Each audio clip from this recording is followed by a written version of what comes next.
What's going on, everybody? I hope everyone's having a fantastic afternoon, fantastic evening, fantastic pre-noon. No matter where you are in the world, I'm Hasan Piker. This is the HasanAbi broadcast coming to you live from not so sunny, kind of shitty actually, light rain, 60 degrees, London, ladies and gentlemen, London. That's right. That's what we're fucking at. We're here. We're in London, lads. That's great. Yeah. Thank you, Marge. Okay. Bye. Bye. Anything else? Let me know. I will. Bye, chat. Lads! Fucking hell, lads! We're in London. That's right. We're live, we're fucking alive, and we're in London. It's the hotel streaming in. It's the fucking hotel streaming in. It's Wednesday, May 10th, 2023, right? And I've been eating fucking absolute gobshite for the past fucking few days. For the past 24 fucking hours, lads. I've been eating absolute fucking shite. It's been raining. The internet is shit. Can't understand a fucking thing people are saying to me. And ultimately, things are going to be fucking alright. Because you know what? We're in fucking England, bruv. That's right. And we're doing a fucking heist. Yeah, I got Tony Choo-Chone. I got Mauricio. We're out here. We're doing a fucking heist on a Wednesday. It's not a Tuesday. I wasn't live Tuesday. It doesn't matter. It's fucking Wednesday. We're live. We're broadcasting. We got 6,000 fucking bit rate, lads. Woke up last night at 1:40 fucking AM. Doesn't even matter. Haven't slept yet. Doesn't matter at all. We're doing a fucking robbery. Alright? We're doing a pinching. Who's the fucking wheelman, you say? Austin. That's right. He's the fucking wheelman. We're not getting out of here alive. Alright? Alright, it's Wednesday. This is part of the broadcast where I tell you a little bit about my personal news, about what's going on in my life. And let me tell you something, guys. Once again, I take a fucking day off and holy shit, all hell breaks loose, okay? But, you know, we'll get to all of that in a little bit. Before we get to all of that, I hope the music's not too loud. The audio is hard to adjust to. Anyway,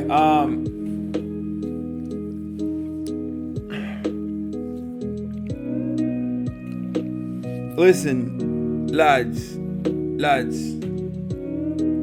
let me tell you a fucking story about a journey, alright? Let me fucking tell you a little bit about what I've been up to, right? Fucking hell, innit? Fucking hell. I'm in fucking London. How did I get here? What the fuck is going on? Who knows? What are we doing then? Alright, I'll turn off the fucking music, right? Turn off the fucking tunes. Flight was about fucking 8 hours, lads. 8 fucking hours, right? 9 hours. It's delayed. All of a sudden, shit's getting fucking worse. Alright? I'm in fucking Londonistan.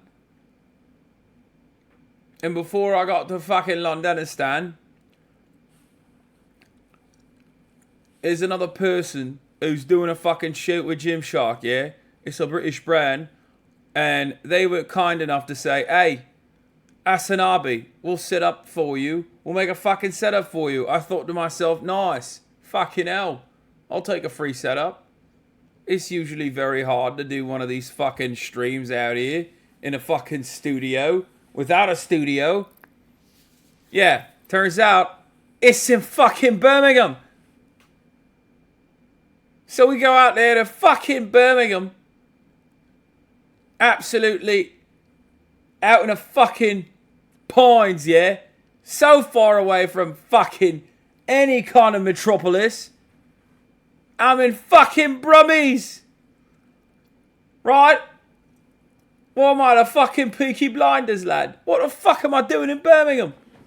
What is this, the order of the fucking Peaky Blinders? What am I doing? I'm not Thomas fucking Shelby, am I? No. So I fucking go out there, right? Staying in a fucking Tampa, Florida, fucking England, right? I go out there to the fucking campus. They tell me, you can't fucking stream after 5 p.m. I said, are you fucking mental? Are you having a fucking laugh? Are you out of your fucking mind, mate? What's going on? 5 p.m. England time. You know what that means. 5 p.m. England time is my cap. That's not... No one's up at my fucking time in America. Fucking hell. I said, you're having a fucking piss, mate. We're not doing this shit. Took the fucking train. Came all the way down to fucking London. Alright? It's 6:30 p.m. here. Okay? That story is true. Although I did do some fun stuff. You know, I took a train, which is awesome as always. Okay. That was great. Oh, God, I love trains so much. Anyway, I went to the Gymshark campus because, you know, they were like, oh yeah, we'll set you up, you know. It's fine. You know, you can stream out here. And they have like this sick ass setup. And I thought to myself, fine, sure. Fuck it. It's Birmingham. How far could it be? England is tiny. Turns out, and I did not know this, Birmingham is like 3 hours away from London. Okay, by car. It's an hour and 30 minutes by train because trains are goated. It's the best form of transportation. Everybody knows this. But it's like 3 hours away by car from London. It's like in fucking bumfuck nowhere. Might as well go to fucking Glasgow. The fuck is this?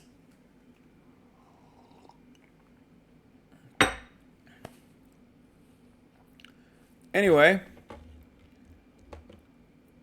You after one night in Birmingham? Just woke up in a fucking steaming mood, yeah? Because I live in a shithole. Do you know what I mean? Birmingham is a fucking shithole. I hate the fucking place. I fucking hate it. It's full of dickheads. I fucking hate it. It's true though. Like, I mean, just woke up in a fucking steaming mood, yeah? Because I live in a shithole. Do you know what I mean? Birmingham is a fucking shithole. It fucking is, lad. It fucking is. It is basically the fucking Tampa, Florida of like England. There's just nothing going on. It's an industry town, yeah. Fucking hell. It's fucking bullshit, lads. You go to an underground drum and bass show in London? No. Mate, my fucking mum, mate. She's missing you, mate. Yeah, don't worry. I'll give her a fucking shag when I'm back. Give her a bit of a two-time, if you know what I'm fucking mean. She knows what I mean. Right, Barbara? If you're watching, I'll be back, lad.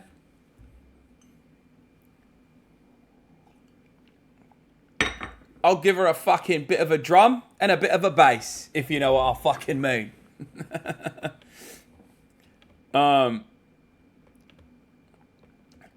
Anyway, I'll shag your mum, lad. That's what I'm saying.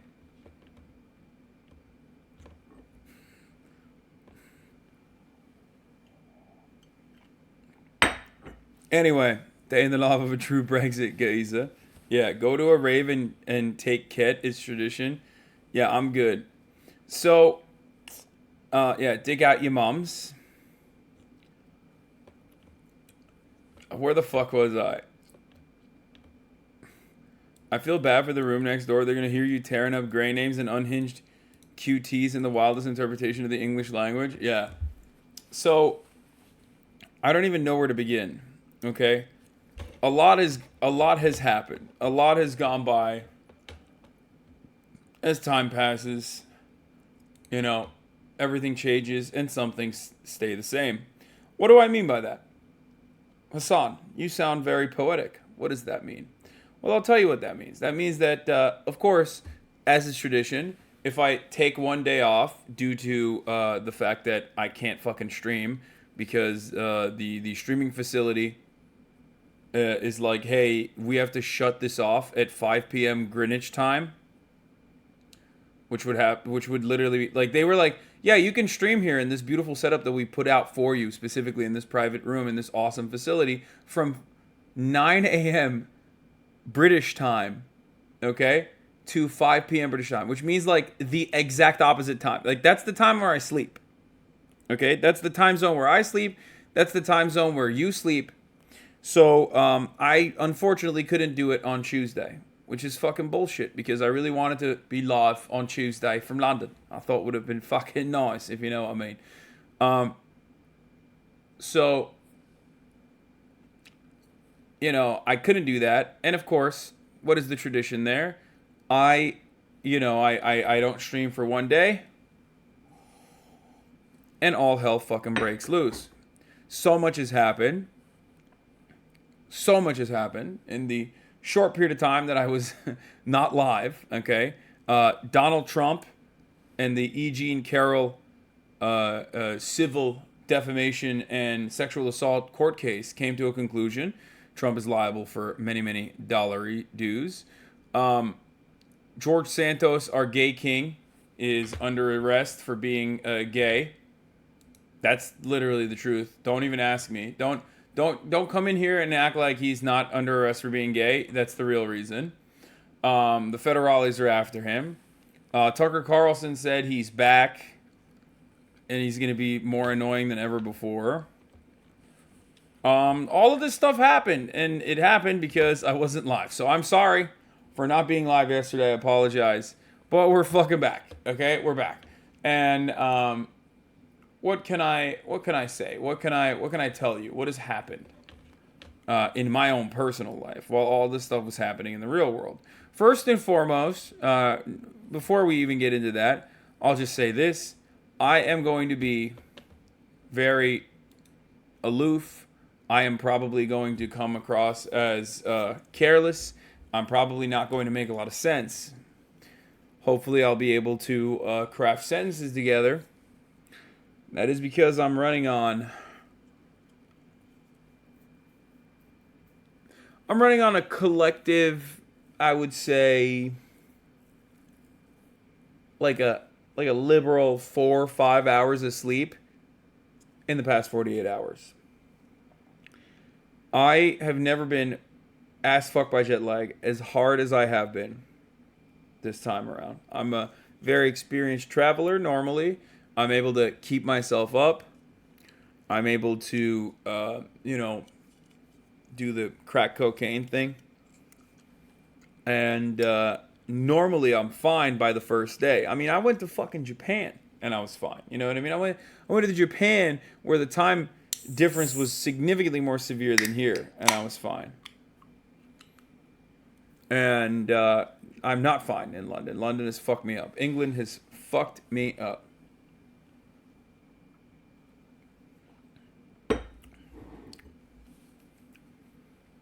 So, it really fucked me up big time. Arrived. Thought to myself, oh, maybe I'll do an IRL stream in Birmingham Tuesday morning for you. I was wrong. The IRL stream never happened because I didn't really sleep that much on the plane.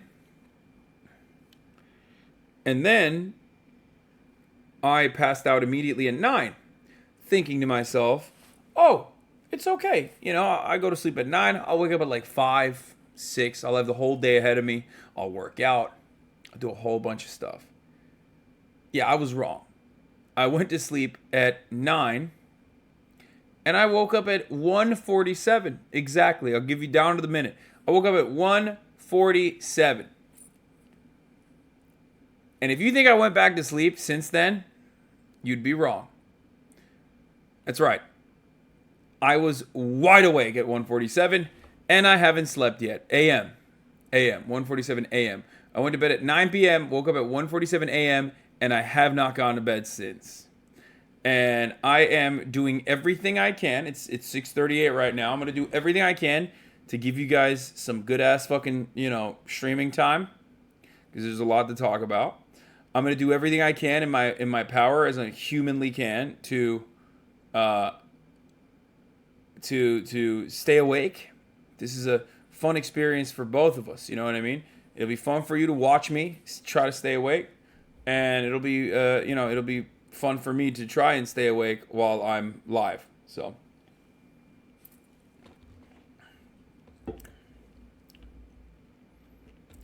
Trust me on this. Eat at London mealtime, even if not hungry. This will help enormously. Maybe. Hold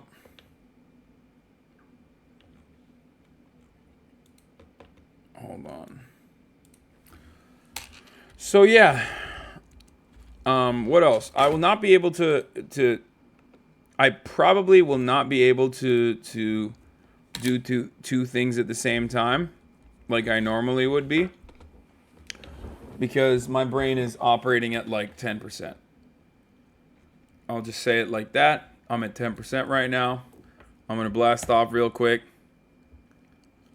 I take 1 day off and all hell breaks loose.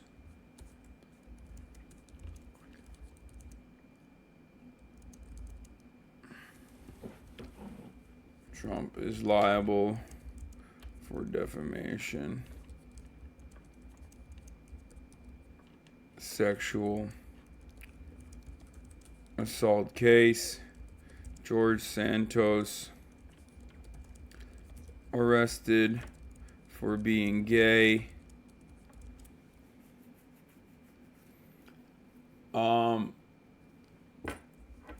Tucker Carlson is back and more. I'm in London. Get in now. Anyway, couple fun things happened though. So I'll just begin there. Here it is. Here's the fucking blast off link to all the Oi Bruvingtons. Why can't I click on a fucking tweet? Jesus Christ, just send it. There it is. I'm in the fucking UK, bro. So first and foremost, I actually did something that I wanted to do. I did a little bit of arts and crafts. I filmed the process as well, and I think you guys will like it. So the Gymshark facilities are incredible. And I was able to sneak into the sewing part of the Gymshark facilities. Have you been attacked by a swarm of turfs yet? Yes, actually. I will talk about that too in a second. Hold on. And I took the camera bag that March had, and I put holes in it, and I turned it into an IRL backpack. So I have a new IRL backpack now. It's a little bit heavy. I'm working on trying to find a more like a better solution to that. I will tell you my Turf Island story in a second. I'll give you one good story, one bad story. So it took a lot for us to figure out exactly how to possibly make this stream happen. I think a lot of people take it for granted, but they don't realize like this shit is actually really difficult. Like being able to stream. If you want to know what my stream setup is, it's the classic HasanAbi hotel stream setup. I got the TV. The big ass TV is my second screen basically right here. I got March's camera. That's why I'm looking crisp as fuck. And I'm using March's laptop. But we had to find a microphone. We had to find a microphone. We had to find Ethernet, which we were able to, luckily, in this hotel room. It's a unique circumstance. And we had to get a couple like electronic things, right? So what did we do? We, of course, looked at the British Best Buys. And if you know anything about, my experience overall with Best Buys, I've talked about this before. Anytime I go to a Best Buy, it's a lock. There's going to be at least like 1 to 2 HasanAbi heads in there. No matter what. It can be anywhere on the fucking planet. Any Best Buy on the fucking planet. It's on site. There's a HasanAbi head working there.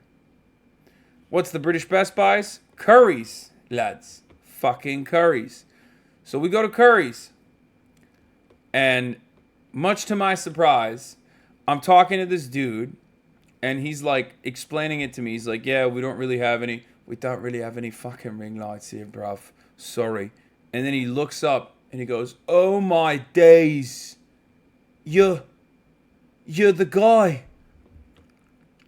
And then another dude is looking from afar, and he's like looking over at me. And he also runs over. He's like, oh my God. We had HasanAbi heads in the fucking building, dude. So that was the fun part.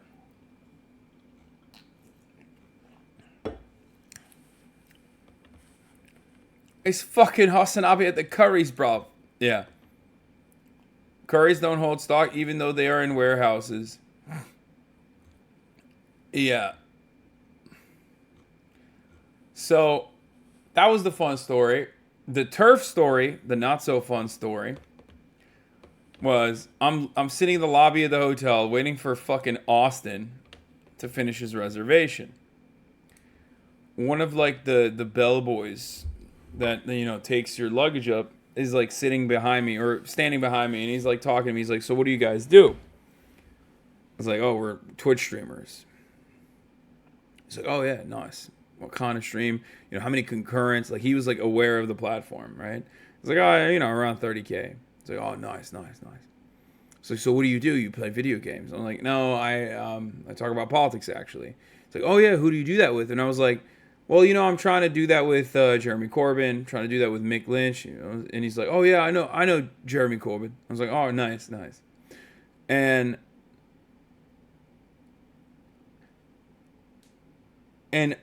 almost instantly, once I said I was doing politics, he turns around and he goes, a little bit quietly, he goes, so you talk about female issues?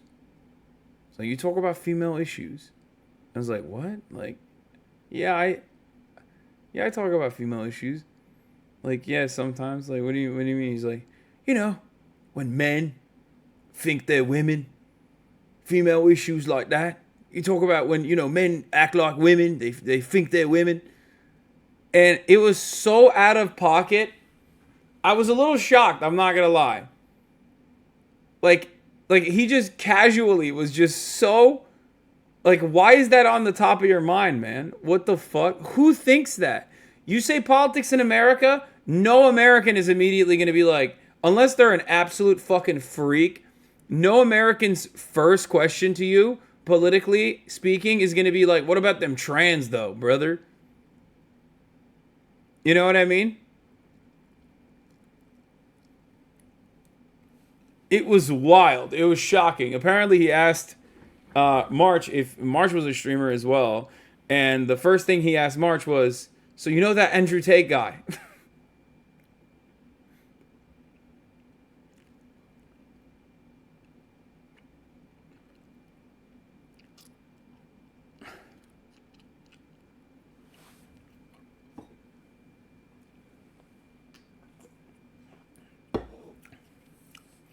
It is odd, though. It was like an NPC interaction.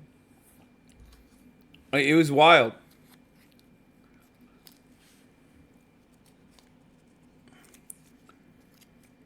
Yeah, not only was he like oh, how did I respond to that? It was like, yeah, I talk about trans issues from time to time. That's what I said. Because how the fuck are you supposed to respond to that in the real world?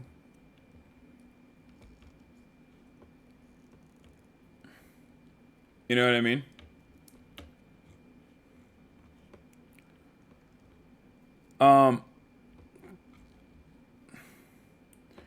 No debates in the lobby. Or if you drank any bubble water. No, I haven't drank any bubble water.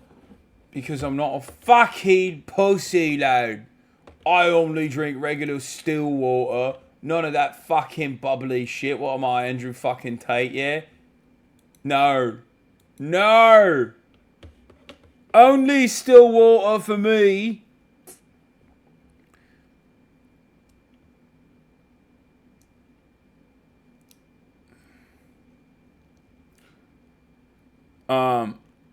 You're in the UK, so I think the appropriate response should have been stabbing him. That's another funny story. I'm getting into the first hotel I'm staying at in Birmingham last night, and the guy was a HasanAbi head. Like, the receptionist was a HasanAbi head, which he was like very shocked that I had materialized in front of him in a random fucking hotel in Birmingham. He was like, what the fuck? But he was like, yeah. I asked him, like, what do you do around here?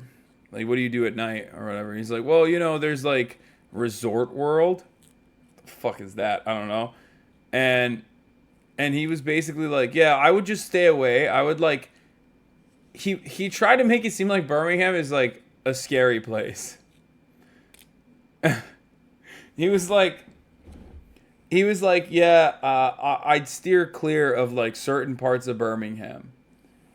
And I was just thinking to myself, like, yeah, no. I was like, what do you mean? He's like, you know, they do stabbings out here, right? And I thought to myself, I'm like, bro, I'm from America. Like, the fuck do you mean? Like, dude, I'm not even kidding. Like, I was thinking, like, it is infinitely more dangerous to go to 7-Eleven in any American city than it is to be in Birmingham. No, though he was right. I don't believe it. I don't give a fuck. I'll fucking shank yous, lad. I'll fucking shank yous.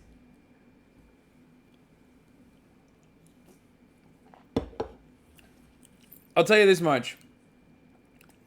Physically, I was the closest I've ever been to Liverpool, and it felt great. Okay? I did genuinely consider, instead of going down to London, maybe I should just keep traveling north and just find myself in fucking Liverpool. Fucking Liverpool.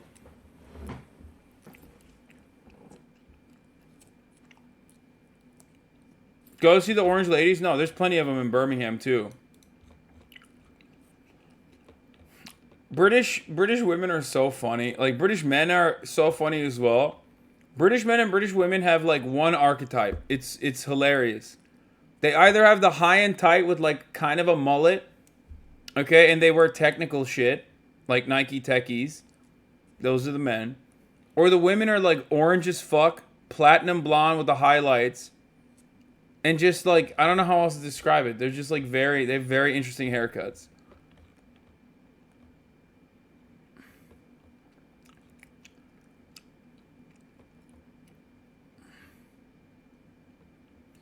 USA has more stabbings than UK, by the way, per capita. Of course it does. These motherfuckers don't understand. They think like, oh, some people got stabbed. It's really dangerous in the UK, lad. It's like, nah, trust me.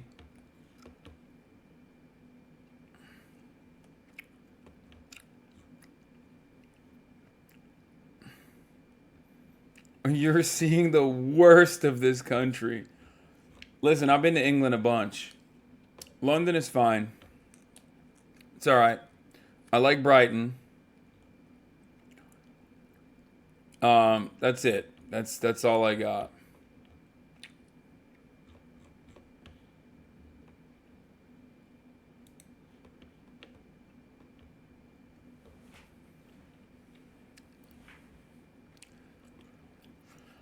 Are you going to Luton? Fuck no. I'm not going to Luton. But yeah, going to Birmingham is like coming to America for the first time and going to Ohio. First of all, this is not my first time, so I know.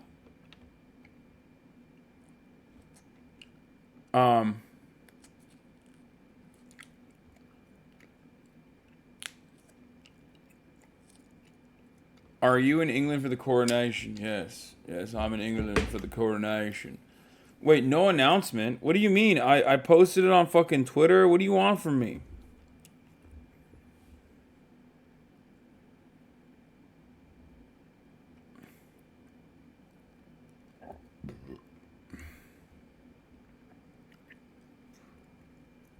I posted it on Twitter.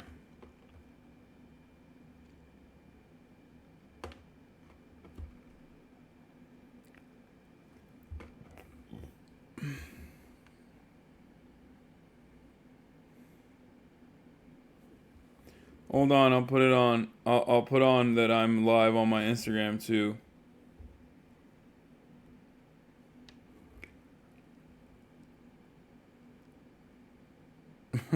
Chatter's asking me for a fucking kayak cam. I'm in the UK, man. How the fuck would I be able to do that, Chatters?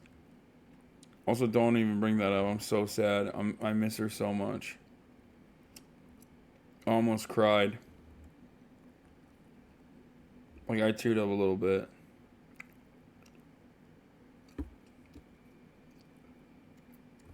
Yeah, I left her alone. Yeah, I left her alone, dude. I just left some food out and I was like, you can figure it out.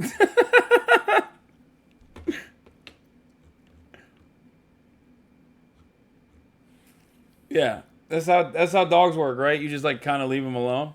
She'll manage.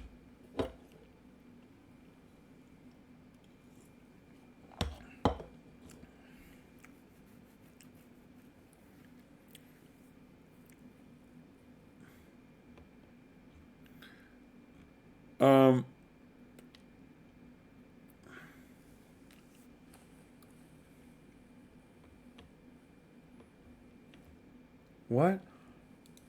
If you manage to make it back stateside this weekend, I know the best place for you to visit. What the hell?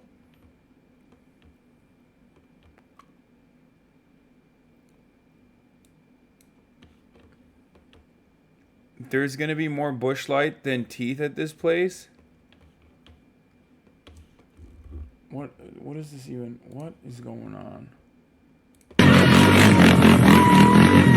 Heard you Kentucky bitches think you can fight.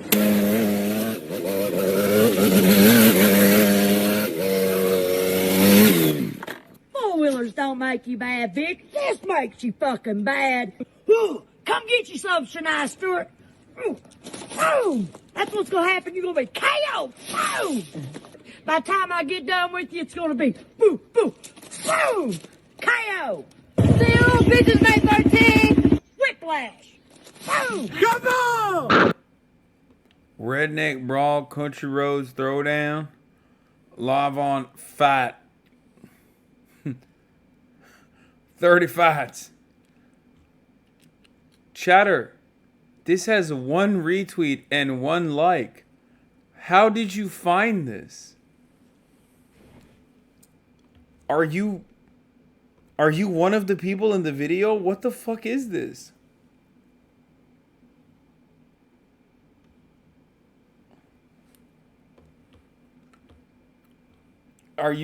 Is this your event? Are you the guy?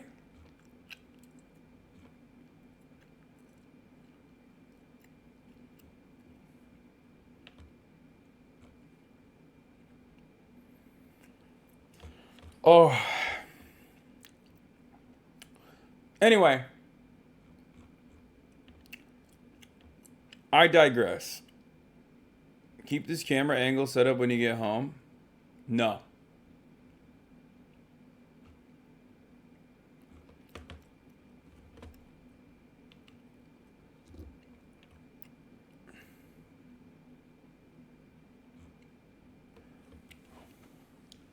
So, a lot happened. A lot happened in the country. A lot happened in the world, and we're going to get to all of that. I have some peri peri chicken inside of my body right now, and it's working its way through my body. Thank you to Macy's for the fat playlist. News out of Oibrovland. What? Oh, what?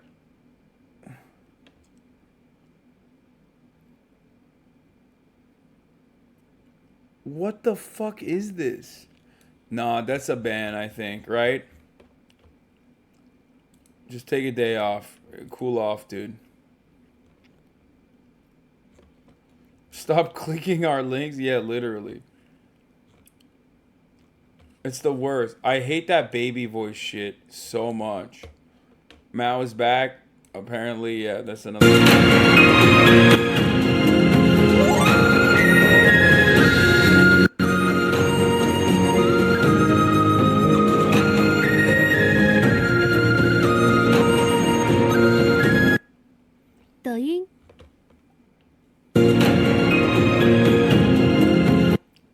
I'm happy for him, really.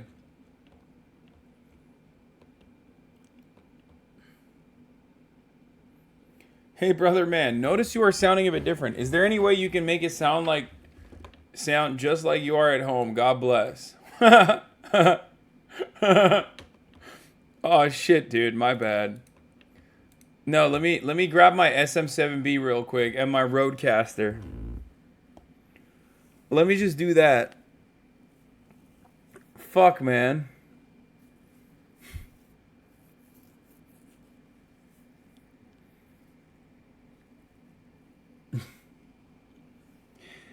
I'm so tired, dude. How am I gonna do this? How am I gonna survive? I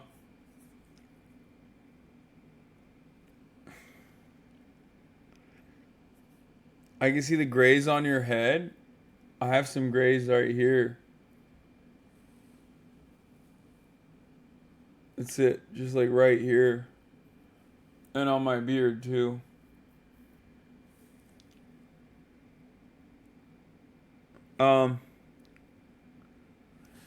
Fuck. Look, the reality is I'm super tired, but I had to do it to him. You know what I mean? I had to do it to him. This is, by the way, this is the funniest. I was so invested in taking a video of this train, so excited that I was about to get on it, that I did not notice that March took a photo of me and then posted it on Twitter, which is fucked up. Okay, I don't think you're not supposed to do that. That's a little ableist. Okay. Oh, that's great. Let's make fun of the train guy.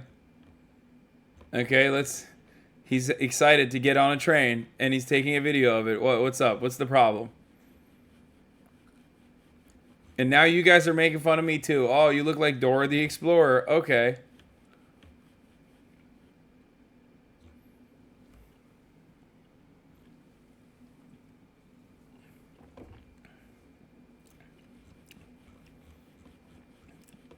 Yeah, it's the new stream backpack.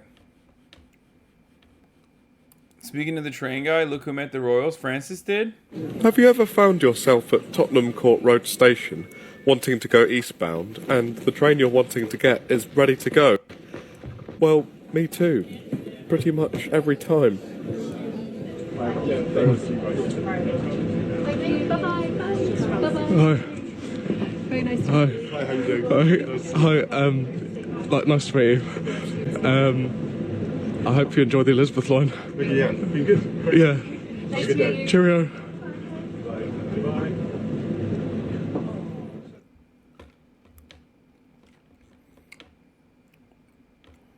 Yeah, he's definitely a Tory, bro. I mean, the motherfucker's last name is literally Bourgeois, dude.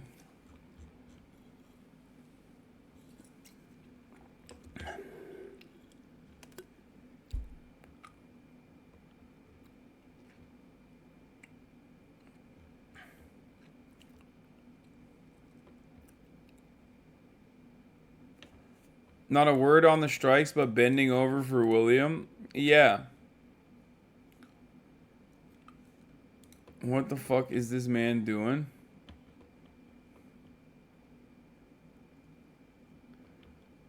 Robert Downey Jr. looking unrecognizable as a Mexican in Jamie Foxx's All-Star Weekend.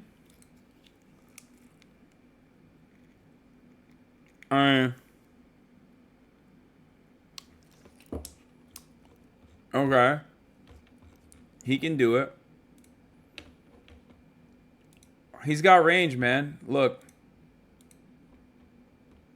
Look at that.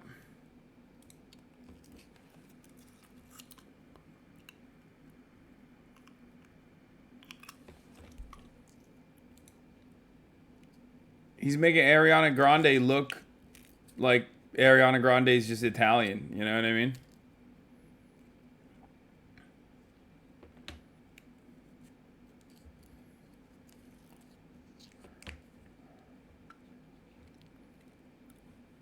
My Mexican dad looks like Robert Downey Jr. He loved Iron Man.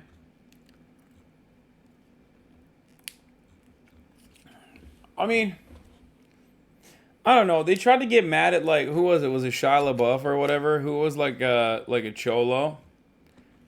I just don't think the Chicanos give a shit. A lot of people try to make it seem like they do, but they just don't. A tax collector is just, especially if like, straight up, I'll just say it. I don't know. I just don't think that. I do not think that Chicanos care, and they kind of like it too. On top of that, especially if he looks cool. Like if the character looks cool, or if it's like a beloved actor doing it, they fucking ride for that shit. Yeah.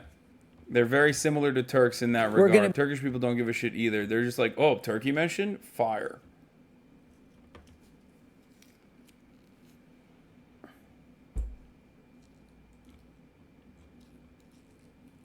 You know what I mean?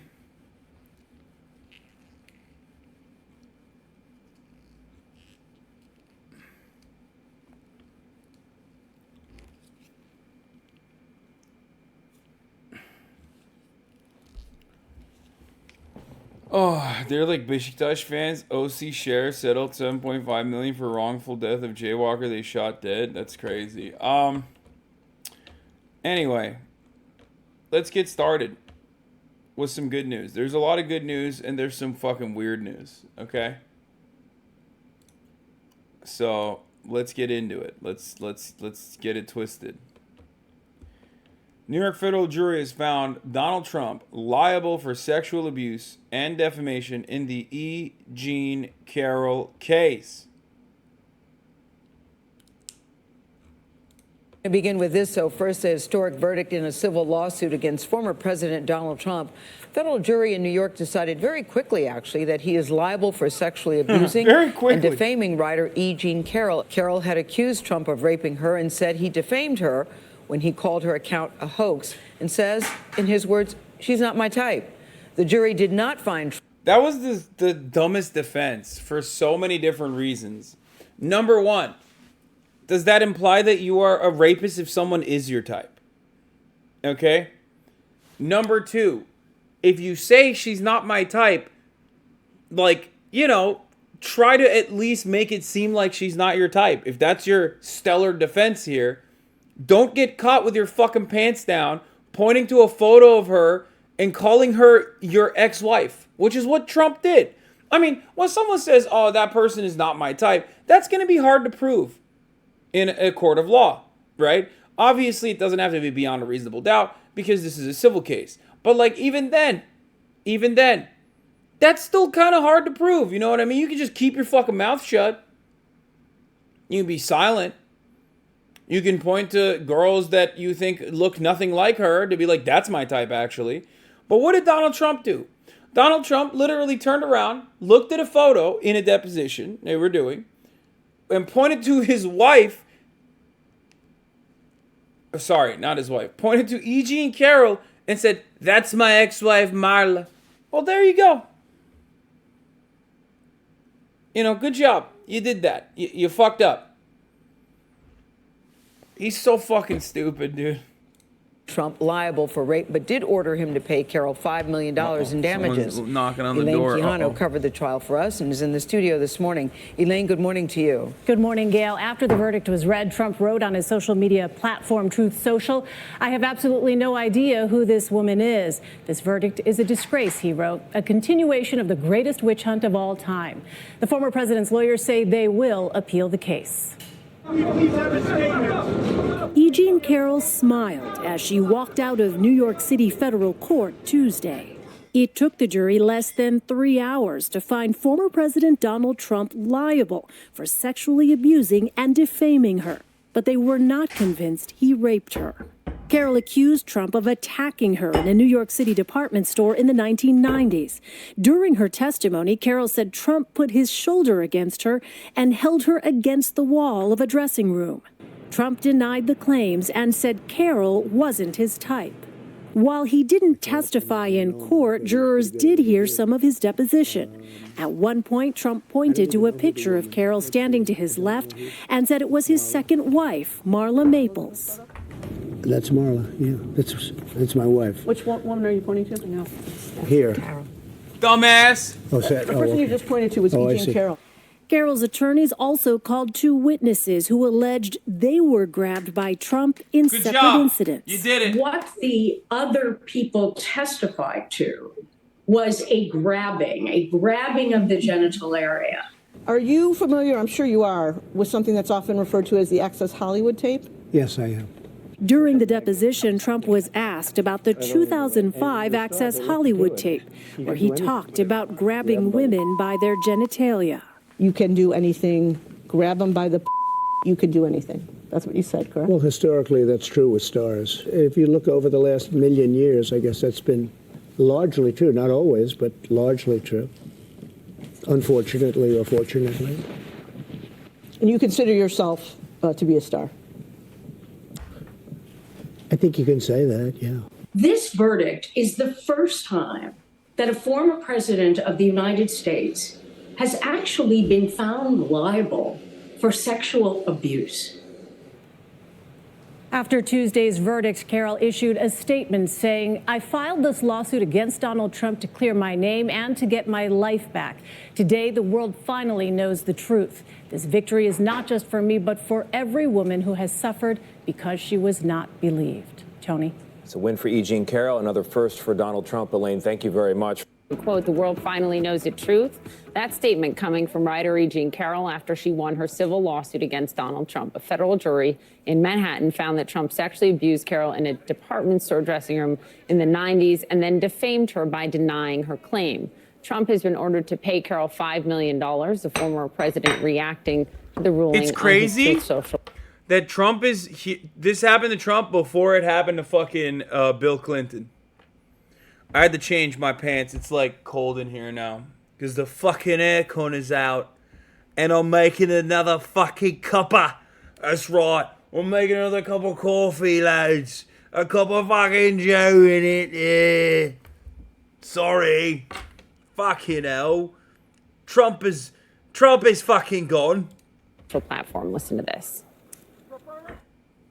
What else can you expect from a Trump-hating, Clinton-appointed judge who went out of his way to make sure that the result of this trial was as negative as it could possibly be, speaking to and in control of a jury from an anti-Trump area, which is probably the worst place in the United States for me to get a fair trial. We'll be appealing this decision. It's a disgrace. We should note it was an anonymous jury. Joining us now is E. Jean Carroll and her attorney, Roberta Kaplan. Welcome to CNN this morning. We're glad you're here. Well, thank you for having us. We'll all remember that you said, E. Jean, I'm trying to get my life back. Yes. I'm here to try to get my life back. That was why. Yesterday was I was such a happy woman. I felt like we had accomplished that. I'm not gonna lie. 5 million is pretty solid. You know what I mean? Especially with Donald Trump and how many women haven't gotten shit. You know what I mean? 5 million, milk them. Milk them dry, ladies. Get everything you can out of them. You did. Yeah. Talk about what you were thinking as... Does he even have 5 mil? Yeah. Good question. I don't know. I don't know what Donald Trump's finances look like. It can't be good. He's got to be selling so much more NFTs. So many more NFTs for that one. The jury's decisions were read off in your mind. We were sitting there like this. Robbie's hand, it was like holding a block of ice. And we didn't have any idea what the jury was going to do. The former president is incorrect. The jury was not from Manhattan. Where was it from, Robbie? Mostly Westchester and North. Yeah. And 6 men, 3 women. His kind of jury, actually. And so when the verdict came in, she squeezed my hand so hard. Very far-right security officer. Yeah, it's not on you, sir. It's not on you. Oh, you gotta check my bag, right? No. No? Okay. Oh, okay. yeah, so what do you got in there? Oh, it's just like my gear. So it's like, yeah, cellular modems. Right here. So I got my cell modems. Okay. And then I have my encoder and my battery. Knives, no guns, no guns. I don't do that. You don't? Oh, you don't? I don't carry guns. Oh, no, why sir. not? You should. I should? I mean, we are in Texas, right? So yeah. I'm from New York. What is he going to say? Is he going to say, like, you know, black people are attacking your kind or some shit. Is that what he's gonna say? New York, if I carry a gun with me, there might be some problems. Well, your governor is stupid. That's what the problem is. Oh. I've been following. I subscribe to a YouTube channel called Guns and Gadgets. Yeah. Premier source for. Okay, this is way cuter than I thought it was gonna be. You literally made you geared me up to make me feel like he was gonna be like racist or something. He's like, yeah, I subscribe to a YouTube channel. It's very nice. I like it. Your governor's a doo-doo head. Second Amendment news. She doesn't know that all the crap that she's doing is constitutionally illegal. Oh, shoot. Yeah, I'll have to ask who about it, yeah. Huh? I'll have to ask who about it. Who's who? Who asked? Who do I ask? Yeah, sorry. Subscribe to that Guns and Gadgets.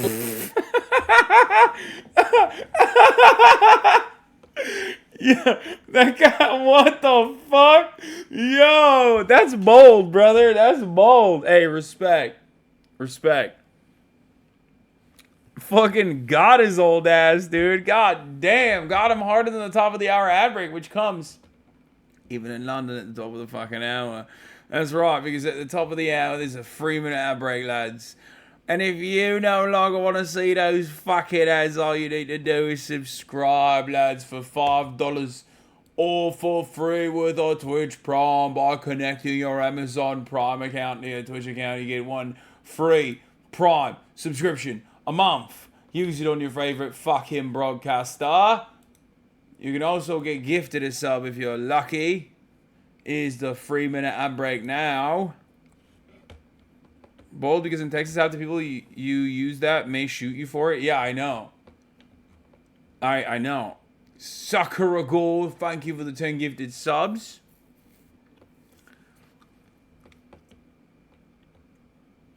How much is that in quid? I don't fucking know the conversion. Jen's got cookies. Thank you for the 5 gifted subs. What is this? Hey everybody, it seems like the ATF... Oh, this is the content he was talking about. Guns and gadgets. Why can't I... has increased their door-to-doorness. It's not even a word, but I'm making it up. Before I jump into that, I want to thank the sponsor of the video, and that's the Sonoran Desert Institute. Guys and gals, you've heard me say it before, and I'll say it again. If you're interested in turning your passion for firearms into a money-paying career, check out sdi.edu/G&G. They have a bunch of fields you can get an associate. You can take individual classes. They have classes on gunsmithing, custom kydex work, ballistics, the shooting sports management. There's all kinds of stuff on there. If you're interested in continuing your education, maybe getting a degree in the field to work with firearms for the rest of your life, check it out. sdi.edu/G&G. Links down below. Thanks to SDI for being a sponsor of the channel. They're continuing their efforts to go to people who have purchased items that were totally lawful, that they made a rule change, and have determined to be machine guns, and I'm talking about forced reset triggers. First, I'm going to show you a video, and then... This is so boring, dude. Anyway, good for this guy. I'm glad he's learning about his gun. Let's get back to E. Jean Carroll. I almost yelped, but it was a great moment. What about when that first finding was found? This jury found that Trump did not rape you. What about that moment? Robbie can explain the legal. Sure, and I want you to, but I just wonder, E. Jean, what went through your head when you heard that? Well, I just immediately say in my own head, oh, yes, he did. Oh, yes, he did. See, that's my response. So look, New York law on sexual crimes like this is complicated, and it's not probably appropriate for morning viewers. But the truth of the matter is that sexual abuse, which he was found guilty of, is a very, very serious offense. I'm not going to get into the body part situation with you, but people go to jail for sexual abuse. It's a very serious offense. And most importantly, E. Jean brought this case because she wanted her name back. As you said at the very beginning, she got her name back, and the jury found that he lied. And he lied about her maliciously. I don't think anybody was surprised by some of the stuff we heard from the former president last night. Obviously, you addressed him talking about the jury. Another thing that he and his lawyers have often spoken about is the lack of disclosure about a big Democratic donor funding part of this case. Was there a reason it wasn't disclosed, and did you view this as political in any way? No, I just completely forgot. I just completely forgot Hillary? that he even existed. In your deposition? She almost said Hillary. Deposition. Get him. Because Trump lawyers have called that, Roberta, a sign of bias. It raises questions about the motives of bringing this case, and I wonder what the reaction is. So every single witness, every one of those 11 witnesses who testified in this case, testified under oath and told the truth, not because they don't like Trump, but because it was the truth. That's what this case was about. Who was telling the truth? The jury decided that E. Jean was telling the truth. And there may be witnesses who don't like Trump. There may have been jurors, as Joe Tacopina said in his opening, who don't like Trump. But that process was about the truth under the law, and that's what the jury found. I don't want to make this a political conversation, but the kind of dissonance between the moment yesterday on the front pages of all the newspapers, All of them. like getting your life back, something you've been thinking about and going through for decades, and then at the same time looking over and seeing that that man is also the front runner for the Republican nomination for president, and you listen to Republicans who were asked about this yesterday, and it's some version of what we heard for 6 years prior. Don't want to talk about it, dodge, say there's something corrupt about the process. Well, how do you kind of reconcile that moment, I guess? Here's how I reckon it. Yesterday, the old view of what the perfect victim looks like totally changed. What do you mean? The old view of the perfect victim was a woman who always screamed, a woman who immediately reported, a woman whose life is supposed to fold up and she's never supposed to experience happiness again. That was just shut down. I'm so fucking cozy right now. This is sick. This is next level streaming, boys. I'm not even kidding. I mean, I don't know why people don't do this more often. Just streaming from the bed like this. Oh my God. Oh my God.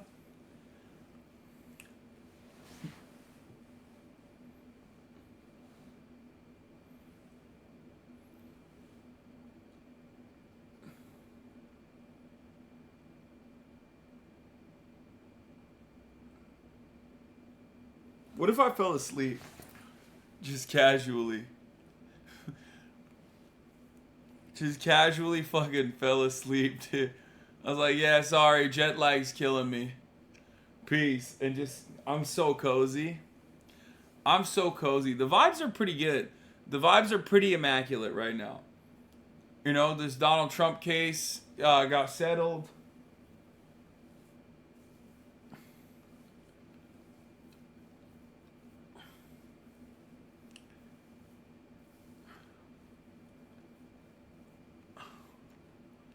All right, let's keep going.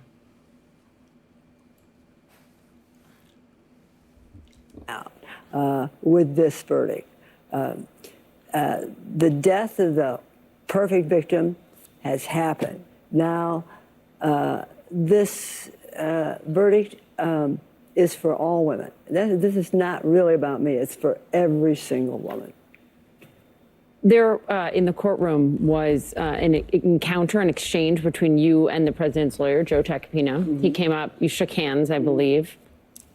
What did he say? Well, Joe Tacopina is very likable. He's sort of like an 18th century strutting peacock. And people like him. So when he sticks out his hand to first he congratulated Rob.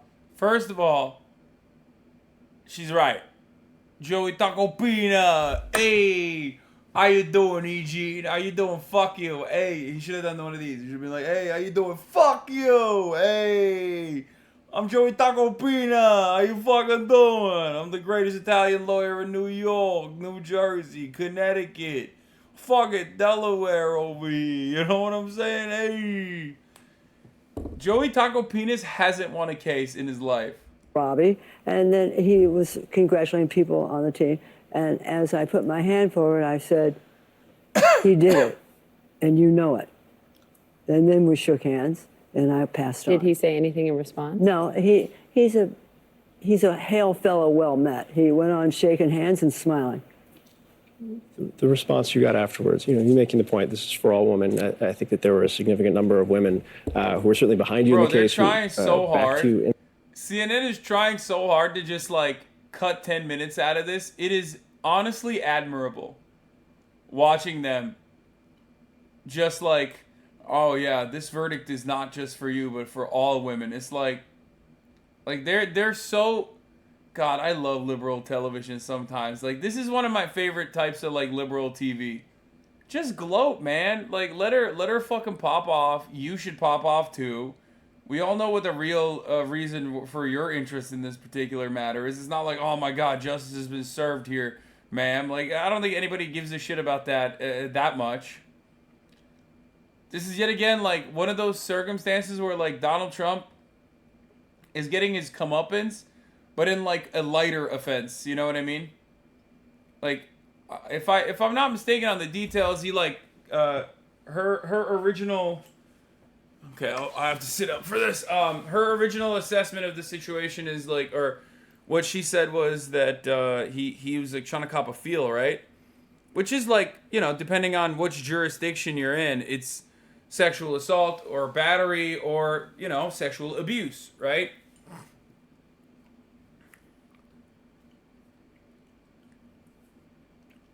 That's what happened.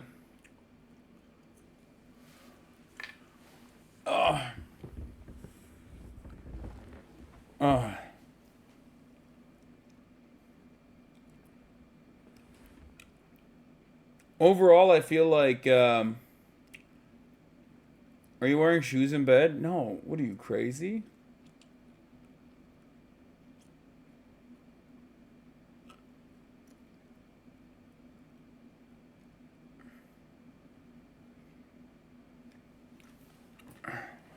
I would never do that. No, I got socks on. In the case, in the hours since, I don't think you've had a lot of time to check your phone or calls or emails. What's the response been, given what you were laying out in terms of the perfect victim being shattered? There are no words. There are no words. I just now saw the headlines. I'm really sort of taking in the moment and the overwhelming flood of a lot of hate. That's part of it. Donald Trump but und an ein overwhelming Sexmonster. amount of relief and joy and feeling of at last, and the surge of, there's a sort of a feeling of victory that at last somebody has held him accountable in a courtroom, thanks to Robbie Kaplan. So it's such a mash of overwhelming emotions. It's hard to put into words. What about appeals? We heard the president say they'll appeal. Our Paula Reed, with her brilliant legal analysis on the program earlier, talked about that. This is a tough appeal to make. And what would the grounds be when the Trump team didn't present a defense and he didn't step foot in that courtroom? Yeah, so your perspective? You heard Donald Trump in the tape say that the judge here, Judge Kaplan, no relation to me, went out of his way to be unfair. Actually, the opposite is true. Judge Kaplan in this case went out of his way to be fair to Donald Trump. He gave him multiple opportunities to show up in that courtroom and testify, and Donald Trump decided not to. There are no issues in this case on appeal. They'll make them, but there are no serious issues on this appeal. How are you going to appeal? Right. How are you going to appeal when you didn't show up and offer like any sort of counter testimony? That's a wild, I mean, I don't know. He's just claiming.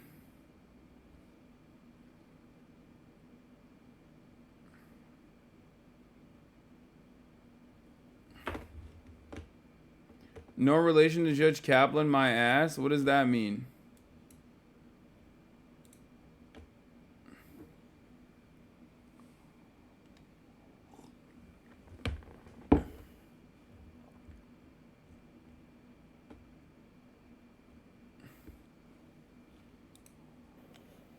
If Trump had come into, well, first, do you wish he had come? Yeah, I do. And what would you have said? I would have loved to have seen Robbie put him on the stand. Loved it. I just would have loved it. If you've seen any portions of the deposition, that was Robbie doing the question. We have. It would have been a glorious moment. However, I think he was frightened. I think he was frightened of her. What's next? I mean, this has to be an all-consuming. I'm going to go get a dog, for my dog. Because so he needs somebody to play with. So I'm going to get a dog. I'm going to go to the pound, get a nice dog for my dog. $5 million. Are you going to see it? Oh, you know what? I was even unaware of how much it was. Robbie had to tell me, this is not about the money. Not about the money. This is accomplishing something that I set out to do many years ago, is to get my name back. And that's what we did. But you will see it. That's what I was going to ask you next. Ask the lawyer. I promise you that Eugene will see each and every penny of that $5 million. Can I end on something that I think is really important in all of this, and it's the fact that New York passed this law. Yeah. The Adult Survivors Act. They passed it just a few years ago. Were it not for that law, you never would have been able to bring this case. And I just think it speaks to the importance for a lot of other survivors. Exactly. I would never have this window, this year, of having the ability to bring a lawsuit for rape. Robbie can explain it better. Well, Eugene actually helped to get that law passed. It passed last year. We filed, it was Thanksgiving Day, was the first day you could sue. We filed just after midnight on Thanksgiving. And there are a lot of other women throughout the state and hopefully throughout this country that they will get other laws like this passed in other states. And New York women should use this law while it's still around, which is until next Thanksgiving. Yeah, because there's a reason women stay silent. They're ashamed and they're frightened and they're worried about their kid. This law gives us that 1 year window. It's a brilliant law. Eugene Carroll, Roberta Kaplan, thank you. Thank you. Thank you. Thank you. Very unfair law. All right, it's time. Now that we had a little bit of good news, let's talk about some bad news, okay? Gay men are under attack in this country. And no, I'm not talking about the UK where I'm at. I'm talking about the United States of America. Okay?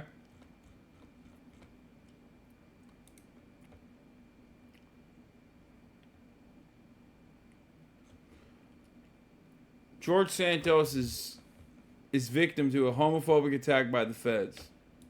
Outside the courthouse on Long Island, Bryn, what are you hearing? Yeah, we're just hearing, John, that George Santos is in custody and this indictment has been unsealed. I want to give you some quick details as we're going through the paperwork. He is charged on a 13-count indictment. According to those court documents, the charges include 7 counts of wire fraud, 3 counts of money laundering, 1 count of theft of public funds, and 2 counts of making materially false statements to the House of Representatives. Again, we're just getting this indictment. It has just been... Bullshit. It's bullshit. I wish Austin was here right now to give his take on the matter, but, you know, I'm sure he will probably say the same thing. He should be allowed. As a gay man, he should be allowed to do that.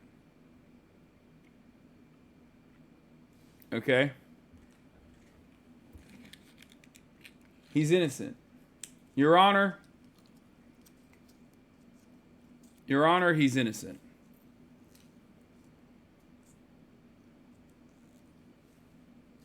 Also, he should be allowed. Even if he's not innocent, he should be allowed to do it. That's my take. That's what I believe. Let him go. Let him out. Been unsealed. We're Free hearing him. that Santos is inside the federal courthouse here behind me, and he has been arrested on these charges. And of course, we're learning that he will see a judge later today, very likely on these charges. But we are still going through that paperwork to get the details of these counts. Again, though, 13-count indictment just unsealed, including wire fraud, money laundering, theft of public funds, and 2 counts of making materially false statements to the House of Representatives. Just look that up. All right, Bryn Gingras for us outside the courthouse. Bryn, thank you very much. We'll let you dig through this indictment more as more details become public. Thank you very much. Indicted, now it is unsealed, and now he is in custody. Wire fraud, LA money laundering, theft of public funds. What do you make of that? So we have not seen the actual indictment yet, but based on that description, Okay. Bryn, let's sort of run. All jokes aside, I gotta say, I told you so. Remember when everyone was talking about George Santos this, George Santos that, and for months, I kept telling you, it's the money. Okay? There's always money in the banana stand, and it's literally the money. HasanAbi has some low energy vibes from the UK. Brother, I have slept for a total of 4 or maybe 5 hours over the course of the past 48 hours. The fact that I'm currently up is literally insane. Okay? I went to bed last night at 9 p.m. and woke up at 1 a.m. and I haven't slept since then. So, like I said though, I told you, jet lag isn't a thing, by the way. Dude, what is that? Is that like a Twitter take? I love that. That's like...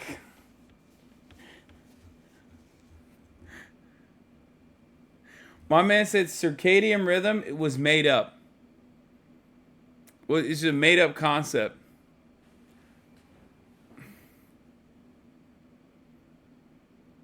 That's such a TikTok take. I love that. Thank you. I love that. Yes, he's right, for sure. No matter what happens, another HasanAbi rule, I think, for at least this chat, is that no matter what happens, there is always going to be a guy that... There's always going to be a guy that fucking agrees and goes, yeah, no, he's right, actually. He's literally right. Why are you guys booing him? Like, he's right.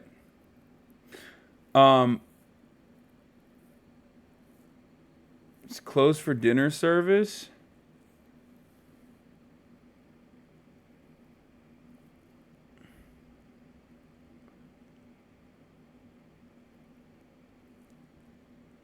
Oh, that's tomorrow. Okay, I'm gonna order room service probably. So I can keep fucking staying up. This guy said jet lag isn't a thing, by the way, and just moved on, which I love. Respect. Through generally what these statutes are. Wire fraud is a very broadly used statute that basically says to steal anything from anybody by lying to them. The wire part just means you did it over the internet or the phone, something that's always going to apply. Excuse me. So this is going to apply to some sort of fraud whereby George Santos presumably took money from somebody else by lying to them. Then we have money laundering. Now that means taking the proceeds, the money that you stole, and hiding it somehow, trying to conceal it from investigators. Then we have theft of public funds. Now that's interesting. That means not only did he steal money from some private individual, but it would have to be some sort of public money, some sort of federal or state governmental money. So I'm interested to see what that is about. And then finally, making materially false statements to the House of Representatives. This is what we were talking about, I think, before, Sarah, that you have to make certain campaign-related disclosures to the House, of course, lying to the House, whether during verbal testimony. Okay, we're going to pause this for a second. I'm sorry. I'm going to get back to the George Santos thing in a brief moment. But for the time being, I got something important to do. I'm going to order room service. That's right. I'm going to order some fucking room service. Wait, can I pull this out? No, I can't. Fuck. Oh!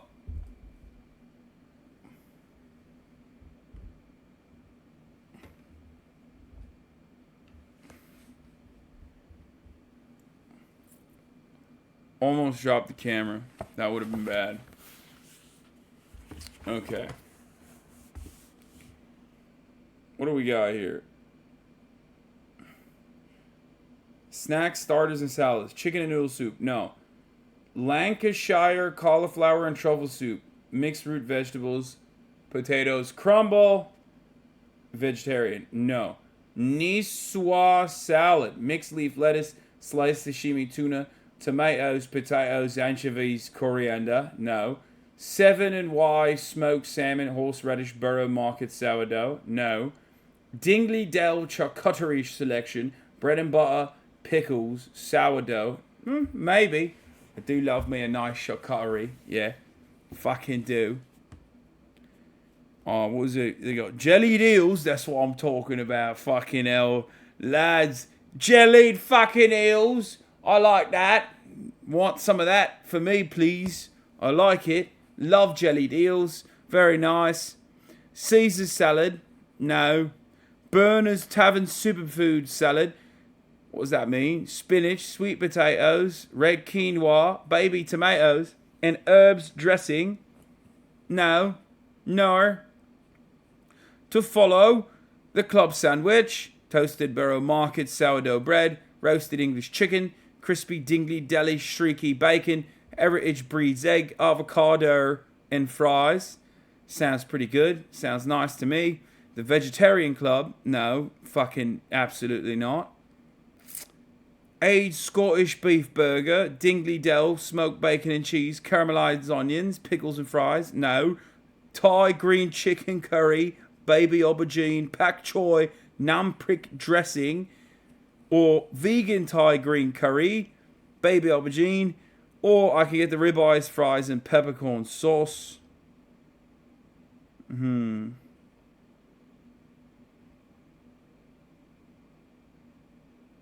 Not bad. Maybe the curry. What are we thinking? What are we thinking then?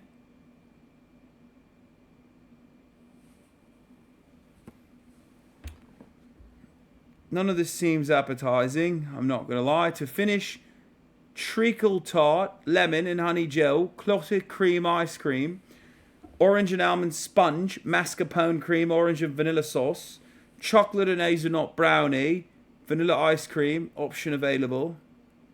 Vegetarian option available upon request. And then there's a Little People's menu. The fuck is this? A Little People's menu? Fuck you mean by that?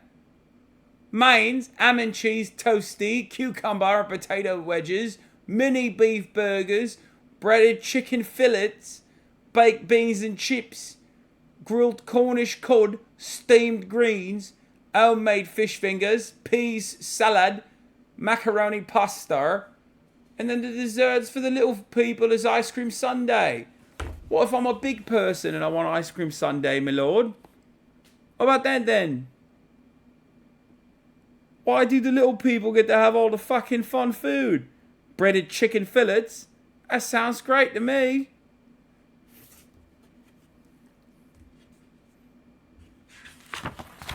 Fucking hell then. And there's a night menu. And that starts at 10 p.m. We got some bevs, don't we? Bottled beer, spirits, gin, vodka, full bottles of champagne, little champy.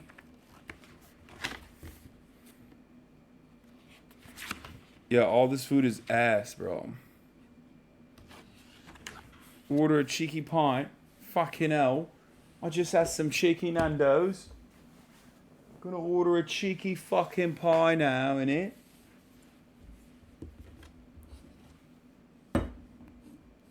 Get the eels, baby. Fucking hell. Not getting the fucking eels. Absolutely not. Who the fuck eats eels, lad? Who the fuck eats these fucking eels? Not happening. Oh, probably the club sandwich seems the most basic, but I do feel like they'll fuck that up too. Bloody Yanks? No. Dude, honestly,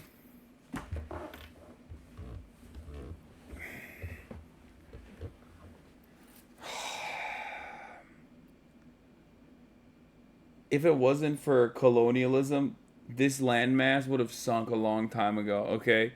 I don't know what the fuck these people would eat if it wasn't for, like, non-white people on this island. I'm not even joking. It's not a joke. I'm not kidding. It's actually crazy. Like, I had a decent breakfast this morning because it was just, like, eggs. They also had, like, what is it? Blood sausage? It's like a... It's like this black thing. Black pudding, yeah. Black pudding. I didn't have it because it looked so scary. But like people eat that.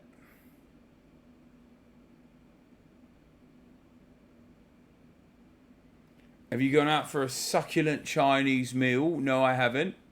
No, I haven't. Fucking hell. Have not done it. Haven't done the succulent Chinese meal. I'm gonna look up the fucking Postmates in the neighborhood. See what we can do here. Maybe. Just maybe. There's something we can eat here. Something. Something. Anything, right?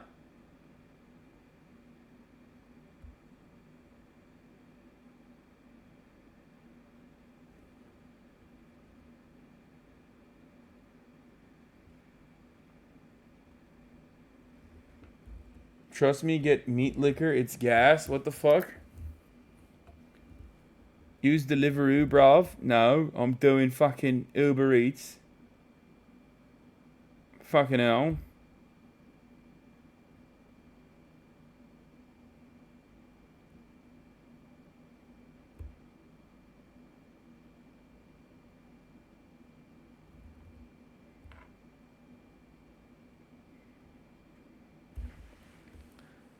The whale tea. What the fuck is this then? What is this? Boba, flaming whale, brown sugar boba, and fresh milk with salty cheese cream on top.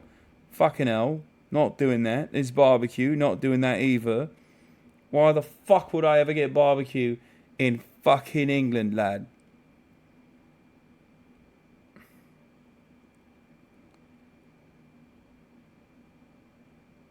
Ooh, roti.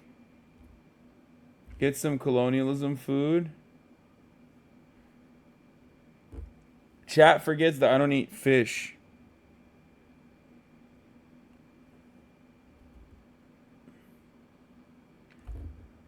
Chat is right. Deliveroo, not Postmates. Why?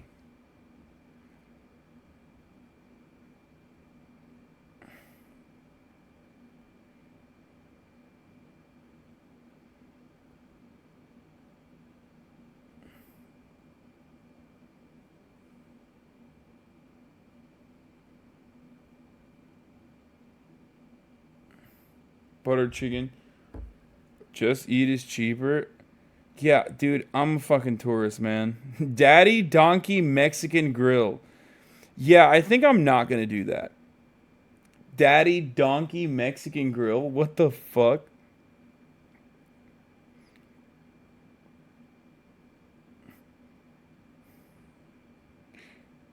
I do want to torture March a little bit by making him eat Mexican food out here. I wanted to do it in Japan, but I felt bad. But I think UK is not as far as Japan, so it's like more valid. I want to try and get him to eat like you know, Mexican food in places where like you know it's gonna be dog shit. You know what I mean? Oh, they have Turkish food. Fucking hell. Turkish. Hold on then. I like that. I fucking like Turkish.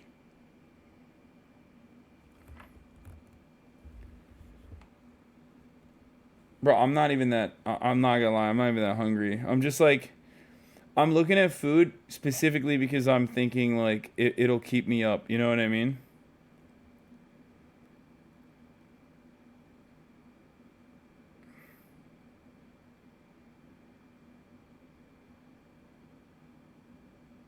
Wagamama. Ooh, Wagamama's great.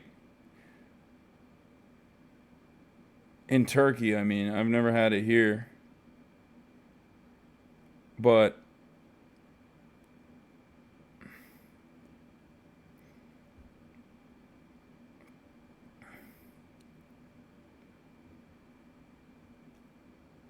eat some fruit.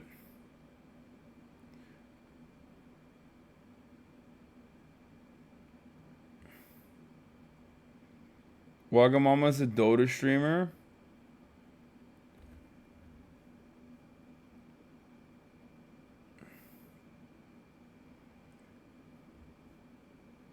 Have you tried Iron Brew yet? I have, in America. One of you guys sent it to me. I had it in the States.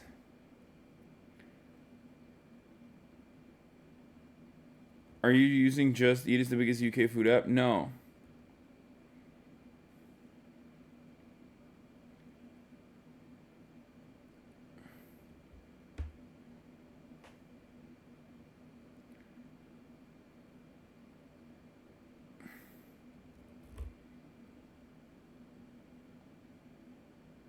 I think I'm gonna get roti.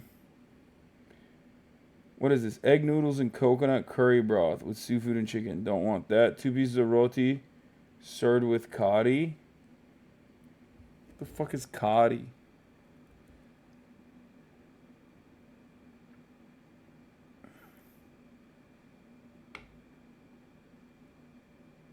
Roti King in Houston? Yeah, that's what I want. Yeah. You think that's good? Should I get that? It's bad?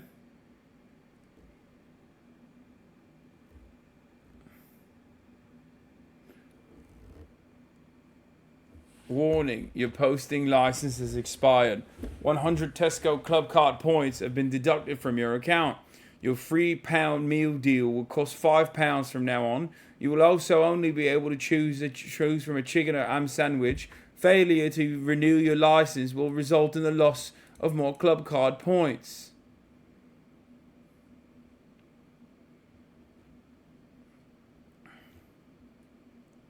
So Roti King is not good?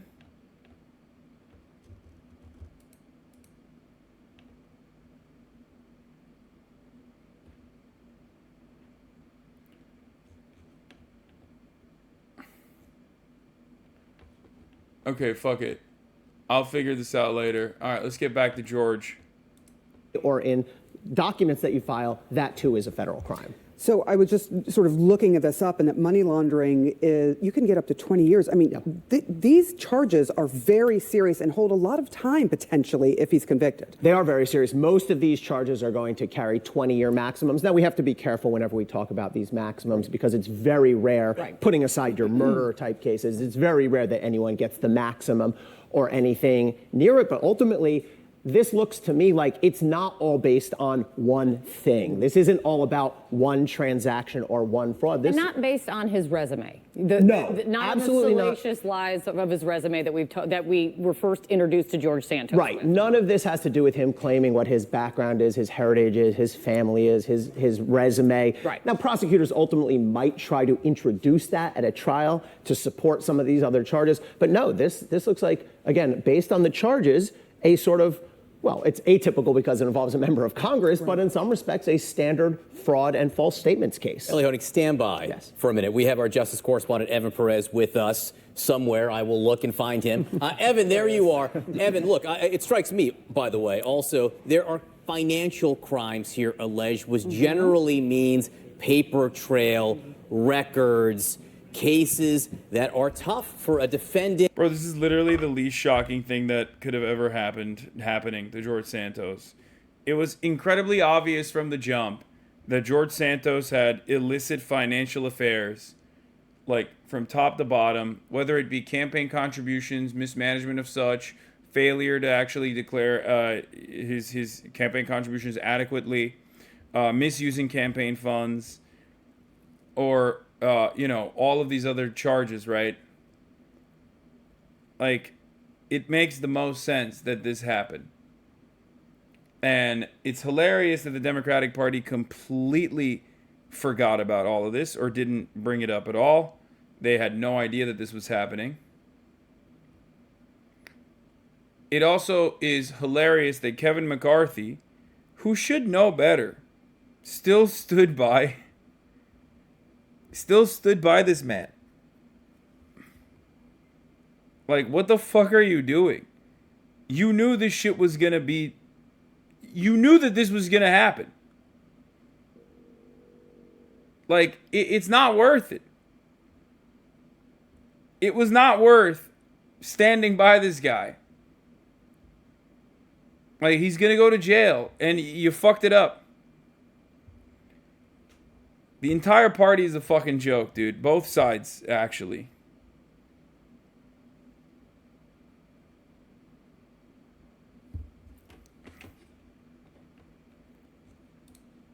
Talk to me about the breadth of the charges here.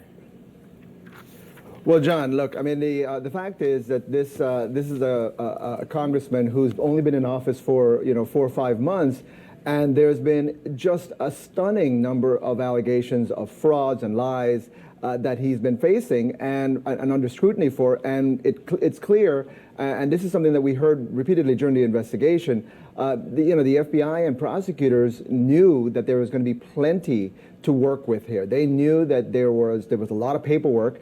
Every one of these things that he filed with a government agency was potentially a crime. And the fact that it took this long, I think some members of Congress yesterday were remarking that I'm surprised it took this long. Well, part of the reason was that they kept finding new things to investigate. And again, what you see here in this indictment is just the basics that what the Justice Department, what the FBI really, it's their bread and butter, which is to look at some of the financial statements that he's made, some of the things that he did to raise money, according to the indictment, which were fraudulent. And so those are the things that, as you pointed out, are very difficult for a defendant to defend themselves against, because either you filed the paperwork and it was false, or you didn't. And we know you filed it because we have it. So that's part of the problem here for the congressman. And we'll see, whether he decides to go to trial or whether there's a way for him to figure out a way to make a deal, as he did with Brazilian authorities just a few weeks ago, where he admitted to a fraud there in Brazil from several years ago, in order to avoid having to go back and face a trial there. So again, we're still reading through the indictment, 20 pages or so, to see what exactly he's accused of here. But again, so much that the FBI had to work with over the last few months. Evan, stick with us if you will. I want to go to Caitlin Polance as well. Caitlin's joining us in Washington. Caitlin, talk to us a little bit more about one of the big questions all along has been also violations of campaign finance laws. What are you picking up on that? Right. Well, this is a really meaty indictment. I'm still going through it. But even at the top, whenever you're looking at it, the thing that jumps out is that the federal prosecutors were able to discover political contributions that did not go to George Santos's political candidacy. So they say in this indictment that September and October in 2022, so not that long ago, he was taking in money that was supposed to be used to his candidacy into a company, but that was a false pretense. Instead, it was going to things like luxury designer clothing and credit card payments for personal. I mean, dude.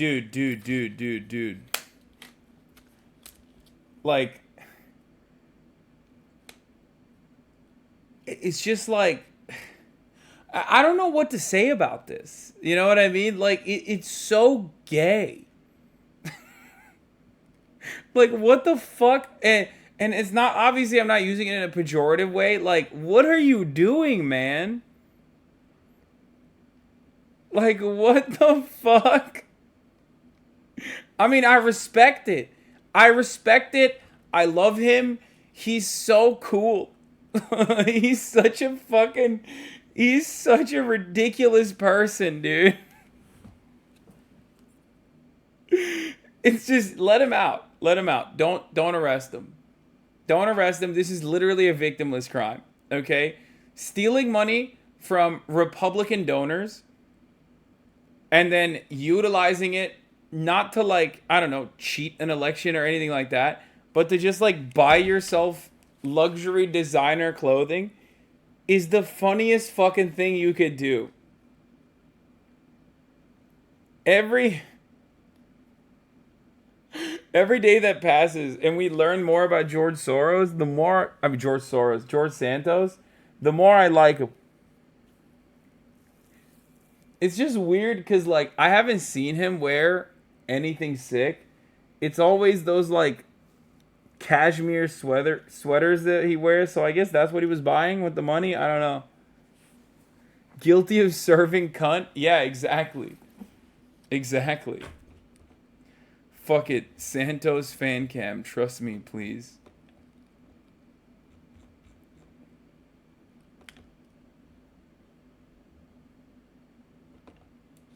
Just fucking Christ. It's just, I don't care. Sure, whatever. Just fucking cookies. Yeah, yeah. Allow all cookies. Hold on, I gotta sign into my Instagram. 1 second.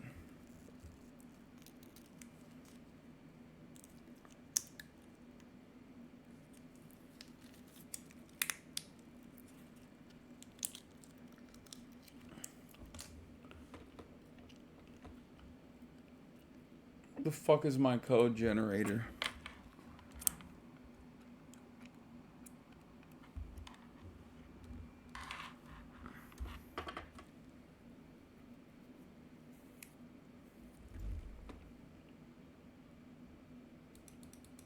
What do you mean this code is no longer valid? It's super valid.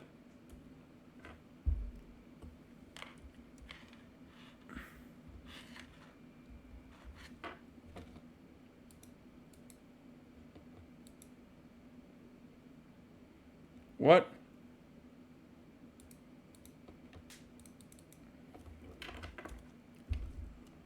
Okay, I can't click on that. I can't watch that link. Sorry.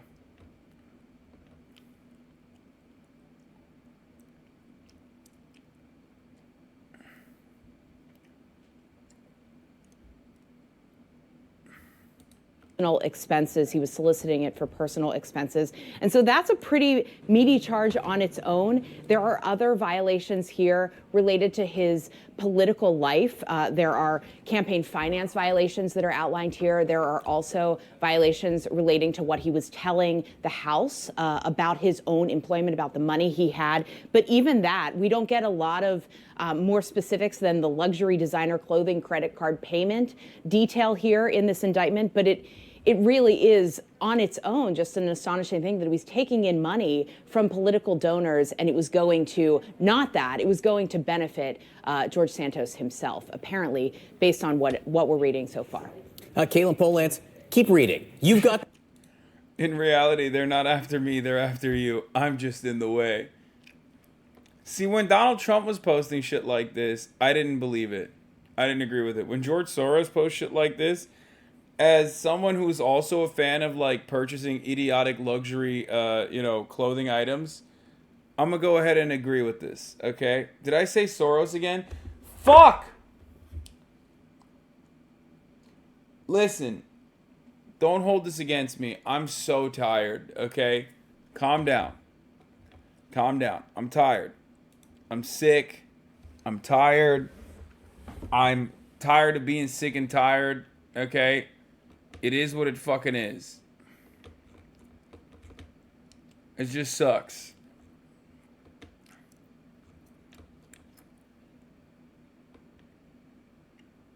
George Santos is what I meant. Paid for by George Soros? Yes, George Soros literally gifts subs at the top of the fucking hour. For all of you ungrateful motherfuckers who no longer see the ads at the top of the hour. But the ads still come and go. That is, of course, like I said, unless you're subscribed. Because if you're subscribed, you don't even see those ads.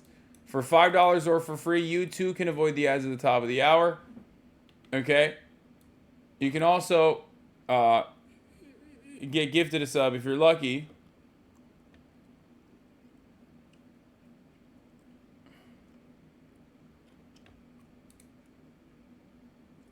Here's the 3-minute ad break now.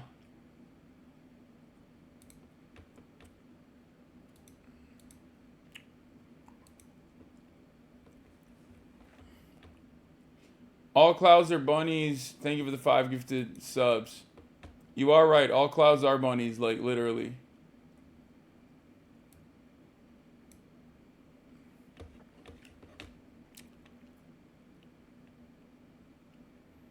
You should put that screen a little higher.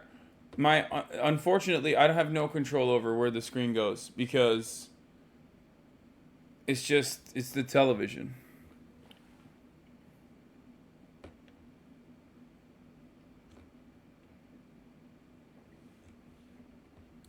the paper copy right now. Please dig in more.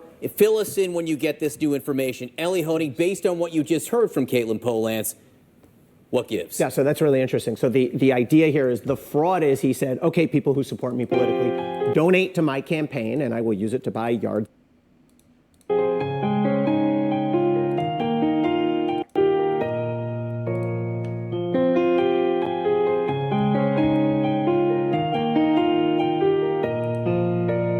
Snow glows white on the mountain tonight, not a footprint to be seen. A kingdom of isolation, and it looks like I'm the queen. At first I was worried I could get copy striked, and now I realize there's no way because this is the George Santos version. I love that. That's such a fun little touch to the whole thing.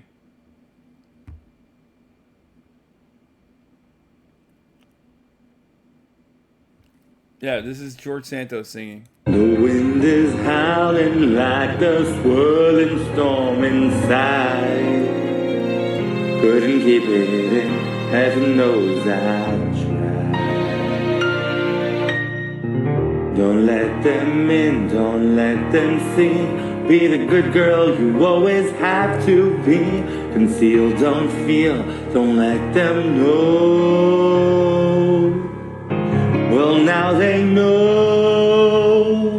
Let it go, let it go. Fucking can't hold it back anymore. Let it go, let it go.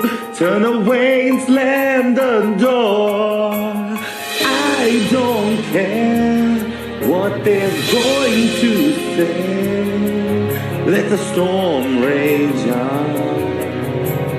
Cold never bothered me anyway. It's funny how some distance makes everything seem. Okay, I take it back. He should go to prison. Not even federal, county jail, I think. Most likely permanently. Report him, deport him, arrest him immediately. Gulag.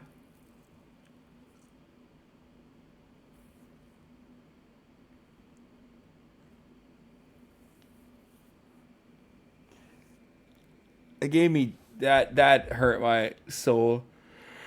It hurt my soul. Signs and ads and win a seat in Congress. Instead, according to Caitlin's reading of the indictment, he basically pocketed that money and he used it for his own personal expenses, which you cannot do. And this that is a after fraud. he's under scrutiny. Why not? This isn't pre-election. This is after he was already under scrutiny. Oh my God! Wait, what? Wait, no. Okay, I didn't know that part. Wait, what? What? So, George Santos was reading headlines talking about how he lies about everything. Lies about being Jewish, lies about being from Ukraine, lies about having his, grandparents be Holocaust survivors, lying about his mom dying on 9/11. All of that was unfolding as George Soros was literally going, it's time for a spending spree, bitch?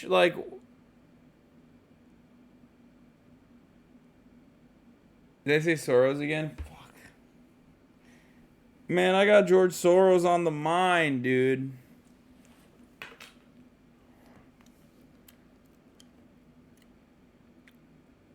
I do.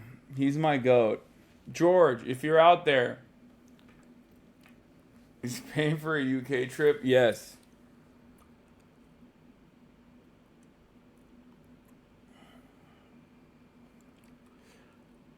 I'm so tired. Fuck! I'm so tired. According to what Caitlin just said, October, September of 2022. 2022 is right. That just happened. Yeah. So that's, he was up for election in, I guess, November of 2022. So it would have absolutely overlapped with the election itself. This is, hesitate to use this term, but I can't think of one better on the moment. This is JV stuff when you raising money in a campaign. The one thing you know when you raise money for a campaign is you can't spend campaign money on personal stuff. Why not? Yeah, Who says? Who makes the rules? What is that in the rule book? I'm finding out that that's. My sources are telling me that it's very much in the rule book. Okay. Well, whatever. If I look fly doing it, then they should let me do it. Straight people made the rules? Yeah, it's fucked up, actually. You're right. It's homophobic. It's homophobic. That idiot should have invested in CSGO skins. Someone already did that.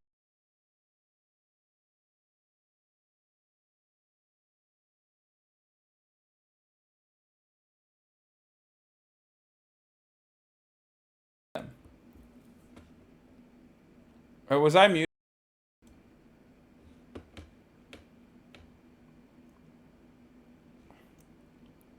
I was muted the whole time? How the fuck did I even mute myself? I don't even know how I muted myself.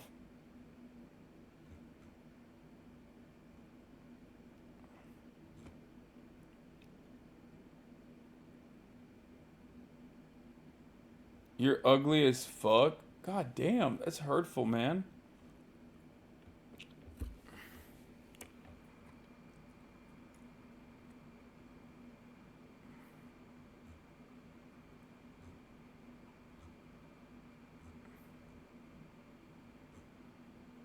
You've been muted for 2 hours, bro. Fuck, man. It happens like that sometimes. There's not much you can do about that. Hate to see it, hate to be it. All right, hold on. Remarkably, in some sense, unsophisticated. I mean, we've seen politicians over the years sort of in more sophisticated ways launder money. Maybe that'll come into play here, but use it in ways where maybe it's arguable. Is this a campaign expense? Is this a personal expense? But the things that Caitlin just laid out, that are laid out in the indictment, are seemingly undoubtedly personal expenses. So if prosecutors can prove that, and by the way, prosecutors are going to be very careful before they bring a charge against a sitting member of Congress. So if they can prove that, then that'll make out the wire fraud claims. And you made the point that this has happened fairly fast. So the evidence, they have to have it in order to go forward with this, obviously. They've got paperwork, and we will have to see. We do have something now coming out from the court. Bryn Gingras is joining us now live. She's got an update for us, a statement, I understand, from the DOJ. Yeah, that's right, Sarah. We learned that the grand jury returned this indictment yesterday, and now we have this 13-count indictment, a statement. I want to read it in full to you. It's quite long. It says, this indictment seeks to hold Santos accountable for various alleged fraudulent schemes and brazen misrepresentations. Taken together, the allegations in the indictment charge Santos with relying on repeated dishonesty and deception to ascend to the halls of Congress and enrich himself. He used political contributions to line his pockets, unlawfully applied for unemployment benefits that should have gone to New Yorkers who had lost their jobs due to the pandemic, and lied to the House of Representatives. My office and our law enforcement partners will continue to aggressively root out corruption and self-dealing from our community's public institutions and hold public officials accountable to the constituents who elected them. And of course, he went into office just in January, but we know that the investigations into him were before that. My colleague Mark Morales is learning from sources that Santos actually turned himself into the FBI office in Melville, New York, and was then taken here to the federal courthouse. And that's why we didn't actually see him drive up and go in. But he is in custody right now. We do expect him to go before a judge on these 13 charges. It's unclear of that timing as of now, but a pretty strong statement there from the DOJ. Tucker Carlson announcing plans to relaunch his show, this time on Twitter. Carlson made the announcement in a video posted to Twitter. You can't have a free society if people aren't allowed to say what they think is true. Speech is the fundamental prerequisite for democracy. That's why it's enshrined in the first of our constitutional amendments. Amazingly, as of tonight, there aren't many platforms left that allow free speech. The last big one remaining in the world, the only one, is Twitter, where we are now. All right, my panel is back. We also have Los Angeles Times op-ed columnist LZ Granderson and CNN media analyst Sarah Fisher is joining us as well. Sarah, Tucker went on to say that he's going to put his show on Twitter. What is a Twitter TV show? That's a great question. I think we're all dying to find out. Twitter, of course, has character limits, but when you subscribe to Twitter Blue, its subscription service, you get a little bit more space. Now, you can add a video to Twitter, not a full hour-length video, though, Allison. That's going to require a lot of work on the back end. I would imagine if you were to do a show, it would be truncated, so it wouldn't be that full hour that he had at Fox. And I ordered some room service.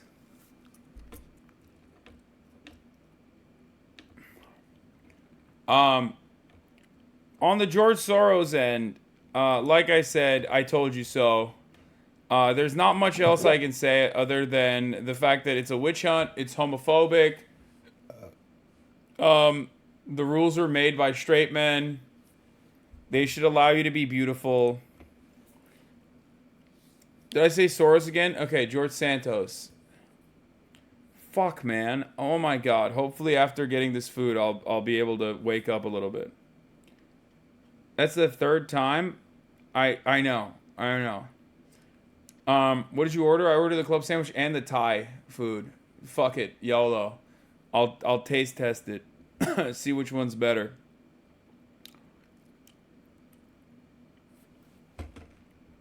Do you miss Kaya? More than anything on the planet. Daddy's money's getting to your head, isn't it? Yeah. Where are you at? You said wood paneling is a sign of shady shit going on? Yes.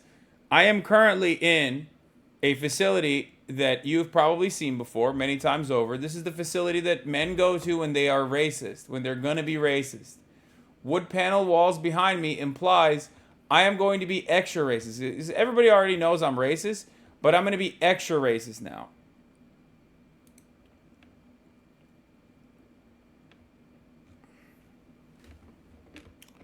Yeah.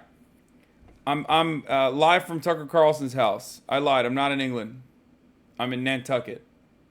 You guys, look, this is the beginning of the ability for me to address and defend myself. We have an indictment. We have the information that the government wants to come out. Who the fuck would defend this guy? Like, that's the thing I don't understand. He's so dead to rights, caught.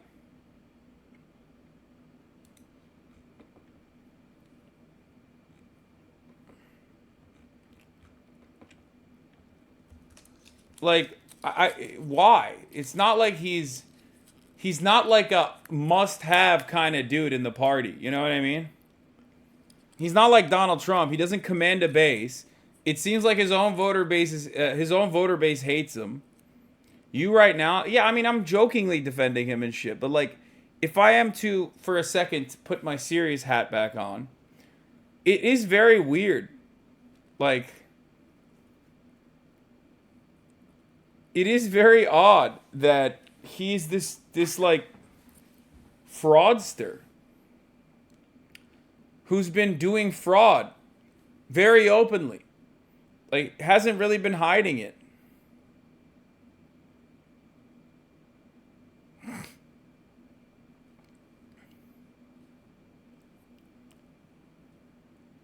I don't know. I mean, Democrats should probably do a better job of like utilizing it to be like, look at how fraudulent the Republican Party is. Like, they're literally defending this guy.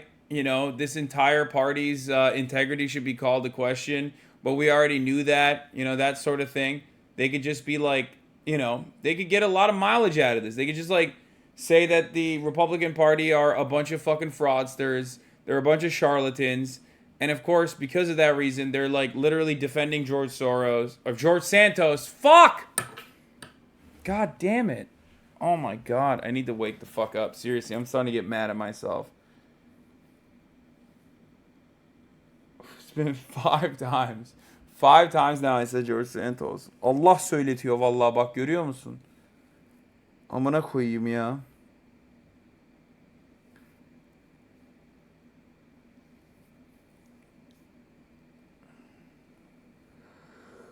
I am not the sharpest in the toolbox. But yeah, I mean, everybody knew this was happening. Democrats should probably utilize this a little bit better. I don't know what else to say. After me on, and I'm going to comply. I've been complying throughout this entire process. I have no desire not to comply at this point. They've been gracious in there. Now I'm going to have to go and fight to defend myself. The reality is it's a witch hunt. Because it makes no sense that in 4 months, 5 months, I'm indicted. You have Joe Biden's entire family. Wait, what? Dog, it just means that, like, you're that bad at doing crimes. What the fuck do you mean? Like, dude, this is one of my favorite types of defenses that you see from... Donald Trump did the same shit, where he did the reverse, where he was like, it took years to indict me. Believe me, this investigation took way too long. Which means it's a witch hunt. It's like, no, man. It just means that, like, that investigation took a long time because they didn't want to fuck it up. And in this circumstance, this investigation took a very short time because you didn't even, like, do anything to cover your tracks. You were doing some of the most transparent, flagrant fucking campaign finance violations. And it's not like other Republicans haven't gone to jail over this before. They have, right? This happened to that California representative who took campaign finance, and bought like CSGO skins and shit, and a golf bag for himself. So yeah, Duncan Hunter, Representative Duncan Hunter, he did this shit. He got caught. Very strange that he's like, oh, it's a witch hunt because it took four months. That's crazy. Like I did this crime, sure, but like it took him that quick to catch me. It's fucked up. You shouldn't take me to jail for that. Receiving deposits from nine family members receiving money from foreign destinations into their bank accounts. It's been years of exposing. A lot of you here have reported on them, and yet no investigation is launched into them.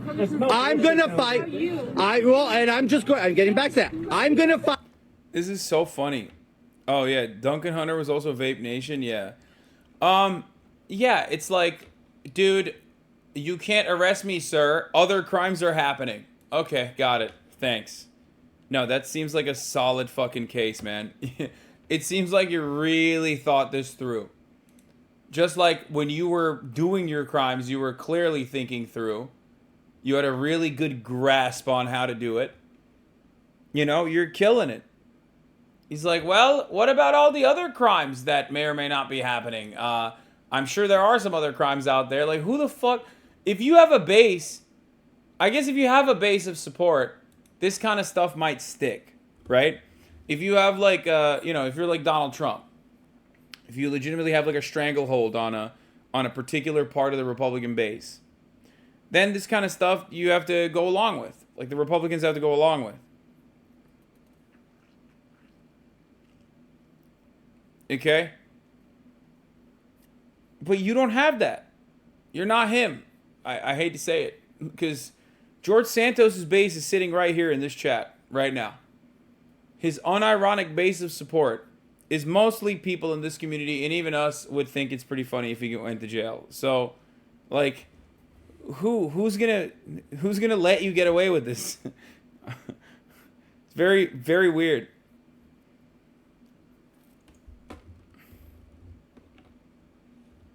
Fight my battle. I'm going to deliver. I'm going to fight the witch hunt. I'm going to take care of clearing my name, and I look forward to doing that. Good luck. Good luck. Good luck. Oh my God, he said he's going to... Does anybody believe you now? Well, like I said, I will prove myself innocent, and then we'll move from there. And re-election is a very far time away from now. Are you planning on running for re-election? Yes, I am. Bro, he said he's going to run for re-election. What the fuck? Yo, he's crazy with it. You'll win re-election? That's not up for me to know. You'll win re-election?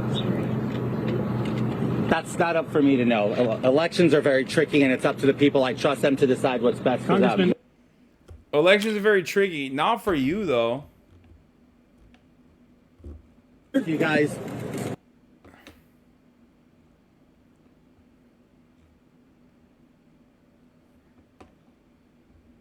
Elections are very tricky. You take campaign finance and you misuse it. Who knows where you're getting the money from? Just grasping. You know, all that good stuff. Oh fuck. Tucker Carlson. All right. Is there more George Santos clips that I'm missing? Because if there are, I would like to watch them. If there aren't, then let's move on to Tucker Carlson.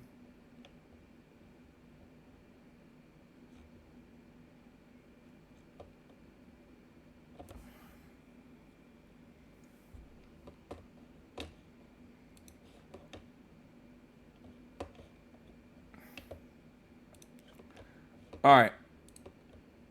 So, another big piece of news was that Tucker Carlson... Dude, this room is so dark. Like, what the fuck is going on here? There's got to be, like, better lighting in here, man. I truly don't understand why this room is so fucking dark. Some of these hotels are so weird.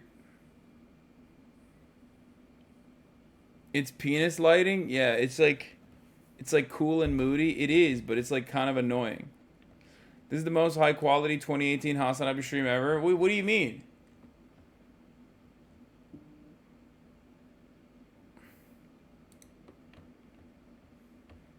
Allegations for like lies that you've told over the time, things that you've done, not investments, businesses you've been a part of.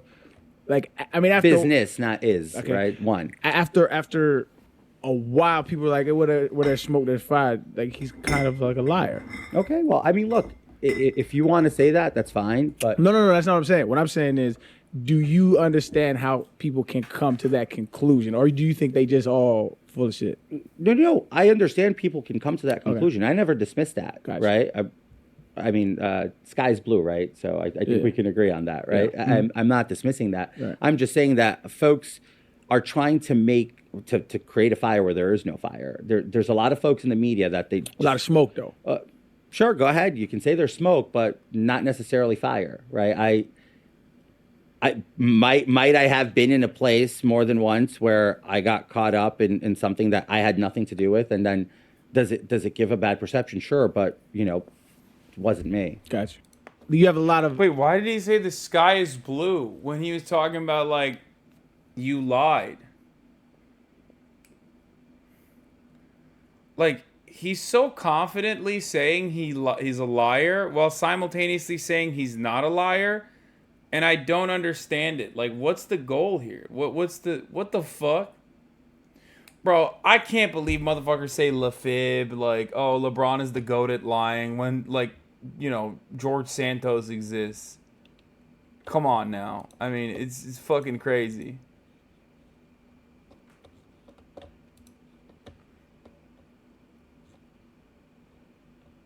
All right, let's get to Tucker Carlson. Announcing plans to relaunch his show, this time on Twitter.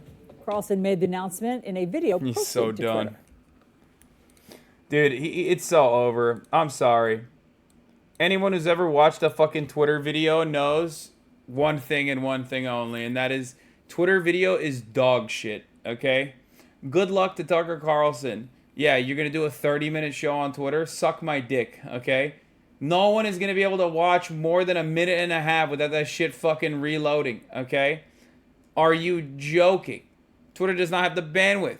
Twitter, even before Elon Musk, was horrible at serving video. So that's number one. I have a lot of thoughts on this issue. I'm going to get to the rest of them in a second. But here's Tucker Carlson's dumbass monologue from his wood panel house.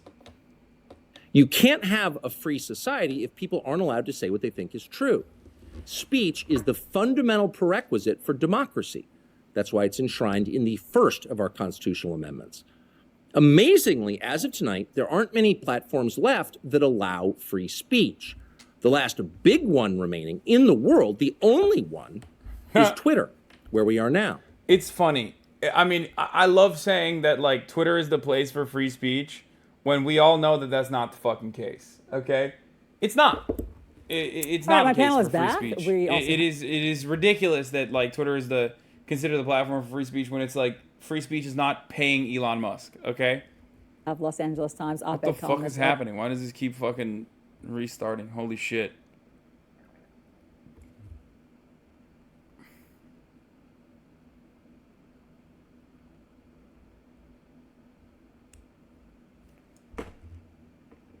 Why didn't you go to Parler? Good question. Possibly because Parler is bullshit. Can we watch the full Tucker Carlson video? Yeah, let's do that. Let's watch the full Tucker Carlson video. Is it on YouTube? Because I don't quite feel like watching it on Twitter, because let's be real, you know, it's just gonna be really hard. It's gonna be hard to watch a whole video on Twitter.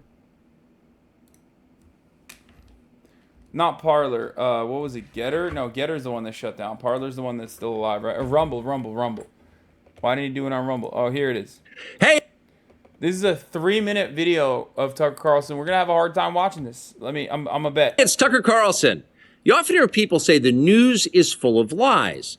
But most of the time, that's not exactly right. Much of what you see on television or read the New York Times is, in fact, true in the literal sense. It could pass one of the media's own fact checks. Lawyers would be willing to sign off on it. In fact, they may have. But that doesn't make it true. It's not true. At the most basic level, the news you consume is a lie of the stealthiest and most insidious kind.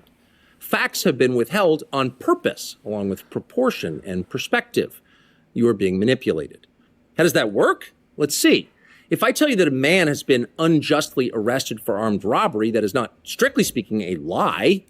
How does that work? Let's see. If I tell you that a man has been unjustly arrested for armed robbery, that is not, strictly speaking, a lie. He may have been framed. At this point, there's been no trial, so no one can really say.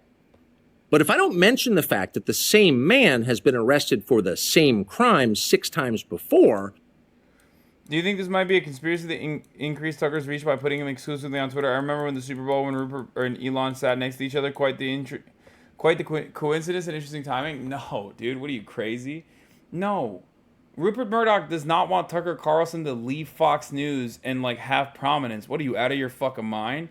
No. Tucker Carlson, if I'm not mistaken, is owed $26 million.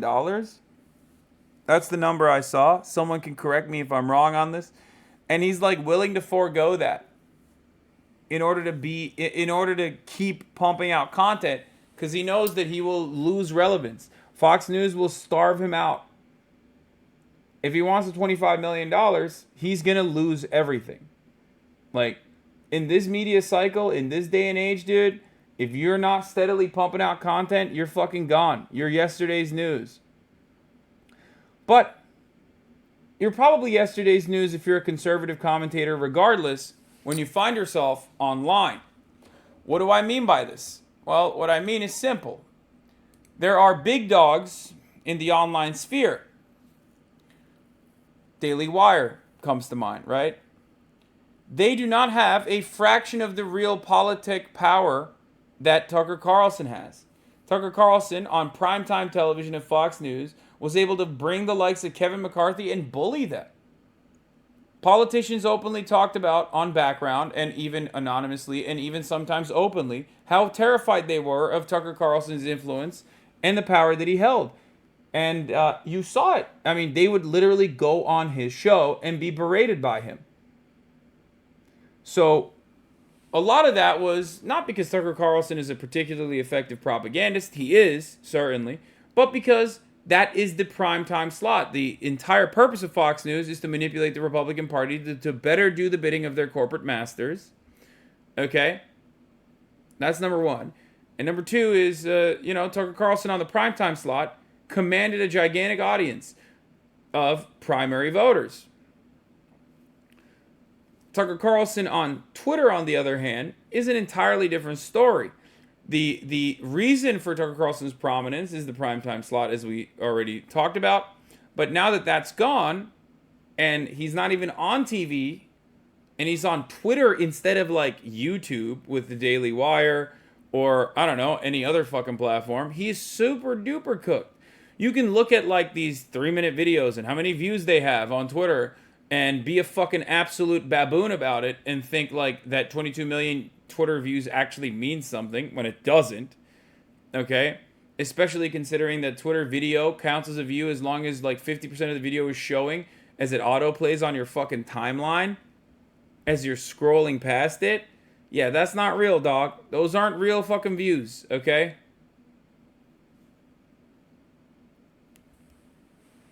It's entirely different than like having every goddamn retirement home and every goddamn every goddamn airport, playing his shit on TV nonstop to a captive audience. Okay? Doesn't work that way. If Bill O'Reilly fell off, if Glenn Beck fell off, if Megyn Kelly fell off, Tucker Carlson is also going to fall off. And Megyn Kelly actually went to another TV network after, and she still fell off. No. Now, it won't look like Tucker Carlson fell off. Why? Because he's on Twitter and because Elon loves him.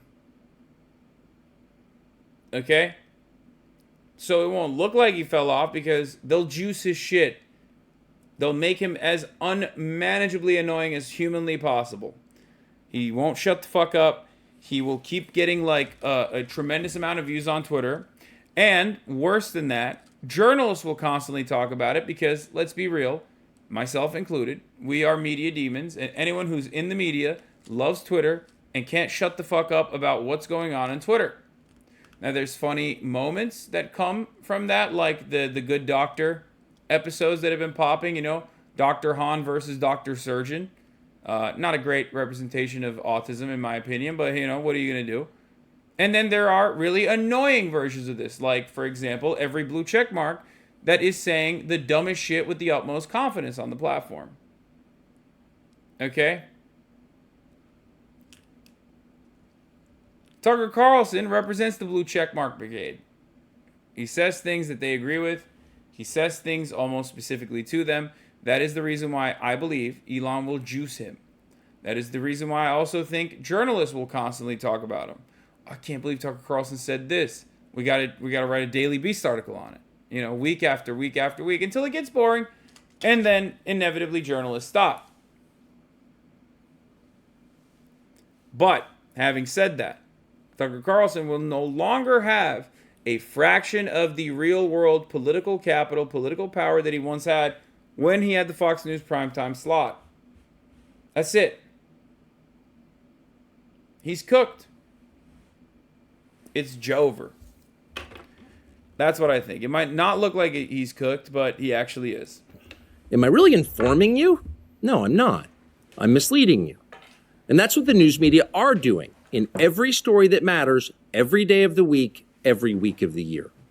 What's it like to work in a system like that? After more than 30 years in the middle of it, we could tell you stories. The best you can hope for in the news business at this point is the freedom to tell the fullest truth that you can. But there are always limits. And you know that if you bump up against those limits often enough, you will be fired for it. That's not a guess, it's guaranteed. Every person who works in English language media understands that. The rule of what you can't say defines everything. It's filthy, really, and it's utterly corrupting. You can't have a free society if people aren't allowed to say what they think is true. Speech is the fundamental prerequisite for democracy. Okay, it looks way creepier now, right? Bro, this shit literally looks like a fucking murder room or something. I kind of like it though. It's vibey. It's a bit spooky. My food's gonna be here soon, by the way, and I'm very excited about that. All right, I'm gonna go pee real quick. Cook like a rotisserie chicken? Yeah, I do have the rotisserie chicken waiting to be bought vibes in here. You look like you're in the movie Drive. Democracy. That's why it's enshrined in the first of our constitutional amendments. Amazingly, as of tonight, there aren't many platforms left that allow free speech.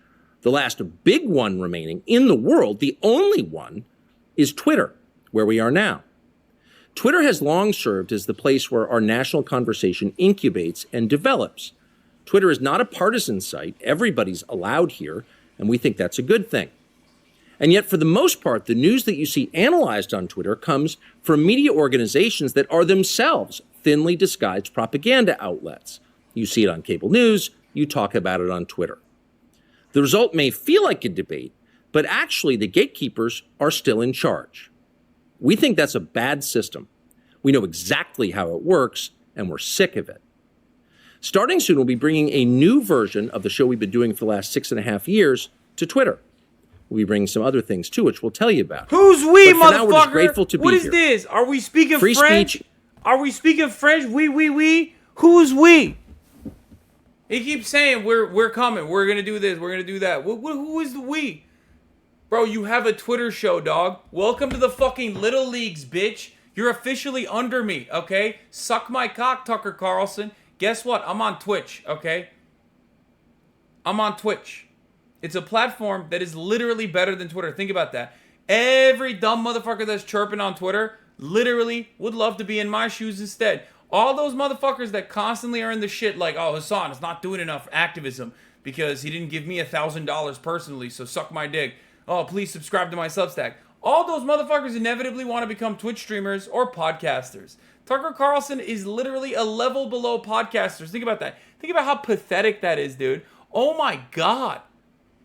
At least have the dignity and go to like AM radio or something, you fucking idiot. You went on Twitter? Oh, Jesus Christ, this is so good. You're literally a poster, dog. Welcome to Poster's Paradise. Now, you're in the muck. You're in the thick of it with all the rest of the mentally ill charlatans of the fucking world. Have fun.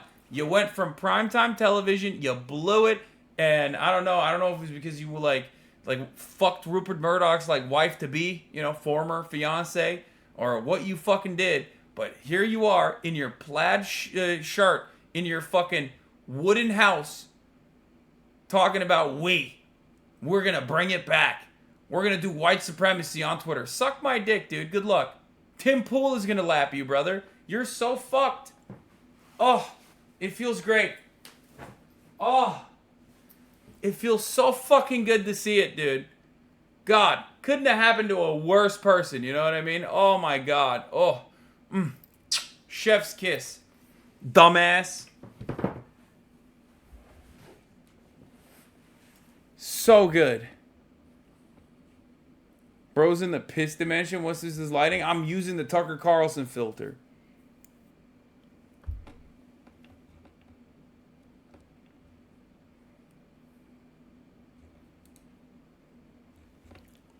Is the main right that you have. Without it, you have no others. See you soon. Today, Elon Musk is going mask off. He has shared an article claiming Zuckerberg stole the election for Biden, claims the media is racist against white people, denied the Allen shooter was a neo-Nazi and claimed it was a psyop. This is all fascist propaganda. Yeah, I saw this. The massive public manipulation thing. Term frequency in popular U.S. newspapers. Racist, and racism. Okay. Oh, man, they're talking about racism a lot. Interesting article. Perhaps community notes can add further context and corrections from the Federalist. This sounds like a psyop. An employee-funded media told us Jewish lady and a Korean guy. What?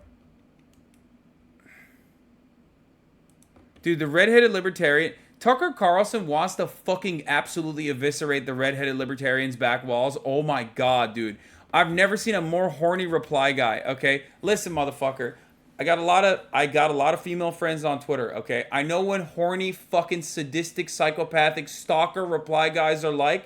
I know how they behave. You are doing it right now. Go jerk off, you fucking weirdo. What the fuck are you doing? He's like, every time the Redheaded Libertarian is like, oh my God, it seems like the government is trying to make us think that Nazis are bad. Ooh, Tucker Carlson's like, interesting. Can I please get a crumb of pussy, ma'am? Can I please fuck you? Please, oh my God, I'm so desperate. I want to fuck you so bad. I'm going to fucking kill myself. I need your pussy, ma'am.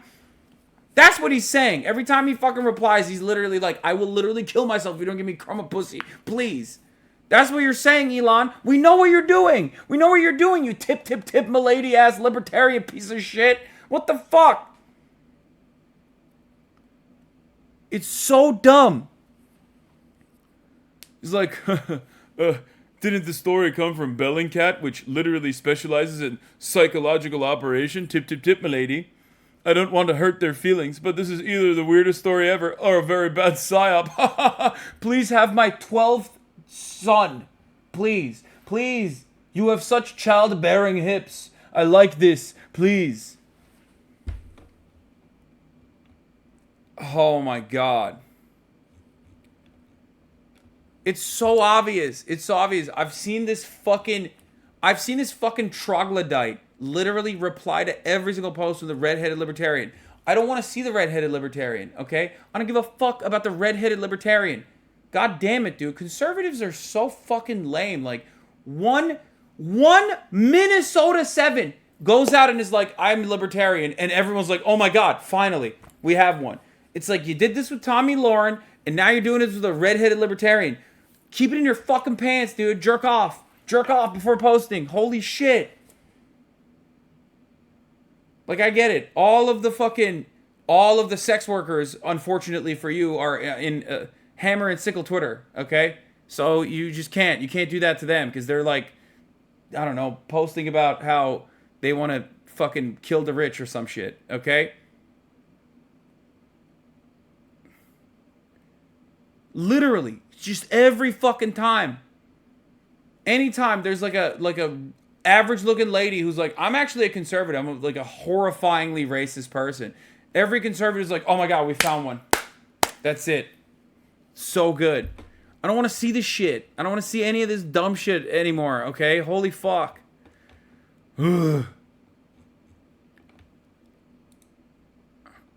Since 1968, there have been over 193,500 interracial murders, including 35,000 white women murdered by blacks, 85.4% of female total, 6,000 black women murdered by whites. Let's think about that for a second. So, 35,000 white women were murdered by black people. The interracial race statistics are really interesting. Especially when you consider that the overwhelming majority, around 90% of crime, okay, is being committed intra-racially, as in inside of the race. So it's white on white crime or black on black crime. So what does that leave us with here? When you talk about 35,000 white women murdered by black people, oh, that's right. There is a fuckload more white people in the country. It's just simple fucking math. Oh my God. That's crazy. It's almost like when 60% of the country is white, then like the victims overwhelmingly are still going to be in larger numbers white people. Wow. Wow. That's wild. Wow. Math, dude. It's so simple. It's so fucking simple. What the fuck? These guys are the brilliant science leaders of the nation, of the world, of the planet. Really? I can't even talk. This kind of shit is so frustrating because it's just like celebrating idiocy, okay? And I fucking can't stand it, dude.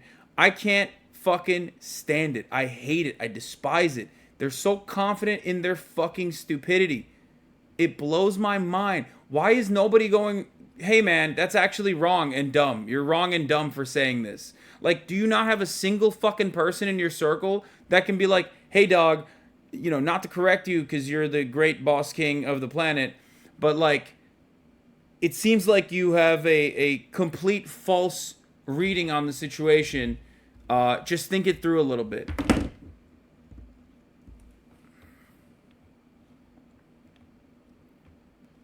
There's a great danger to media stoking the fires of hatred. Oh, God.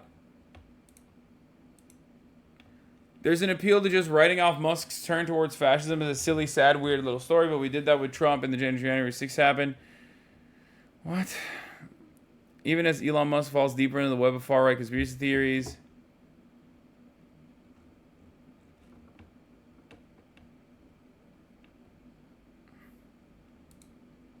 The goal is for you to come away from this video understanding one of the most important formulas in all of probability, Bayes' theorem. This formula, it's central to scientific discovery. It's a... What?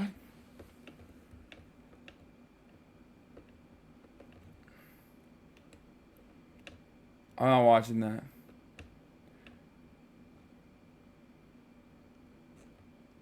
I parsed through the math of how more white guys get killed by the cops despite the fact that black guys get killed at a higher rate. And he said he didn't believe the math. What? What does that mean? Great breakdown of this. Kareem Carr, data scientist.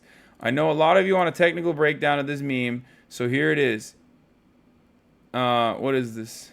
Misleading format. First thing I did was recreate the bar chart. I wanted to make sure that my calculations matched theirs since they seem to have modified the data reported in the original source. Interracial violent crime incidents. 2018. Black on white, 547,000. Black on Hispanic, white on black, white on Hispanic, Hispanic white, and then Hispanic on black.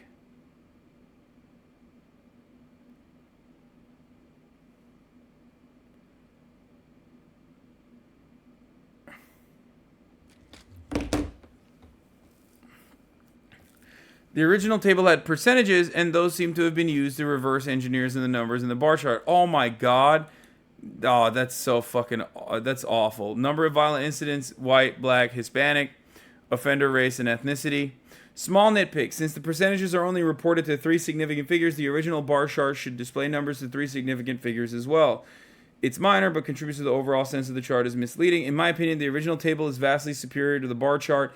It communicates clearly the fact that rates at which white victims experience violent crime involving black offenders is very similar to the overall percentage of black people in the population, 14.6. Yeah, there you go. This point is actively obscured by turning these percentages into counts in the graph. Poor organization of information. It's just, there are more white people in the country, okay? There are more white people. White people make up like 60% of the entire fucking nation, okay? So, of course, there are going to be, in totality, more white victims of everything. More white victims, more white perpetrators of violent crime, more white everything, despite the fact that, you know, black people on average are still poorer overall than white people, okay? That's it. That's the entire point of this. I mean, we don't even need to fucking break it down any further, but, like, let's do it, okay? This particularly misleading because without context, it makes it seem as if black offenders are going out of their way to seek out white victims. But overwhelming majority of Americans are white. The implications of this fact are a bit shocking, so let's let this sink in. In a truly race-blind society where most of the people are white and where victims are being selected purely at random, the vast majority of crimes committed by black offenders should involve white victims. This should be our default hypothesis. Exactly. Because most people are white. So clearly, you know, if you're looking at especially interracial crime, yes, there are going to be more, you know, white victims of crime.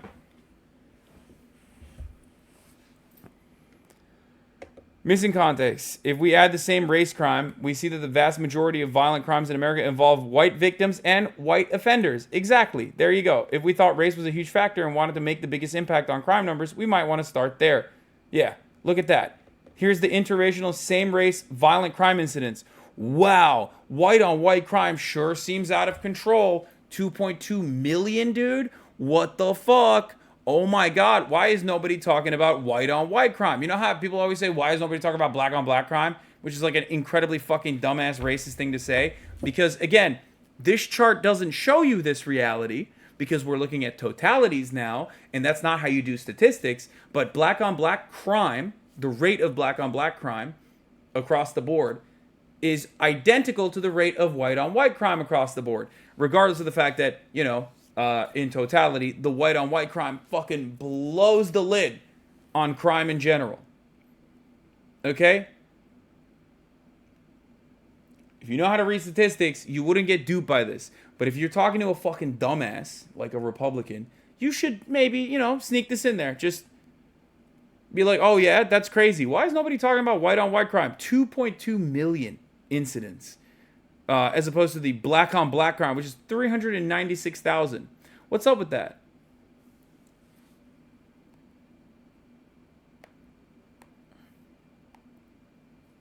What's going on with that?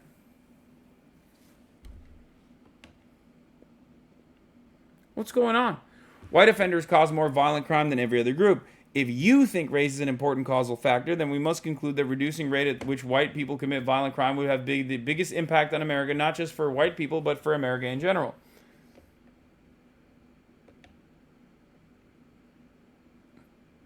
Unfair comparison due to age. According to Pew Research, the most common age of white Americans in 2018 is 58. For black Americans, is 27. As you can imagine, there's probably not a lot of 58-year-olds running around committing violent crime. So there's that as well. When we compare the white population to the black population without adjustment, we are essentially comparing 58-year-olds to 27-year-olds. This is not a fair comparison. Unfair comparison due to wealth. It is pretty much common knowledge that black Americans have much less wealth than white Americans. When we compare crimes between groups, we are also comparing across wealth and income levels. Again, this is not a fair comparison. Exactly. Crime doesn't exist in nature. It's socially constructed by humans. When comparing social constructs between groups, we have to ask ourselves if the thing we are observing is socially constructed in exactly the same way for both groups. Do violent crime incidents have exactly the same probability of being reported and investigated regardless of race? Do offenders have exactly the same probability of being arrested? Do arrestees have exactly the same probability of being convicted? Of course not.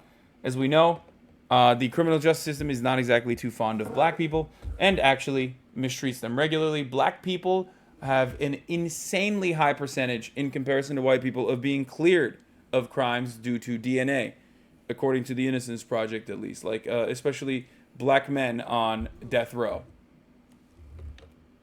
So do with that information what you will. If not, then violent crime might not be a good candidate for comparison measure between groups. Race can be an emotional topic, so let me explain this with a physical example. I know what I'm saying sounds like squishy humanities issues, but it's actually 100% rock hard science issue. Imagine we have two detectors. One detects B particles and the other W particles. If the detectors, okay, I don't want to. This is too boring. Anyway, it's a bad use of data because it's a misleading format. It's got poor organization. It's got missing context, and it's confounding by age. Did my food come here?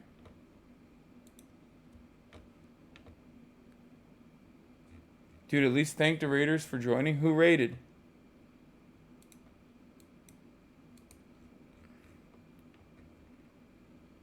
Can't tell if they knocked or not.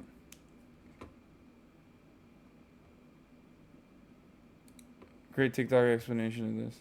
So you might have seen this tweet going around by End Wokeness, which has even reached the richest person in the world. The replies are to believe this graph shows some factual statistic. But this is pretty stupid, so there's a couple things I would like to point out here. First off, anybody with half a brain who's taken at least 3 seconds of a stats course will think it's very strange that this data is being reported in absolute numbers as opposed to rates of population. Because guess what? White people make up the majority of Americans. So obviously they're going to make up the majority of victims. Similarly, black people are obviously going to make up a smaller percentage of victims in the country just based on the fact that there are far fewer black people. But the explanations are obviously not that simple, so I'm going to need to see a better representation of this data in order to get a better picture of what's actually going on here. Here it is. First thing to notice that the majority of violent crimes committed against white people are committed by other white people. Similarly, the majority of violent crimes committed against black people are also by other black people. You've probably heard of this before. It's essentially proximity crimes. Most of the time, violent acts are committed against people that are physically close to you, and most of the time, that will be people of the same race. And according to this data, 15% of violent crimes committed against white people are committed by black people,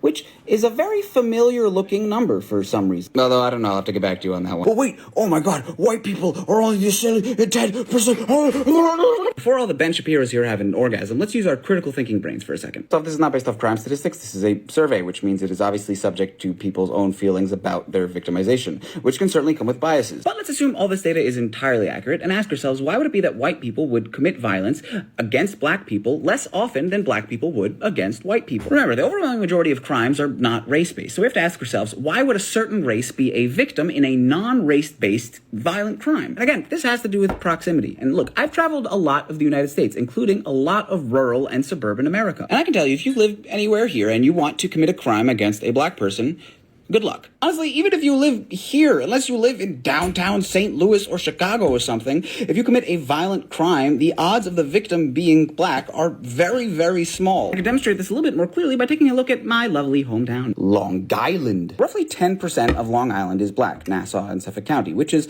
roughly similar to the national average. However, of the 291 communities on Long Island, half of the black population live in just 11 of them, and over 90% of the black population lives in just 62 of them, which means the remaining 230 communities on Long Island consist of only 10% of the black population, which means white people growing up on Long Island will almost certainly grow up in a town like this. I.e., if a white person on Long Island were to commit a non-race-based violent crime, the odds of the victim of that crime being black are very, very small, just by virtue of the fact that most white people on Long Island only live around other white people. You might say, wait a minute, shouldn't the exact same thing be true in the reverse? Except, no, it actually shouldn't. And we can see this by taking a look at Bed-Stuy, which I was surprised to see apparently has one of the highest concentrations of black residents in the United States, which was surprising because only 45% of Bed-Stuy is black, which means, by the way, even in a community that has one of the highest concentrations of black people in the country, if a violent crime is committed here, there's still a 30% chance that the victim would be white. But let's say you live in Bed-Stuy. How far would you have to travel to commit a violent crime in a predominantly white neighborhood? Well, you'd have to go here.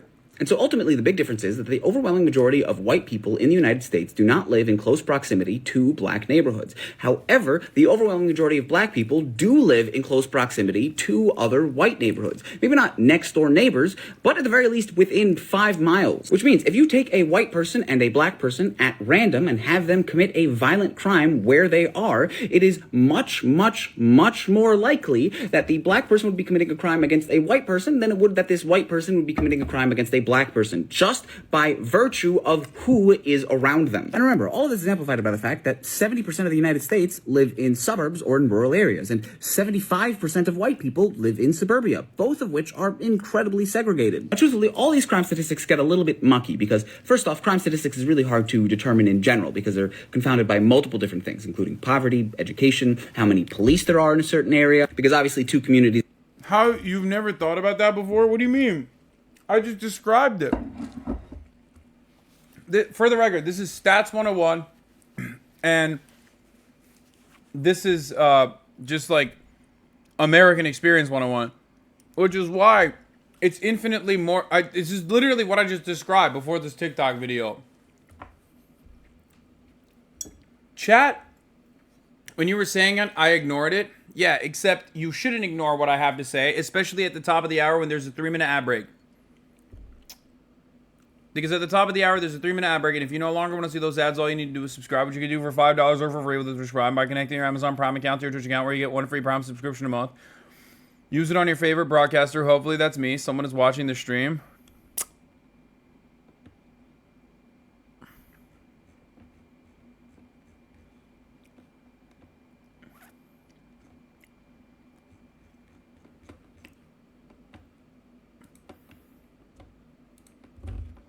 You can also get gifted a sub if you're lucky. Speaking of crime, apparently there's a chase happening. Is that what's going on?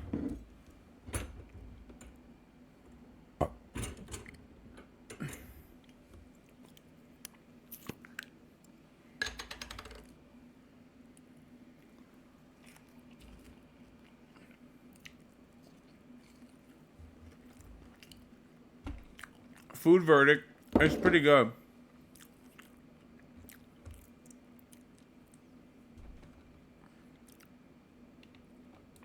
Communities that are equally violent, the one that has more police will have more arrests because there are more people there to physically catch crimes. But when we talk about interracial crime and what narrative the media is spinning, as is implied by that tweet, what they're talking about is crime that is based off of race. So what I would like to see is not just how many interracial crimes there are, but how many interracial crimes there are that are motivated by race. And if that differs depending on the race of the victim. I mean, I don't know, it'd just be really nice if, like, you know, the FBI or something something had statistics on hate crimes in the United States. Oh shoot. And wow, would you look at that? Almost 3 times as many crimes that are deemed as specifically anti-black or anti-African American versus crimes that are anti-white. But I don't want to just go by absolutes here. I want to look at what percentage of total interracial violent crime against white or black people is specifically motivated by race. So if white people commit 62% of crimes against other white people, then that would mean 1.357 million crimes against white people committed by non-white people versus 116,000 crimes committed against black people by non-black people. And with 1942 hate crimes listed that year, that would give us a hate crime rate of 1.67% against black people versus a hate crime rate of 0.05% against white people. Look, here's my chart, Elon. Why don't you retweet this? By the way, that's me.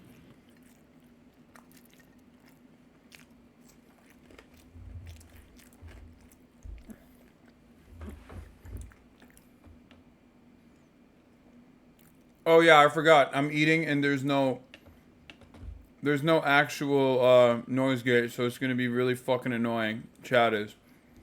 Alright, let's get back to Tucker Carlson. LZ Granderson and CNN media analyst Sarah Fisher is joining us as well. Sarah, Tucker went on to say that he's going to put his show on Twitter. What is a Twitter TV show?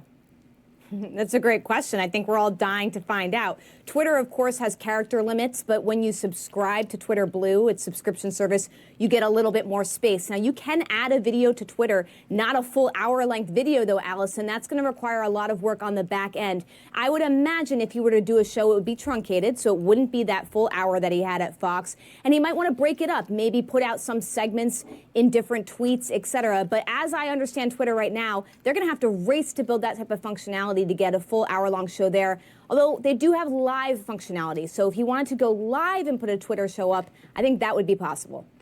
Okay, that's interesting. Tucker, you're also reporting, Sarah, that Tucker is accusing Fox of fraud and breach of contract. So how does he say they defrauded him? So basically what he's saying is that Fox executives, with sources tell me are Fox's chief legal and policy officer and Rupert Murdoch himself, made these promises to Carlson, basically saying, look, if you hand over your personal communications, we'll safeguard it, we'll make sure that it doesn't get leaked. And then he's now saying, well, look, it's been leaked, it's been reported on in the media, and so you have then broken a verbal promise to me, and that, Carlson's lawyers are alleging, is a breach of his employment contract because the terms of an agreement between the employer and the person who is working for the company have changed. Now, of course, that was up to a court. That will be up to a court to decide whether or not that's actually going to be considered a breach of his contract. Okay. Thank you, Sarah, very much. Let me bring in our panel now. Josh, they have to hand it over in discovery? I mean, why is Fox responsible for that? They can't be responsible for all leaks. Well, I mean, people with misophonia are the most annoying motherfuckers on the planet. Bro, no one cares that you have this, like, fake disability that you made up, okay? No one cares. Yeah, you get annoyed by mouth noises? Yeah, welcome to the fucking world. I do too. Okay? I do too. Like, just fucking shut the fuck up. You know what I mean? It's like, you're so unbearable, dude. You would think that, like, you're quadra-fucking-pelagic or something.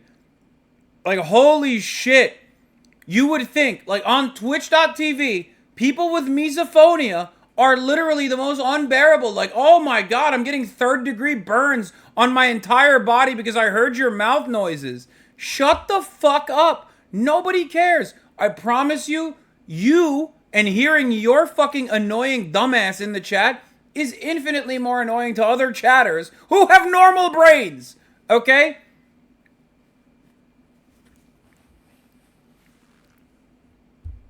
Sorry, sucks to suck. Suck my fucking cock, okay? There you go. Are you happy? It's ableism time, baby. God damn, dude. Little fucking bitches. Oh my God. There's also a number of accusations in this letter to Fox, including that he claims that one member of the Fox board told him that it was a condition of the settlement that they would fire him. Now, Something Dominion has denied. Dominion and Fox have both denied that. It doesn't make sense as something for Dominion to demand because Tucker was not even really at the center of their allegations. It was more about Maria Bartiromo and Janine Pirro and various other people. And Dominion doesn't get any real financial gain from them firing Tucker Carlson. So I think first thing I would say is just because Tucker Carlson has accused Fox of doing certain things in a letter doesn't mean that he's done all of them. Now, obviously, a lot of people have been speculating about various materials that have gotten into the media since Tucker Carlson's firing, including that text message in which he is commenting on this riot and saying, well, this is not how white people fight, and that Fox's concern was that people were going to find out that Tucker Carlson was racist and that was why they fired him. Breaking news. The idea that Fox was behind those leaks, I do not find that idea crazy, given some of the ways that Fox has dealt with departing talent in the past. But I think this is all an effort to get out of his Fox contract, and that's been clear in the news coverage that Tucker wants to be out there in the arena. He's not allowed to go and do another show unless Fox lets him out of his contract. And so far, Fox has been continuing to pay him. They can keep him under contract until after the next election. I guess the bigger question, guys, is what does this mean for the world? What does this mean for the world? If he doesn't have his powerful platform on Fox, which is a powerful platform, and it's on Twitter, does that, suddenly reduce his power?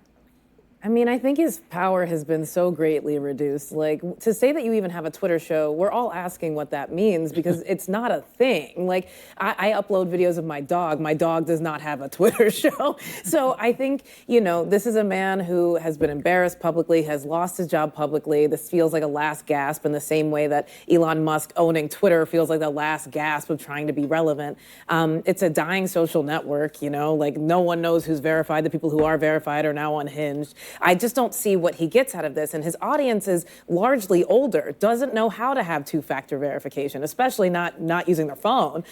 So I don't see this as some great comeback. I see this as just diminishing returns in every way and embarrassing. I think that's interesting, but I would also just caution that reports of his demise and of Twitter's may be premature because, Tucker, I think, does have a grip on a large portion of America. And if you read the comments under his announcement, people are like, can't wait, the hell with Fox. Like, they're ready to go wherever he's going. Which is why the question about power first. Yeah, because you're an idiot and you fucking see blue checkmark people and don't realize that, one, Twitter views are not real. And two, you're engaging in the dumbest form of sampling bias. You literally look at blue check marks and you basically hand it to Elon. You see it as valid. It's not. There's so many motherfuckers with 30. So many motherfuckers with 30 followers just saying the most unhinged shit under those posts. It doesn't mean anything. We need to first define how are we defining power. Yes, he lost the power that he got from being on Fox, but what other power does he still have, and how is he going to use that power? That's what because as we saw, Fox was just one aspect of his influence. He's influenced in a lot of different areas in terms of everyday life, and while he may not have the same audience size on Twitter, he may not need the same size to have a similar or greater impact. So as we discuss this, power isn't simply about Twitter followers or simply being on television. Yeah. Power is what's happening in those rooms where it happens. Well, one of the things, thank you for that Hamilton quote. I like that. I was wondering if you was paying attention. I was. One of the ways that he had power in these rooms where it happened is that he did have the ear, and in fact, often more than the ear of some politicians like Kevin McCarthy. He got Kevin McCarthy to hand over the tapes from January 6th. He was very influential in Republican political circles. Do you think that he will still have that? Well, I think that influence still exists. Will it wane a little bit? We'll have to see. I think, again, if you look at somebody like Ron DeSantis, he was easily able to get. How many times has Kevin McCarthy individually in person appeared on the Daily Wire? How many times?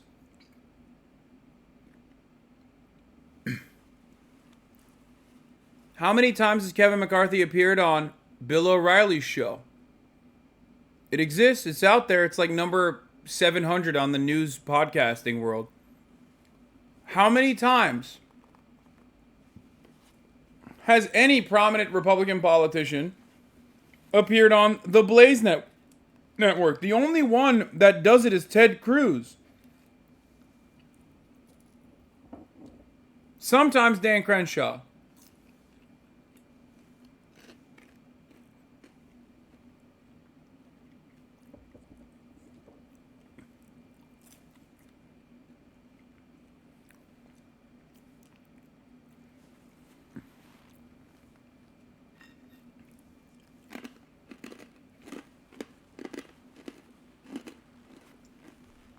Don't be ridiculous. A message out, whatever that message of the week was that they put on the placard at the front of those podiums. So yes, that's going to change a little bit. I think also don't necessarily dismiss Twitter right away. Certainly, he's probably going to deal with the fact that, to your point, a large portion of that 3.6 million that we're tuning in don't have the two-factor authentication, don't actually know where they can even download Twitter from, right? But there also is a potential for new audiences, right? I make the comparison to somebody who says they are a member or supporter of Planned Parenthood versus somebody who says they're a member or supporter of the NRA, even though they haven't necessarily given any money in 10 or 20 years, right? It's that type of synthetic organization of people who support someone, and many of them had been getting his information in the digital landscape anyway, whether it was via Facebook, whether it was via Twitter. So I just think that there is the opportunity, even if you're not necessarily watching him live during a Twitter live, for those clips to be recorded, to be dispersed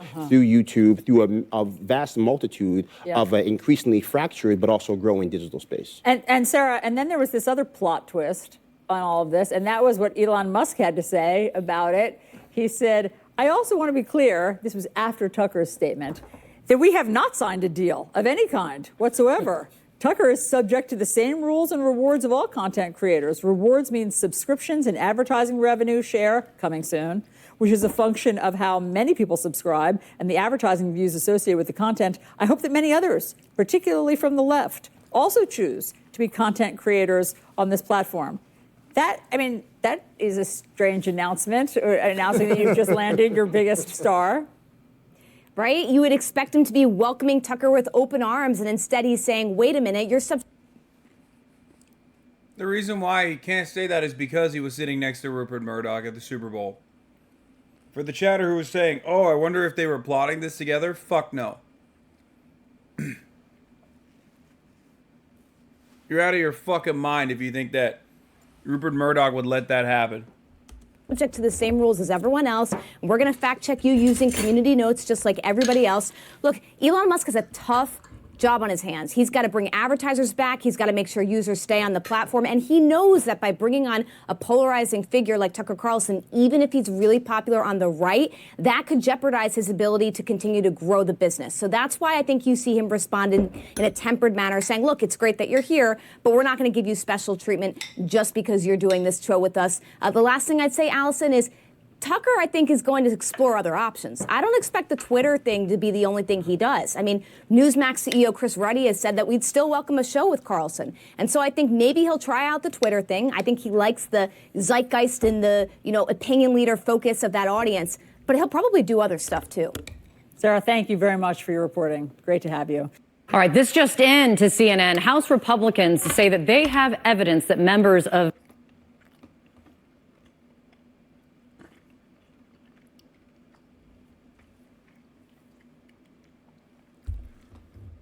Yeah, like I mentioned already, the annoying part of this is that Elon Musk will do everything to highlight Tucker Carlson,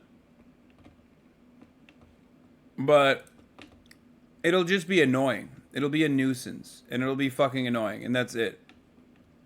It won't be anything but just a nuisance and annoying, and the daily beasts of the world will cover it extensively because they see it in front of their eyes and they get mad. But his impact is so dulled. The list goes on. So, but in terms of what he is proposing, is there any room for negotiation? What's he proposing? Did he tell you? Did you hear him? No, I'm not being facetious. Did he tell you what he's proposing? The list goes on. So But in terms of what he is proposing, is there any room for negotiation? what's he proposing? Did he tell you? Did you hear him? No, I'm not being facetious. Did he tell you what he's proposing? He was talking about the bill.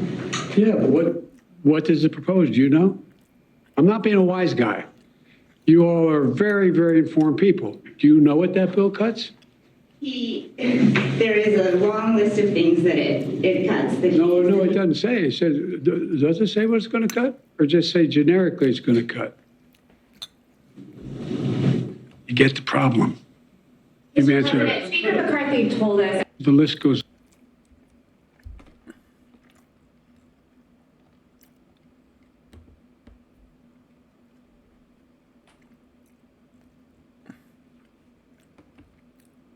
Honestly. Oh God. Oh. Okay. I gotta mention something here. Okay. If you get this fucking, if you get this horrifically owned by an 800-year-old man who half the time doesn't know what room he's in, you should just leave your badge at the door. Like, actually, he, like, stuttered his way into long dicking you, dude. Holy fuck. He said, why? Here's my cock, Jack. Cut the slack.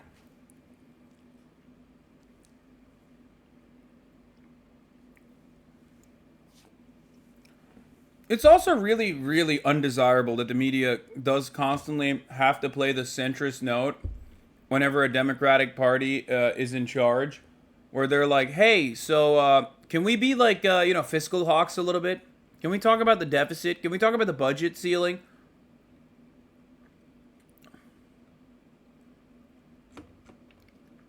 Speaking of old motherfuckers who should not be anywhere near power, Dianne Feinstein has returned to the Capitol, looking so hot. Now, there's a lot of naysayers out there. I'm going to address all of them, okay?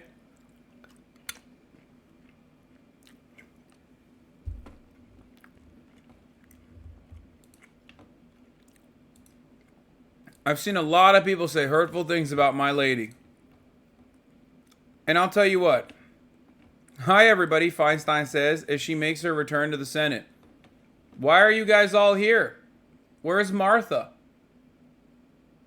Is what she also said. Martha is Dianne Feinstein's dead relative. I'm just making that up, actually. I don't know if that's real or not. But anyway. I think the reality is that Dianne is back. And she's hot. And everyone's jealous. That's a hot bitch. She's a sexy bitch.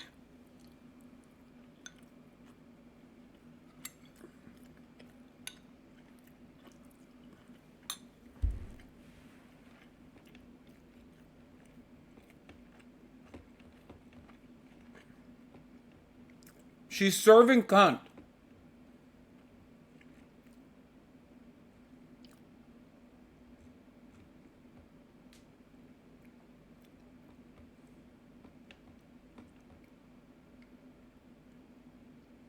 She needs to retire, but would you agree targeting her staff is crossing a line? No, dude, what? No. The fuck do you mean? Her staffers are the same fucking people that are literally keeping her around, brother. What the fuck are you talking about?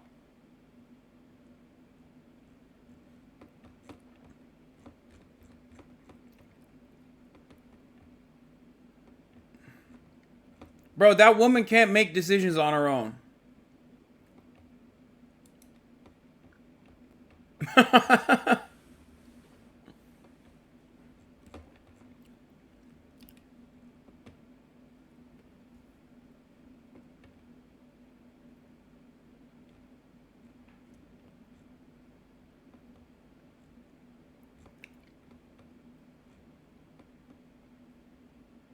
Get Young Gravy to the Capitol. She'll get her moving ASAP. Bro. The second coming of Jesus Christ won't get Dianne Feinstein moving. She was there for the first. She was there for the resurrection. She literally did the crucifixion, dude.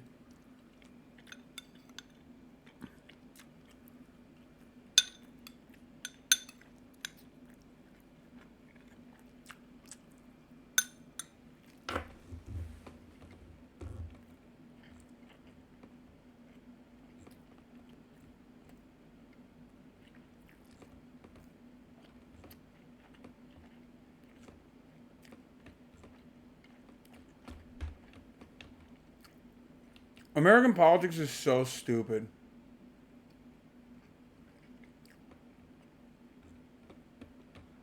Like, why do we have to sit there and wait for her to die?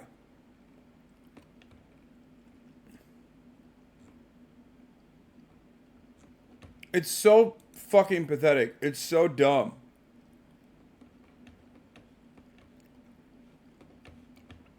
Shout out to the Democratic Party for seeing this fucking decrepit old carcass and going, no, she's eligible for another term, actually. It's very good.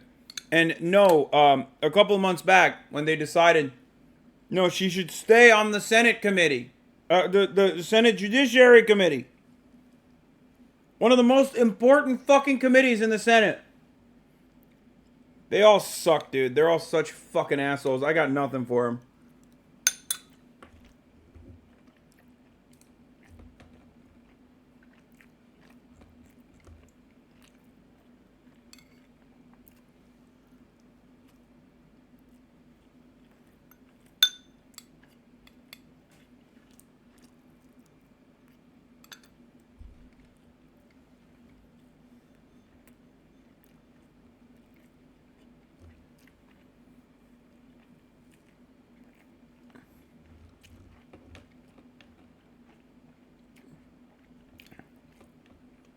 Oh, yeah.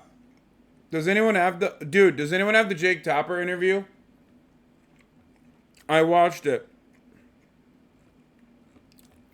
Jake Tapper let Dick Durbin, the Senate whip, which, you know, Chuck Schumer rolls around whenever he's too big of a pussy to fucking come out and speak for himself. Jake Tapper is not the type of guy you want to fucking get criticism from. Why do I say that? I mean... Because Jake Tapper is the most tepid, boring, banal, vanilla, center-right liberal you can get. When you got Jake Tapper ass-tapping, shit's gone wrong. He's the last guy you want to hear from. Okay? Let him talk shit about Donald Trump all day, every day, okay? That's what he's best at. When he's shitting on the Democrats, you know... When you're shitting on Democrats from a leftist position, you know you are so fucked up. All due respect, sir, you and your fellow Democrats were very ginger and very polite when it came to Justice Ruth Bader Ginsburg and not pushing her to retire when you had a Democratic majority in the Senate. How'd that work out for you? How'd that work out for Roe v. Wade? Well, I can tell you that you can play these out and try to guess what the Supreme Court...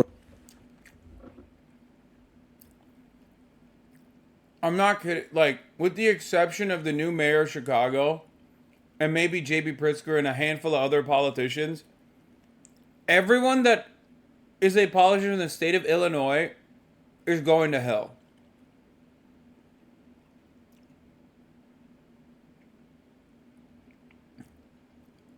I fucking hate them so much. He's such a piece of shit. First of all, incredible. He said, you know, it's a fucking... It's a coin toss, really. Is it? Is it a coin toss? Like, you think the Republican Supreme Court justices weren't appointed specifically for, you know, eviscerating Roe v. Wade?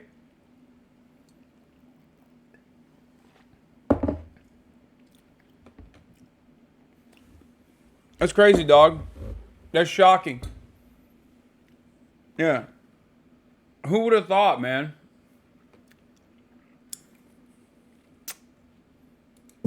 will be. The bottom line is, though, we have in the past had members of the Senate, I can think of a handful as I'm sitting here, Democrats and Republicans, who've been absent because of medical conditions for lengthy periods of time. I want to treat Dianne Feinstein fairly. I want to be sensitive to her family situation and her personal situation. Bro, what do you mean? Like, it's not like she got caught having an affair, dude. Like, what the fuck? She's just like 900 years old. You want to be like...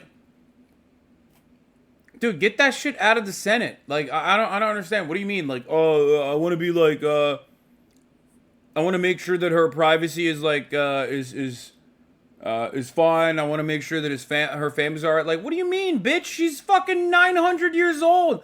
She's already a gorillionaire. She literally invented the toast, the white toast bread. She invented it. She invented chocolate chip cookies, man. Okay, she didn't invent either of those things, but she was literally alive when those things were invented. That's not even a joke.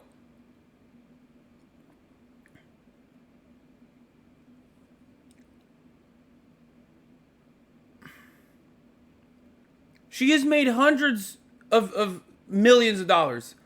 Like, it's not like her family's gonna go starving if she fucking doesn't go for another term, you know?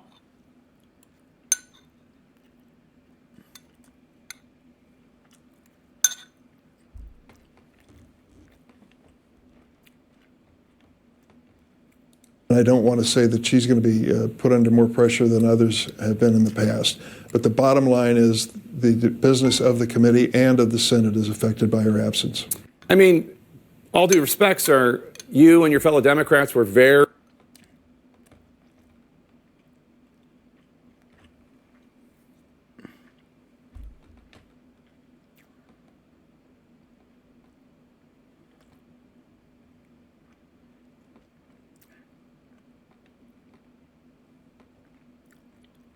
She was 60 when you were born? Jesus Christ.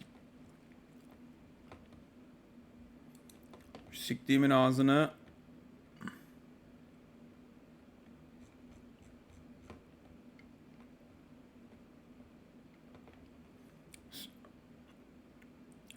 Siktiğimin ağzını şapırdatma, domuz bayırı gibi oldu benim minik civciv.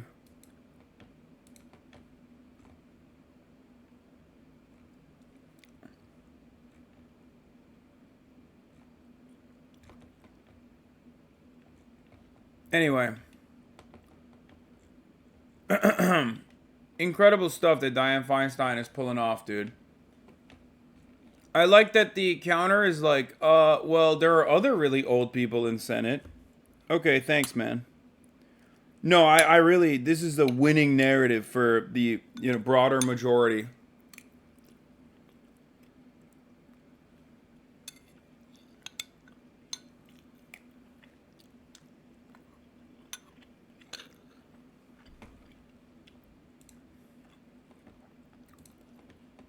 Anyway, here's Tim Pool reacting to the shooter being a fan of his. The Nazi shooter. So my point is, this is grasping at straws, right? Because even if they can definitively prove, even if it turns out that this is legitimate, that really is this guy's profile, they're telling the truth and they have good reasons to be confident, that still is not the nail in the coffin that they think it is here. I mean, I got to be honest, like, I think it's funny and I really just don't care. I think we've won so much ground in the culture war that it is completely meaningless that they would even do it, assuming it was a psyop. It's just, it means nothing to me. It's just funny. The fact, so my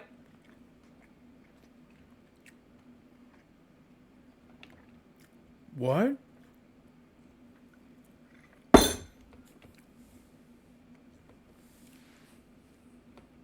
Wait, what is he doing? Is he all right? I think it's funny and I really just don't care. I think we've won so much ground in the culture war that it is completely meaningless that they would even do it, assuming it was a psyop. I'm not mad. I'm actually laughing. Is funny, but bro, you're talking about a mass shooter. Yo, what the fuck's going on, dude? Okay, this is what I noticed.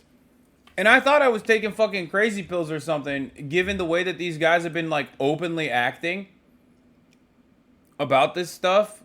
Like, the right used to say thoughts and, you know, prayers. I feel so sad about mass shootings. Like, oh man, how do we fix it? Don't make it political. Nowadays, like, or they would distance themselves from the shooter if the shooter's manifesto was like, I love Tim Pool and this is why I'm shooting people. Like, not this one. Okay, this shooter didn't say he loves Tim Pool, but we did find out he does love Tim Pool. But, like, back in the day, they'd like go on the defensive and be like, this is not what I am. This is not what I represent. It's really fucked up. And then the Q nightclub shooting happened, and Matt Walsh pretty much openly was like, yeah, more should happen, actually. And it's your fault for being trans in public. And now this Nazi fucking goes out to an Allen, Texas mall and like starts unloading into everyone he can. And these guys are like, oh, this must be a psyop. To do what exactly? Like, you think the government is doing a psyop to, like, make Nazis look bad? Like, what? Like, I don't think anybody needs a psyop for that, dog. What do you mean? World War II was a psyop? Is that what's going on?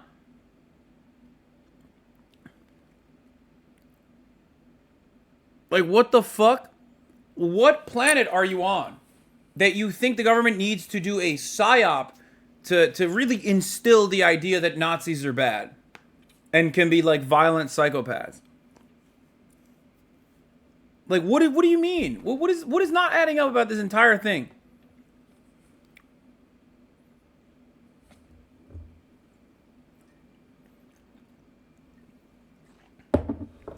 I'm imagining a guy going around being like, man, those Nazis have some good ideas. Oh no, they just did a mass murder. Fuck. I guess I'm not a Nazi now. Oh man, it's making me think real long and hard about this Nazi stuff.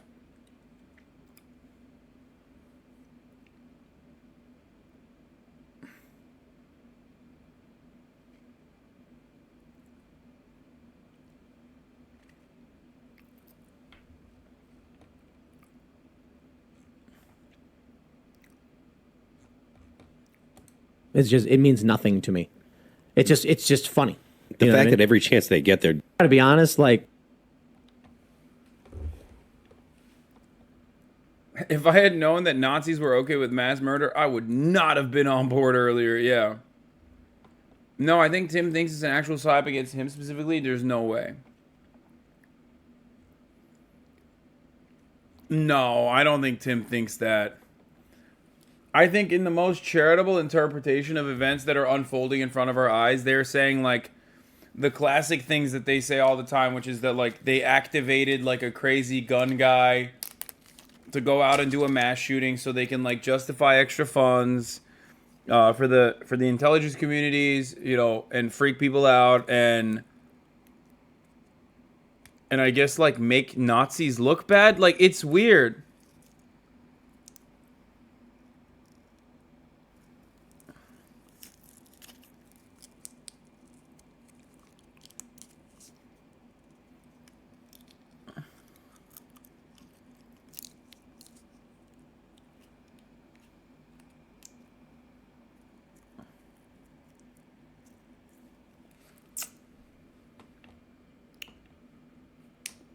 Michael Tracey has had a really funny couple of tweets on this issue. He's on the I Will Never Back Down Brigade. Has anyone seen those incredible comments from Michael Tracey? Wait, what? Tim Pool calls the Allen, Texas shooters pro-Nazi online footprint a psyop and blames mass shootings on multicultural. We have this from NBC News. What we know about the slain Texas Mall massacre suspect, Mauricio Garcia. Garcia, who had a tactical vest, was armed with a rifle and a handgun. A senior law enforcement official said. Authorities said he was a suspected neo-Nazi sympathizer. Now, this story it's a tragedy. It's unfortunate. And we have, unfortunately, too many of these stories that end up happening in the media. I'm sorry, that end up happening and then end up hitting the media. So, I mean, the first thing I just want to say before we get into any of the... Yeah, that's what he cares about. He's like, oh, fuck, man. It sucks when my guys are out here doing stuff like this. Because then it makes us look bad in the media. And I hate that. You know, hey, fans, just calm down, okay? Don't Don't get out of line here. You're getting in the media, and I don't like that. The politics from either side is, yeah, we don't want these things to happen. We want these things to stop. We need to figure out what the issue is in our society, in our culture. I genuinely believe it's disassociation. It is a dejected society where individuals don't know or care about each other, and they seek validation or they seek to push some extremist ideology. And then this whole thing creates a recipe for disaster. And I'll put it simply, I think it's multiculturalism. And not the idea that people of all different types are holding hands on the rainbow. It's that you have different communities stacked on top of each other and next to each other with wildly different views, and they don't like each other. And then people who are crazy will do crazy things. But what ends up happening today, we have this story from the Daily Mail. Revealed Texas gunman staked out massacre mall to monitor peak times 3 weeks before killing 8 and posted details on Russian social media alongside photos of Nazis, guns, and ammunition. You see, here's where we get into the psyop. No one knows if this Russian social media profile...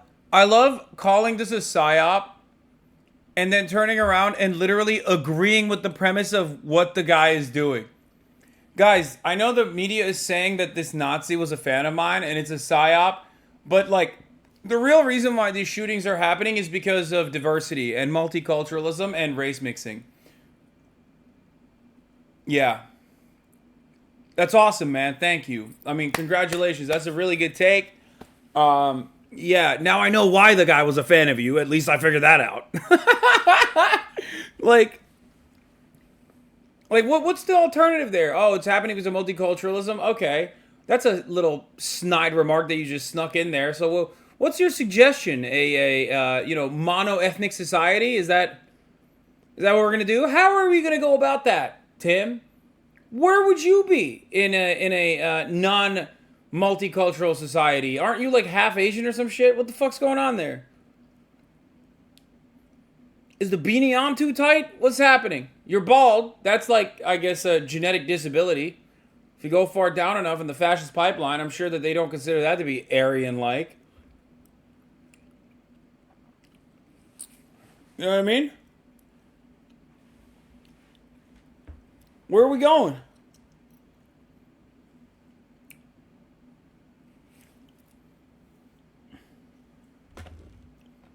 Side photos of Nazis, guns, and ammunition. You see, here's where we get into the psyop. No one knows if this Russian social media profile is actually belongs to this guy. A Bellingcat researcher named Eric Toller just said, I found this profile that looks like it's his. In fact, I'm pretty sure he even said, I didn't verify it, I don't know. Now, the photos that are coming out...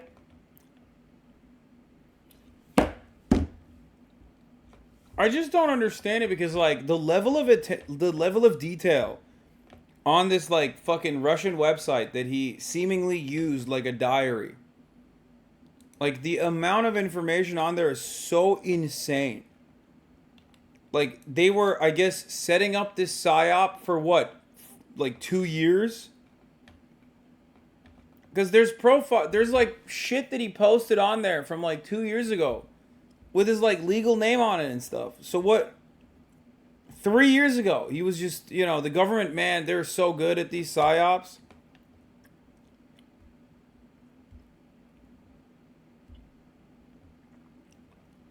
Lee Harvey Oswald has a thinner footprint than this guy. See, that's what I'm talking about, dude. Like, Lee Harvey Oswald, that shit is actually verifiably insane. Okay? Like, this guy, on the other hand, very clearly fits the pattern that you have seen so many fucking times over.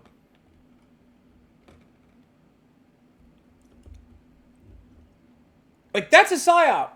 It's not even a psyop. It's a assassination, a successful assassination with a patsy, a fall guy, who worked with intelligence his entire fucking adult life.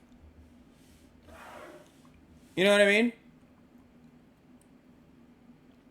This guy's a fucking weird loser online who is a fan of Tim Pool, and who got more and more radicalized. Not saying he got that level of radicalization on the Tim Pool podcast. I mean, I don't really... What the fuck? I don't really watch him that much. But it does feel like maybe he is getting radicalized to that degree at the Tim Pool broadcast because, like, of what I just saw, he's talking about how multiculturalism is the reason why mass shootings happen. No, it's a ghost, guys. It's fine. CIA heart attack gun.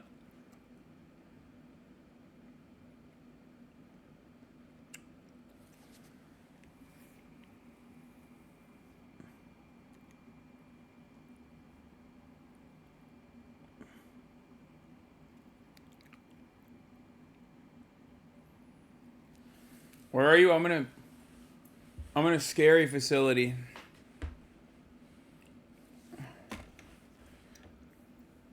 Dude, I drank so many sodies and so much coffee. Now I'm not going to be able to go to sleep, I think.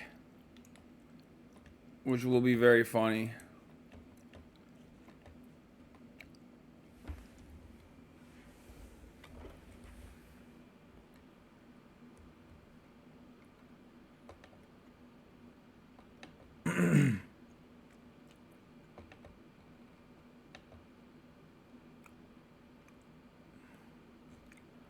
We're in Scandinavian jail.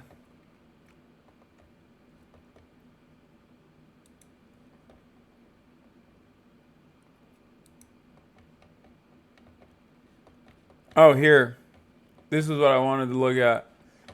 Michael Tracey. Yeah, the guy had Nazi tattoos. Rational inquiry still requires examining additional context. These symbols aren't magically dispositive. Charles Manson carved a swastika on his forehead. Not because he was a not literal Nazi, but because he was a head case who wanted to shock people.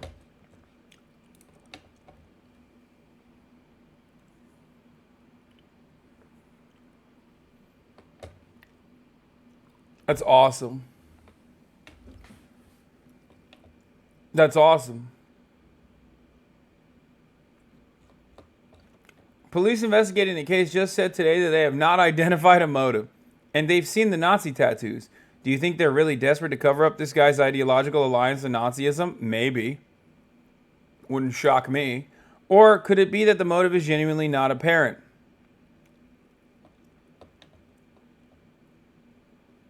You either have no idea about Charles Manson or you have an absurdly hard threshold for who you consider to be a Nazi. They're literally doing this. Yeah.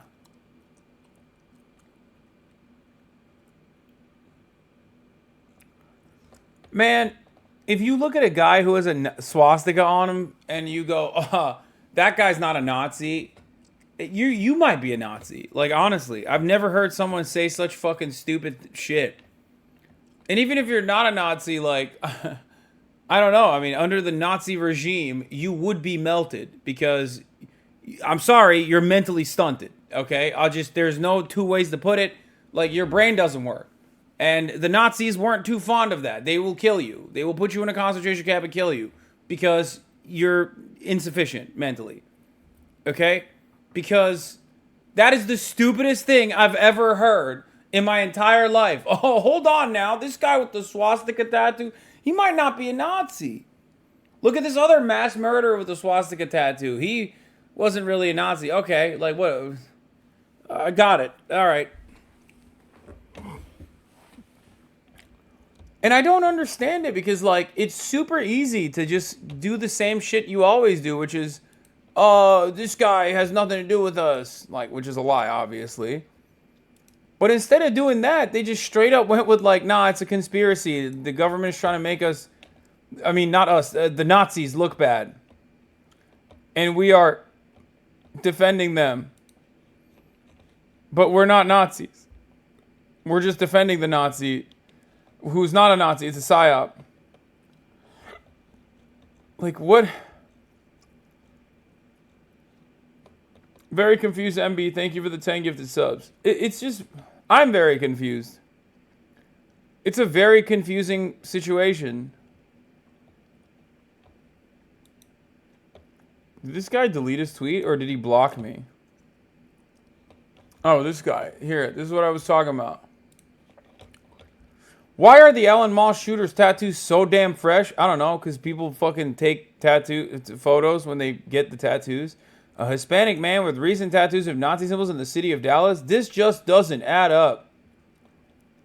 I said, very weird that the right is collectively looking for a deeper conspiracy here instead of distancing themselves from this psychotic Nazi, even for the sake of public appearances. Like they seemingly move beyond the fake thoughts and prayers and immediately rush to this.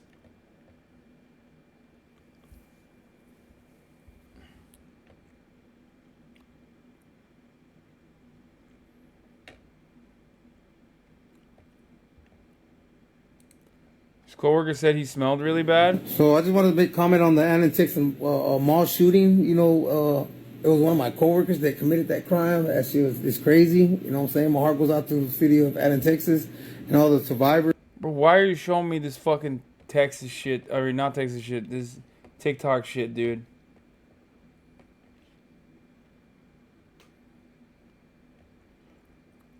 Wait, how does Dallas make that less believable? Dude, I don't even know what he's trying to say. I don't know what they're trying to say. They're so fucking stupid.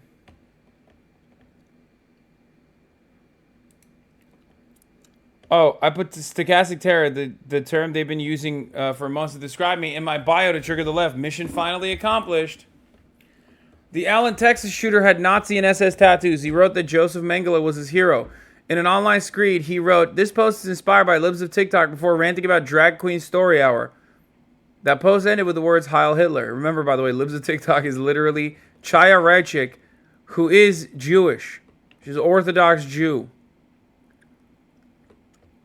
So, you know, kind of funny that, like, they don't give a fuck. You know, the Nazis don't care. They're like, oh, united we stand against the trans people. You know what I mean?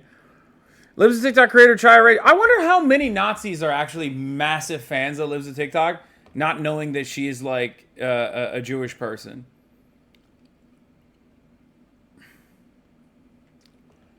But it turns out Libs of TikTok creator Chaya Reichik appears to have removed stochastic terrorist from her Twitter bio.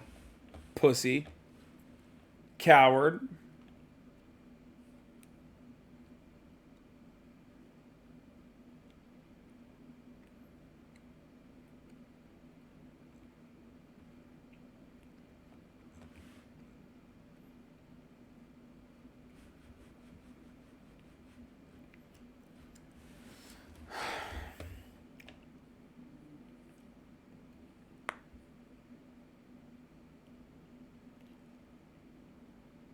Why is there discussion around the tattoos? Can't we see his body? No, I don't think there's any, like, actual photos from the shooting. Asked if he believed white nationalists should be allowed to serve in the military, Tuberville said, in referring to the Biden administration, they called them that. I call them Americans. What?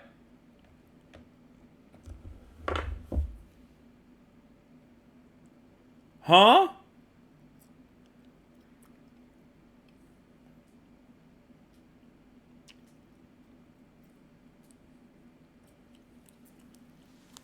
Why did he say that out loud?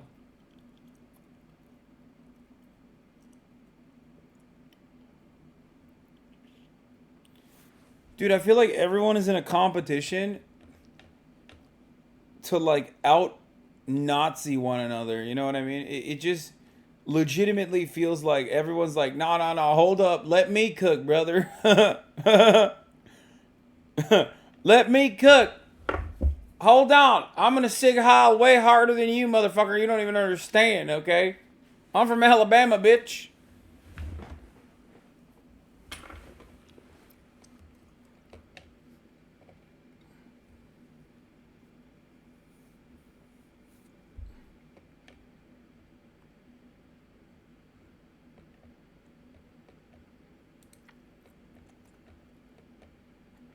Wait.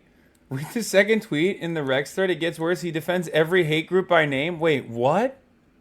Wait, what? So it's not even like a misunderstanding. Alabama Senator Tommy Tuberville, who sits on the Armed Services Committee, thinks white nationalists are just what the military needs. What a fucking take. We are losing in the military so fast, Tuberville told WBHM. Our readiness in terms of recruitment. And why? I'll tell you why. Because the Democrats are attacking our military, saying we need to get out the white extremists, the white nationalists, people that don't believe in our agenda as Joe Biden's agenda. They're destroying it. This year, we will not reach any recruiting goals in the military. So if we want to talk about looking weak, that's where we're going to look weak. We're going to start putting rules in there for one type, one group, and make different factions in the military. Because that's the most important institution in the United States of America. And our allies is a strong, hard-nosed killing machine, which is called our military. Wait, what? This doesn't say what you said it says, Megaphonics. The fuck?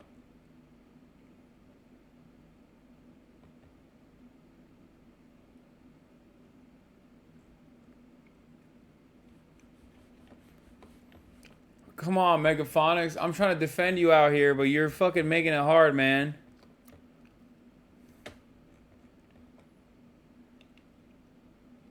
It's okay.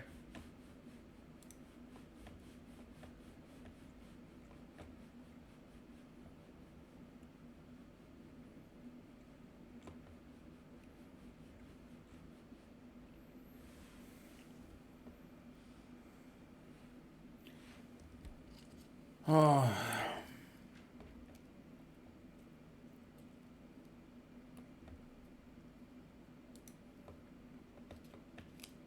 And the Biden administration trying to prevent white nationalists from being in the military, do you believe they should allow white nationalists in the military? Well, they call them that. I call them Americans. What happened after January the 6th, and I was here on January the 6th, we were attacked on the Senate floor saying that all these people that came into the Capitol were extremists. They were against the country. There was a lot of people. There was probably 100 of them that came in, broke windows and broke doors that should have been locked up. That's not how we do it in America, but there were hundreds of thousands. What? Okay, but you're not talking about those guys. You're talking about white nationalists, man. What the fuck? It's like, yeah, think about all them Germans, right? Think about all them Germans that didn't do war crimes. Fuck those Germans, okay? I'm talking about the Gestapo. Those are the guys we need. He's literally like, everybody talks about the SS. Everybody talks about the Gestapo. They say they're bad guys. We need those guys. I call them patriots. Also, think about all the Germans that didn't fight in World War II, you know? Think about all the Germans that weren't a part of the Nazi party, okay?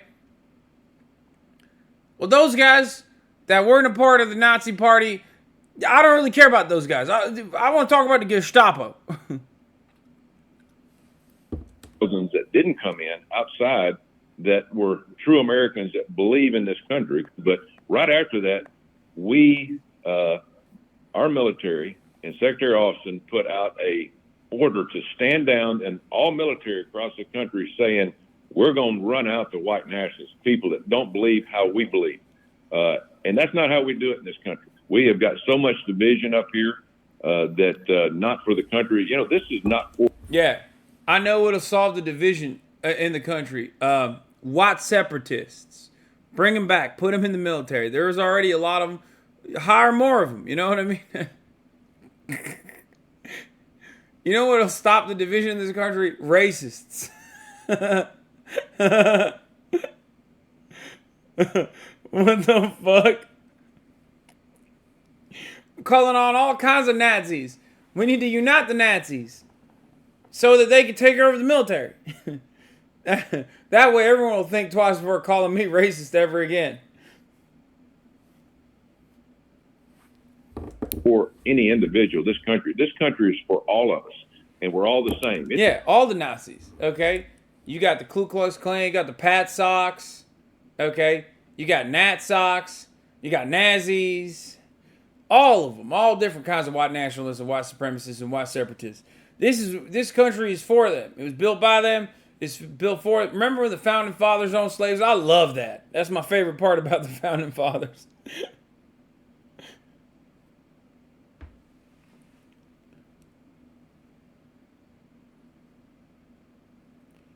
It's great. Good stuff. Thank you, Tom. It doesn't make any difference. You're rich, poor, black, white. It doesn't make any difference. Everybody as an American has opportunity to make this country better. We've made it 247 years, but I'm going to tell you what, we're walking a tightrope right now. How much longer this country is going to make it, as we all know it. Yeah.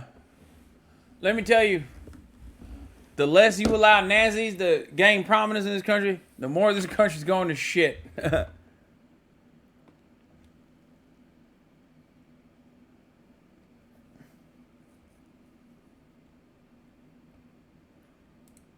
Tuberville sucks at dog whistling. He's just racist. Here's an old clip. Say, well, they're soft on crime. No, they're not soft on crime. Some people say, well, they're soft on crime. No, they're not soft on crime. They're pro-crime. They want crime. They want crime because they want to take over what you got. They want to control what you have. They want reparation because they think the people that do the crime are owed that. Bullshit. I mean, he's just a Klan member, dude. I don't know what to tell you. Actually, no, you know what? At least the Klan guy wears a hood when he says this stuff. You know what I mean? He's not like, I'm Tommy Tuberville, and I'm the Grand Wizard of the Ku Klux Klan. He's just so stupid. Does he think he's got the robe on? Like, what's happening?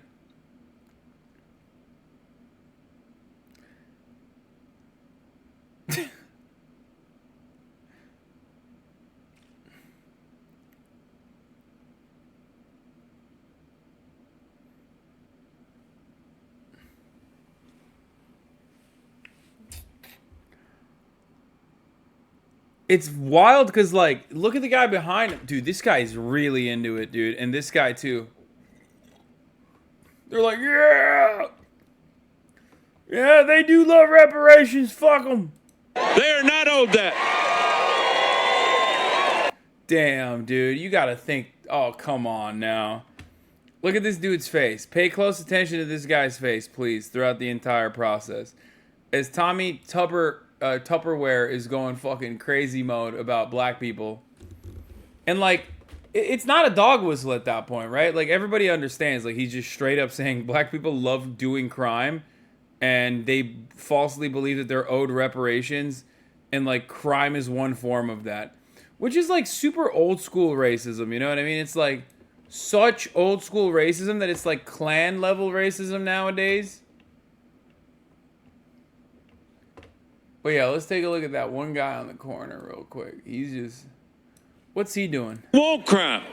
They want crime because they want to take over what you got. They want to control what you have. They want reparation because they think the people that do the crime are owed that. Bullshit. They are not owed that. He's not... Is he clapping?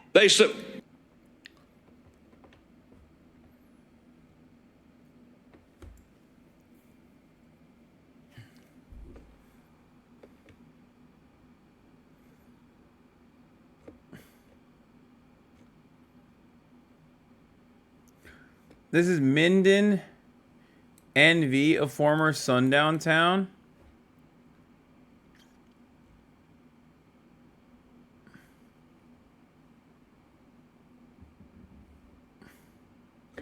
He not only said crime is black people behavior, he also followed it up by saying that, you know, black people do crime as a form of reparations. A lot of people are laughing at former sundown town, which is understandable.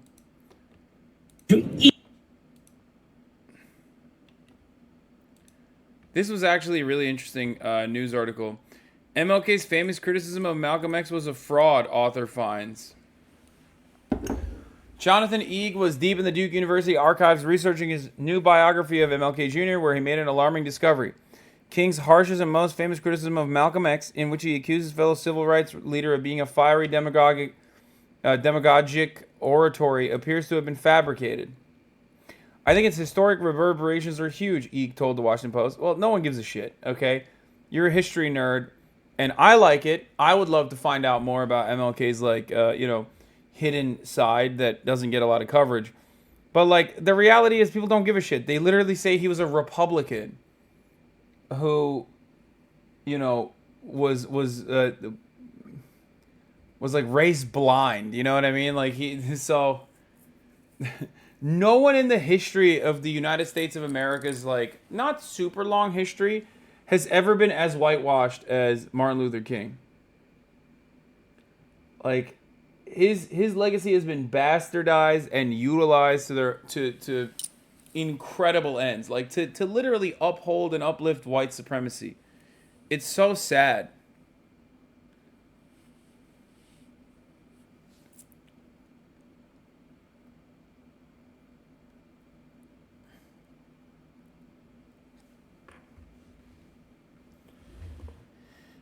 Haley's legacy has been tarnished by accusations of plagiarism and historical inaccuracy in his most famous book, Roots, but his latest could open up more of his work to criticism, especially the autobiography of Malcolm X. Malcolm X, a member of the Nation of Islam, had frequently attacked King and his commitment to nonviolence, going so far as to call King a modern Uncle T-word. But his criticism often had strategic purposes, Eeg said. In acting as a foil to King, his message has more value to the media. King saw value in being a foil to Malcolm sometimes too, but I think at their core they had a lot in common. They certainly shared a lot of the same goals. Agreed. Eeg, who previously wrote acclaimed biographies of Muhammad Ali and Lou Gehrig, said he found the fabrication in the course of his standard book research for King, A Life, due out May 16.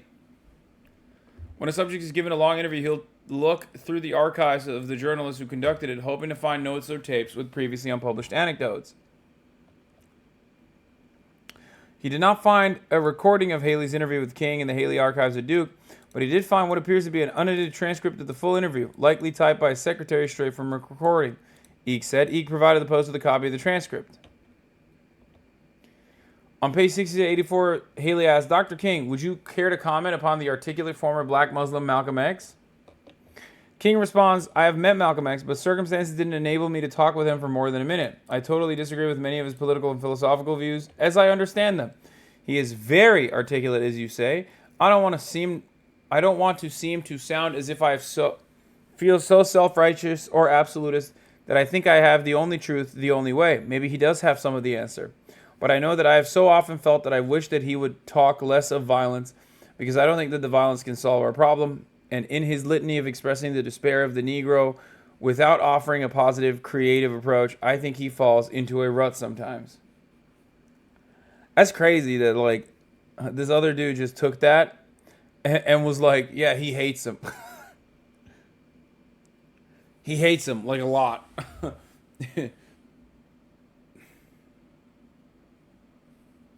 That is not how King's response appeared in the published interview.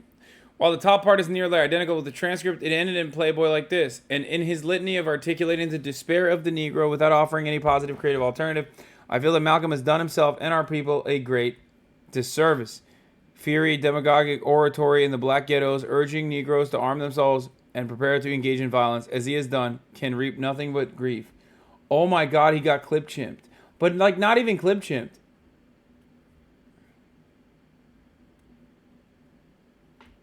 Because, like, they just made it up. They clipped it, and then they made up the rest of it. They just added a totally different energy to it.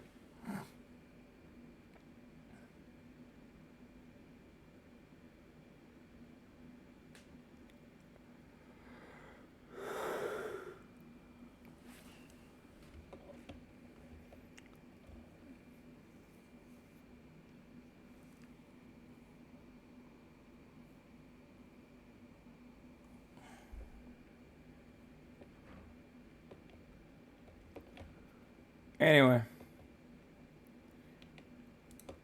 We got the Britain thing.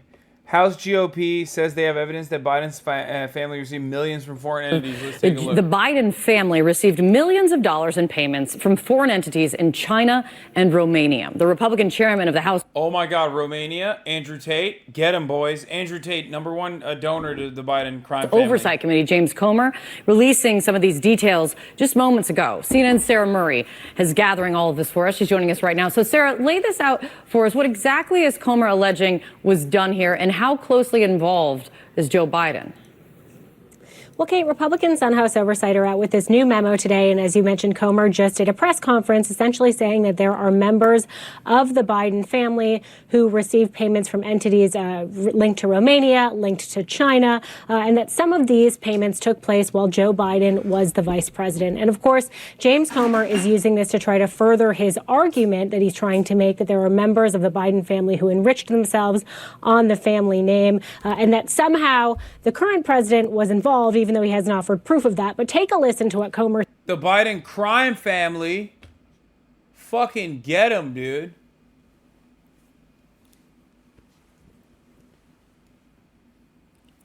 Get his ass. Get his ass, James. said in his press conference just this morning. Be clear. This committee is investigating President Biden and his family's shady business deals that capitalize on Joe Biden's public office and risked our country's national security. The president, when confronted with this information, said it wasn't true. Instead of being honest with the American people, President Biden has claimed since the 2020 election that his family has not received money from China. That was a lie in 2020, and he continues to lie to the American people now. The Bidens have received millions of dollars from China. It is inconceivable that the president did not know it. Now, look, Kate, this certainly raises questions about Hunter Biden's business activities while his dad was vice president, but they don't make allegations in this report that any of these payments are illegal. They also don't show any payments that are directly linked to Joe Biden, despite the allegations we've seen from Comer. And the White House, even before this Comer press conference, was slamming it, saying that he has a history of playing it fast and loose with the facts and spreading baseless innuendo, Kate. All right. The context that you have right there, though, is important. The detail coming out, that will continue. What this means for Hunter Biden may be something very different than what it means for Joe Biden, especially in terms of that right now there is no suggestion of that anything illegal was actually done. It's good to see you, Sarah. Thank you so much for bringing that reporting to us. Always appreciate it. Now, the latest on the efforts to prevent... I don't care about the debt ceiling. I'm pushing that.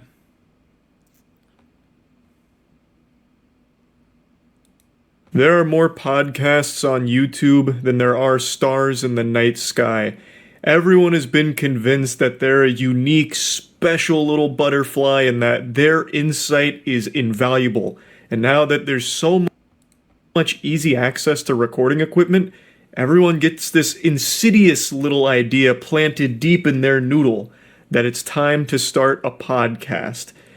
It's always a bad idea. The blanket is so cute. Are you going to be doing any IRLs? Yes, I plan to. However, not at the top of the hour when there's a 3-minute ad break.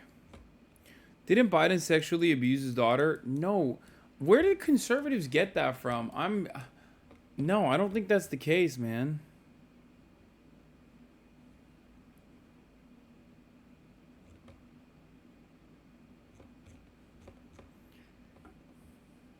As soon as I click on a Charlie video, everyone's like, here, watch this video instead.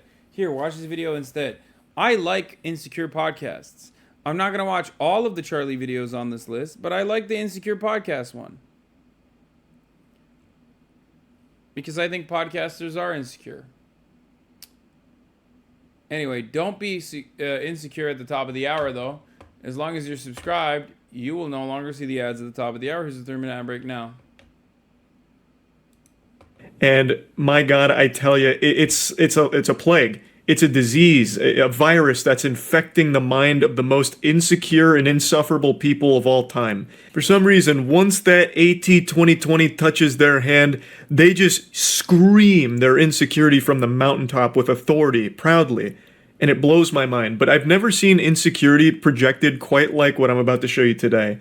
So I am still shocked that he hasn't scrubbed this podcast episode from the entire cyberspace, just wiped it from the internet. Like, if this was a clip of mine, I would have paid every penny I have to my name in order to ensure this never sees the light of day again, that this clip stays buried. What's the Zelda thing tomorrow with Tubbo? like the fucking Millennium Puzzle from Yu-Gi-Oh. It is that embarrassing.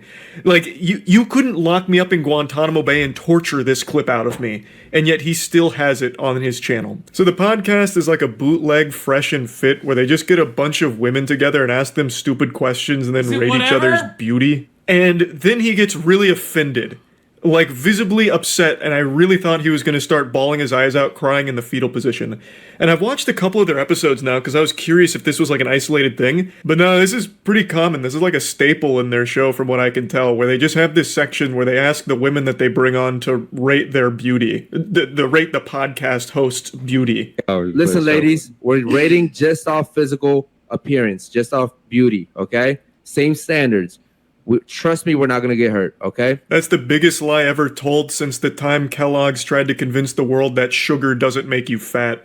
So, the segment is rate our appearance, basically, which is some actual middle school, literal baby brain man-child behavior shit. That is insecurity at its finest. To have the women you bring on as guests rate your appearance. That's so stupid. I'm surprised they don't also play Spin the Bottle and Truth or Dare. And maybe they do. I've only watched a couple of their episodes, but he says that they're not going to get offended with the ratings. Well, do I have news for you? All right, cool. Stop being delusional. What the fuck? All right, so now what I want you to do is, ladies, real quick, don't fucking waste my time. Rate the guys. Do me a favor, Josh. Stand up real quick, man. Everybody look at him once, man. He's not going to stand up again, all right? So I want you to rate me, my co-host, and then our fucking producer. Go, from 1 to 10. Just off beauty. Go. When he does these sections, it really seems like he's some kind of basketball coach who's really upset at the team. Like, he gets very aggressive with all of it. Like, don't waste my fucking time. Listen, we're going to do the drill right now. We're going to do it right. So stand the fuck up, Josh. Look at him. Now spin around, Josh. Okay, good. Drop your pants, Josh. Good. Now rate everything you just saw. Now, don't waste my time. Like, I don't know why he gets, like, so upset even before they hear ratings. Like, he immediately goes into these sections combative. For like, I watched the whole episode up until this point. Like, he's pretty blunt and like very much so most of the time. But when it gets to this one in particular, he's like angry. Like, even before anything happens, he's already angry. Speaking to the fucking mic. I would rate you. First you're rating me, and then him, and then him. Go. I'll rate you a 7. All right, what is he? I'll rate you an 8, All right. and I'll rate Josh an 8 also. Okay, what about you? Go. I would rate you a 8. Okay. 9. Okay. Cap. Come on, he just fucking stood up, bro. Like, come on. I don't even know what he's getting upset with here. She only took like an extra 2 seconds to take another look at the guy. It's like he just lost a gold split in a speed run to this extra 2-second time loss. Like, it's not that big of a deal. I don't know why he's so on edge. It seems like he just really hates the guests that they bring on. Because when he's talking to his boys, he's like much more jovial and joking and smiley. But the second the conversation shifts to the rest of the class here, like the group of women over there, he turns into like a drill sergeant and starts getting extremely serious and loud. So I don't know why they even bring on women to this podcast when they don't even really want them there. And I also don't know why women keep agreeing to go on shows like these, because half the time it's them just like saying, you're not good looking and shit like that. Like, right after this rating section of rating the podcast hosts go through and rate all the women. And they literally give them 2s, 3s, and 4s. And make sure that they know that the hosts don't find them attractive. So I don't really get why women keep signing up for this shit just to get insulted by podcast hosts, and they don't say anything or do anything. Like, the women will insult each other sometimes. Like, they don't ever push back against the hosts at all, so then they just walk away looking silly from all of it. Like, all of it is just a net loss for the women that go on these shows. I don't know why they keep doing it. I would say 9. All right, what about you over there? Go. 2. Okay. I would give him a 9. Okay, what is she over there? I would give him a 10 because he invited me. All right, so again, you sound like a stupid ass bitch. I'm trying to figure out why you rated me a 2, because we're not going off our interactions. We're going off beauty. I don't like light. I don't give a fuck. He's light skinned just like me, and you just gave him a 9. You gave me a 2. You only gave me a 2 because of the whole interaction that we've been having, right? So do me a favor, get the fuck up and get the fuck out. Thank you. Yeah, get out. Spoken like a man whose feelings weren't hurt at all and wasn't offended by the 2 rating. So he tries to justify it with, you only rated me a 2 because we had a disagreement earlier, which I guess they did, but even still, this is an extreme overreaction to getting rated a 2. The insecurity is palpable. You can fucking taste the salt here. So what the fuck? Stupid ass bitch. Make sure she gets her bag and phone too. Make sure she doesn't take the wrong fucking phone, dummy. All right, cool. So now, again, you can actually hear that lump in his throat start to form from all the emotion building up inside of him. Get out of here, stupid bitch.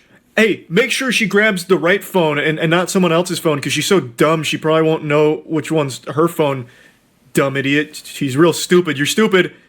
I'm a 2. No, you're a 2. Unsurprisingly, this turned their own community against them for the episode. A lot of the chat messages pop up on screen, so you're just seeing things popping up saying like, damn, just because she gave you a 2, what the fuck? Or something like this where it's like, thought you wanted your show to last. Like come on, man. It's because it's ridiculous. It's very clear temper tantrum over getting a 2. If you were someone that was actually getting...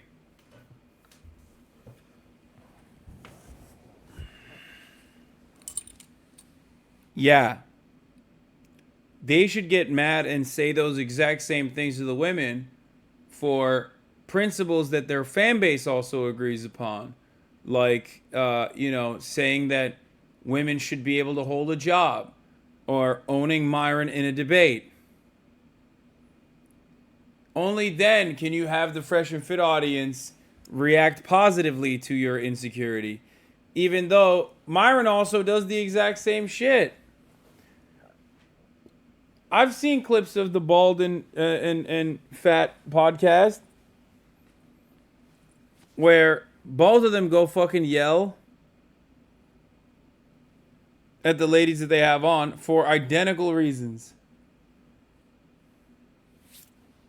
Pussy, if you were really slamming ham and glazing donuts, you wouldn't care if one girl didn't find you attractive or rejected you. You wouldn't care. You would laugh it off like a normal person. So one girl gives you a 2 and it shatters your whole ego and you publicly melt down about it? That's such a bad and embarrassing look. And he tries to justify it, like I said, by saying, she only gave me that 2 because of our negative interaction from moments ago. Just pure huffing of copium. We're just going off physical beauty, okay? Not what we've been talking about, not my fucking arguments, not on none of that, okay? I want you to rate me, him, and then him. Go. It's just funny because he's so ugly. Like, dog, you are a 2. You know what I mean? Like, why the fuck are you so mad? Like, don't ask that question. If you're a 2, don't ask a question where the answer might be, hey, you're a 2.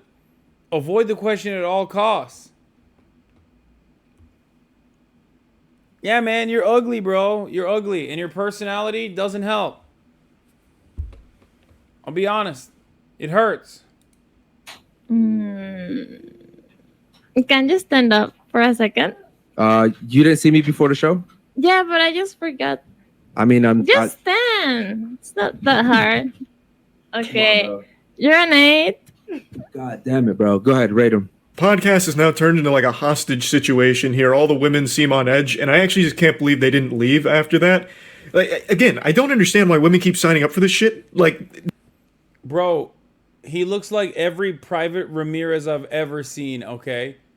Like, dude, you literally look like you're just finishing basic training. Like, there are thousands of you out there in the American military, and unlike you, they at least have a Camaro and will get like decent loans to own a home. You know what I mean?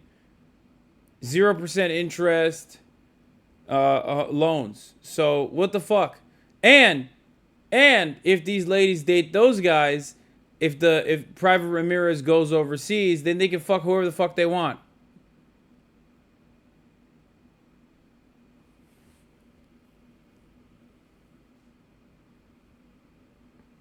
You got nothing. You ain't got a Camaro. You got a shitty ass podcast. You got nothing, dog. No one seems to be having any fun there. The hosts especially don't seem to be having any fun. This guy's co-host seems miserable, but he does liven up it a little bit when he gets to rate the other women and gives them like 3s, 4s, and 5s and all that. but it's just so awkward and weird. The only explanation that I can come up with, the only rational way of explaining this, is that the reason women are signing up for this show or shows like it is because they're being paid for their time, so it's like an hourly wage just to go there and be insulted. Or Still hating on the country that made you successful? Yeah, I'm in England now, dog. It's different. I'm gonna hate on America all I want from out here, dude. England is my city, bitch. England is my motherfucking city, bitch. England made me. Suck my dick. I know it looks like I got the Mexico filter on, but I'm in England.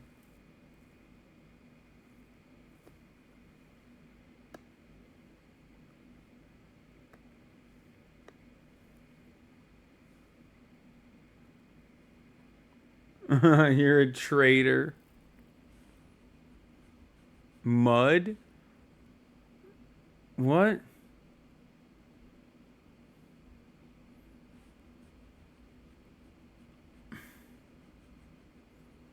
Bro, if you're gonna be racist better. Like, you're confusing everybody. What?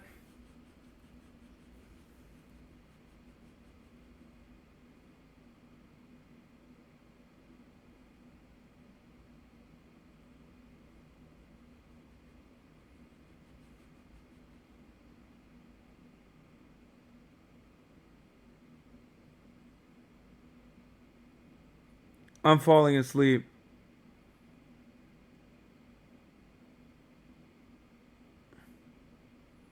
I literally fell asleep a little bit.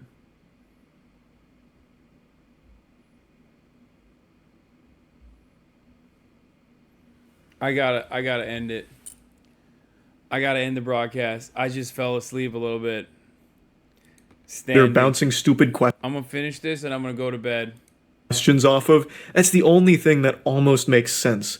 Like, so they just come on here to play a game of grade my friend's appearance for 2.5 hours or whatever. I mean, that dude's take was so stupid. It literally, it caused my brain to shut off, dude. Really, someone summed up the situation really nicely in the comments. They said, podcast is called Unfiltered, yet kicks a girl out for her opinion.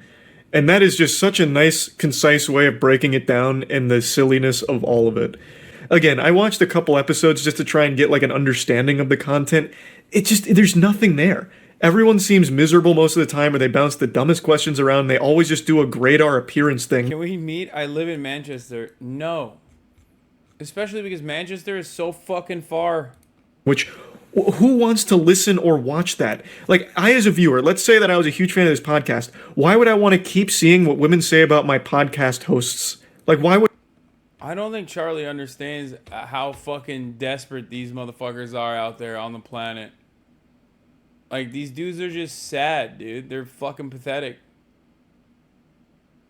They are sad, pathetic losers. That's why. It's that simple. They're sad, pathetic losers. That's why they watch other sad, pathetic losers. Can we meet? I'm in Amsterdam. Why would I care? There's nothing there. There's no entertainment there. Especially when one of them's super insecure about all of it, who's going to freak out if he doesn't get a 9. It just doesn't make any sense to me. So yeah, just wanted to talk about it a little bit. That's it. Oh, here, I wanted to show you. This guy's Eat crazy. this little Chinese. I am going to eat this little Chinese boy. I cannot get it up for this guy. I have a very sleazy and oily Mexican because he impregnated his wife. Sexy Asian girls are just lining up to have me dripping wet for this tight, white Italian. And this kid needs to get laid. Gorgeous Russian girls are just lining up for... I am going to eat this little Chinese boy. This guy is so crazy, dude. Cannot get it up. But also, like, it's weird because, like, he says the most threatening things, but, like, maybe I'm misreading the situation, but he has, like, a weirdly non-threatening aura. I've never seen somebody... I've seen a lot of his videos, and he says such unhinged shit. Think about it.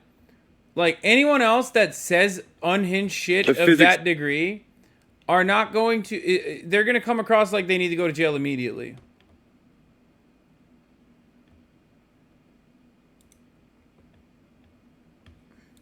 By pasty white guys. Get turned on by pasty white guys. Oh, and he smells good. Look at this. Mazzoni buttons, a narrow peak lapel. ...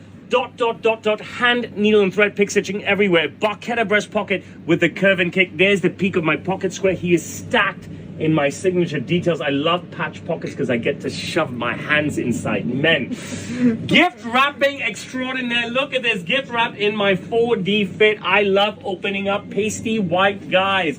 Check out this minimalistic interior. Only lining in the yoke and the sleeves. Otherwise, you can see through the jacket.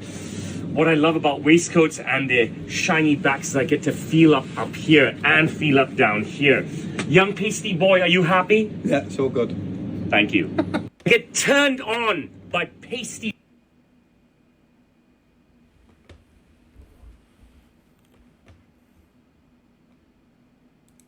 He's so crazy. Y'all ever see it take so bad you were forced to immediately go to sleep? Yeah, I did do that. I did that earlier. It happened to me. Oh shit, fuck. What? Why did you just send this to me? No.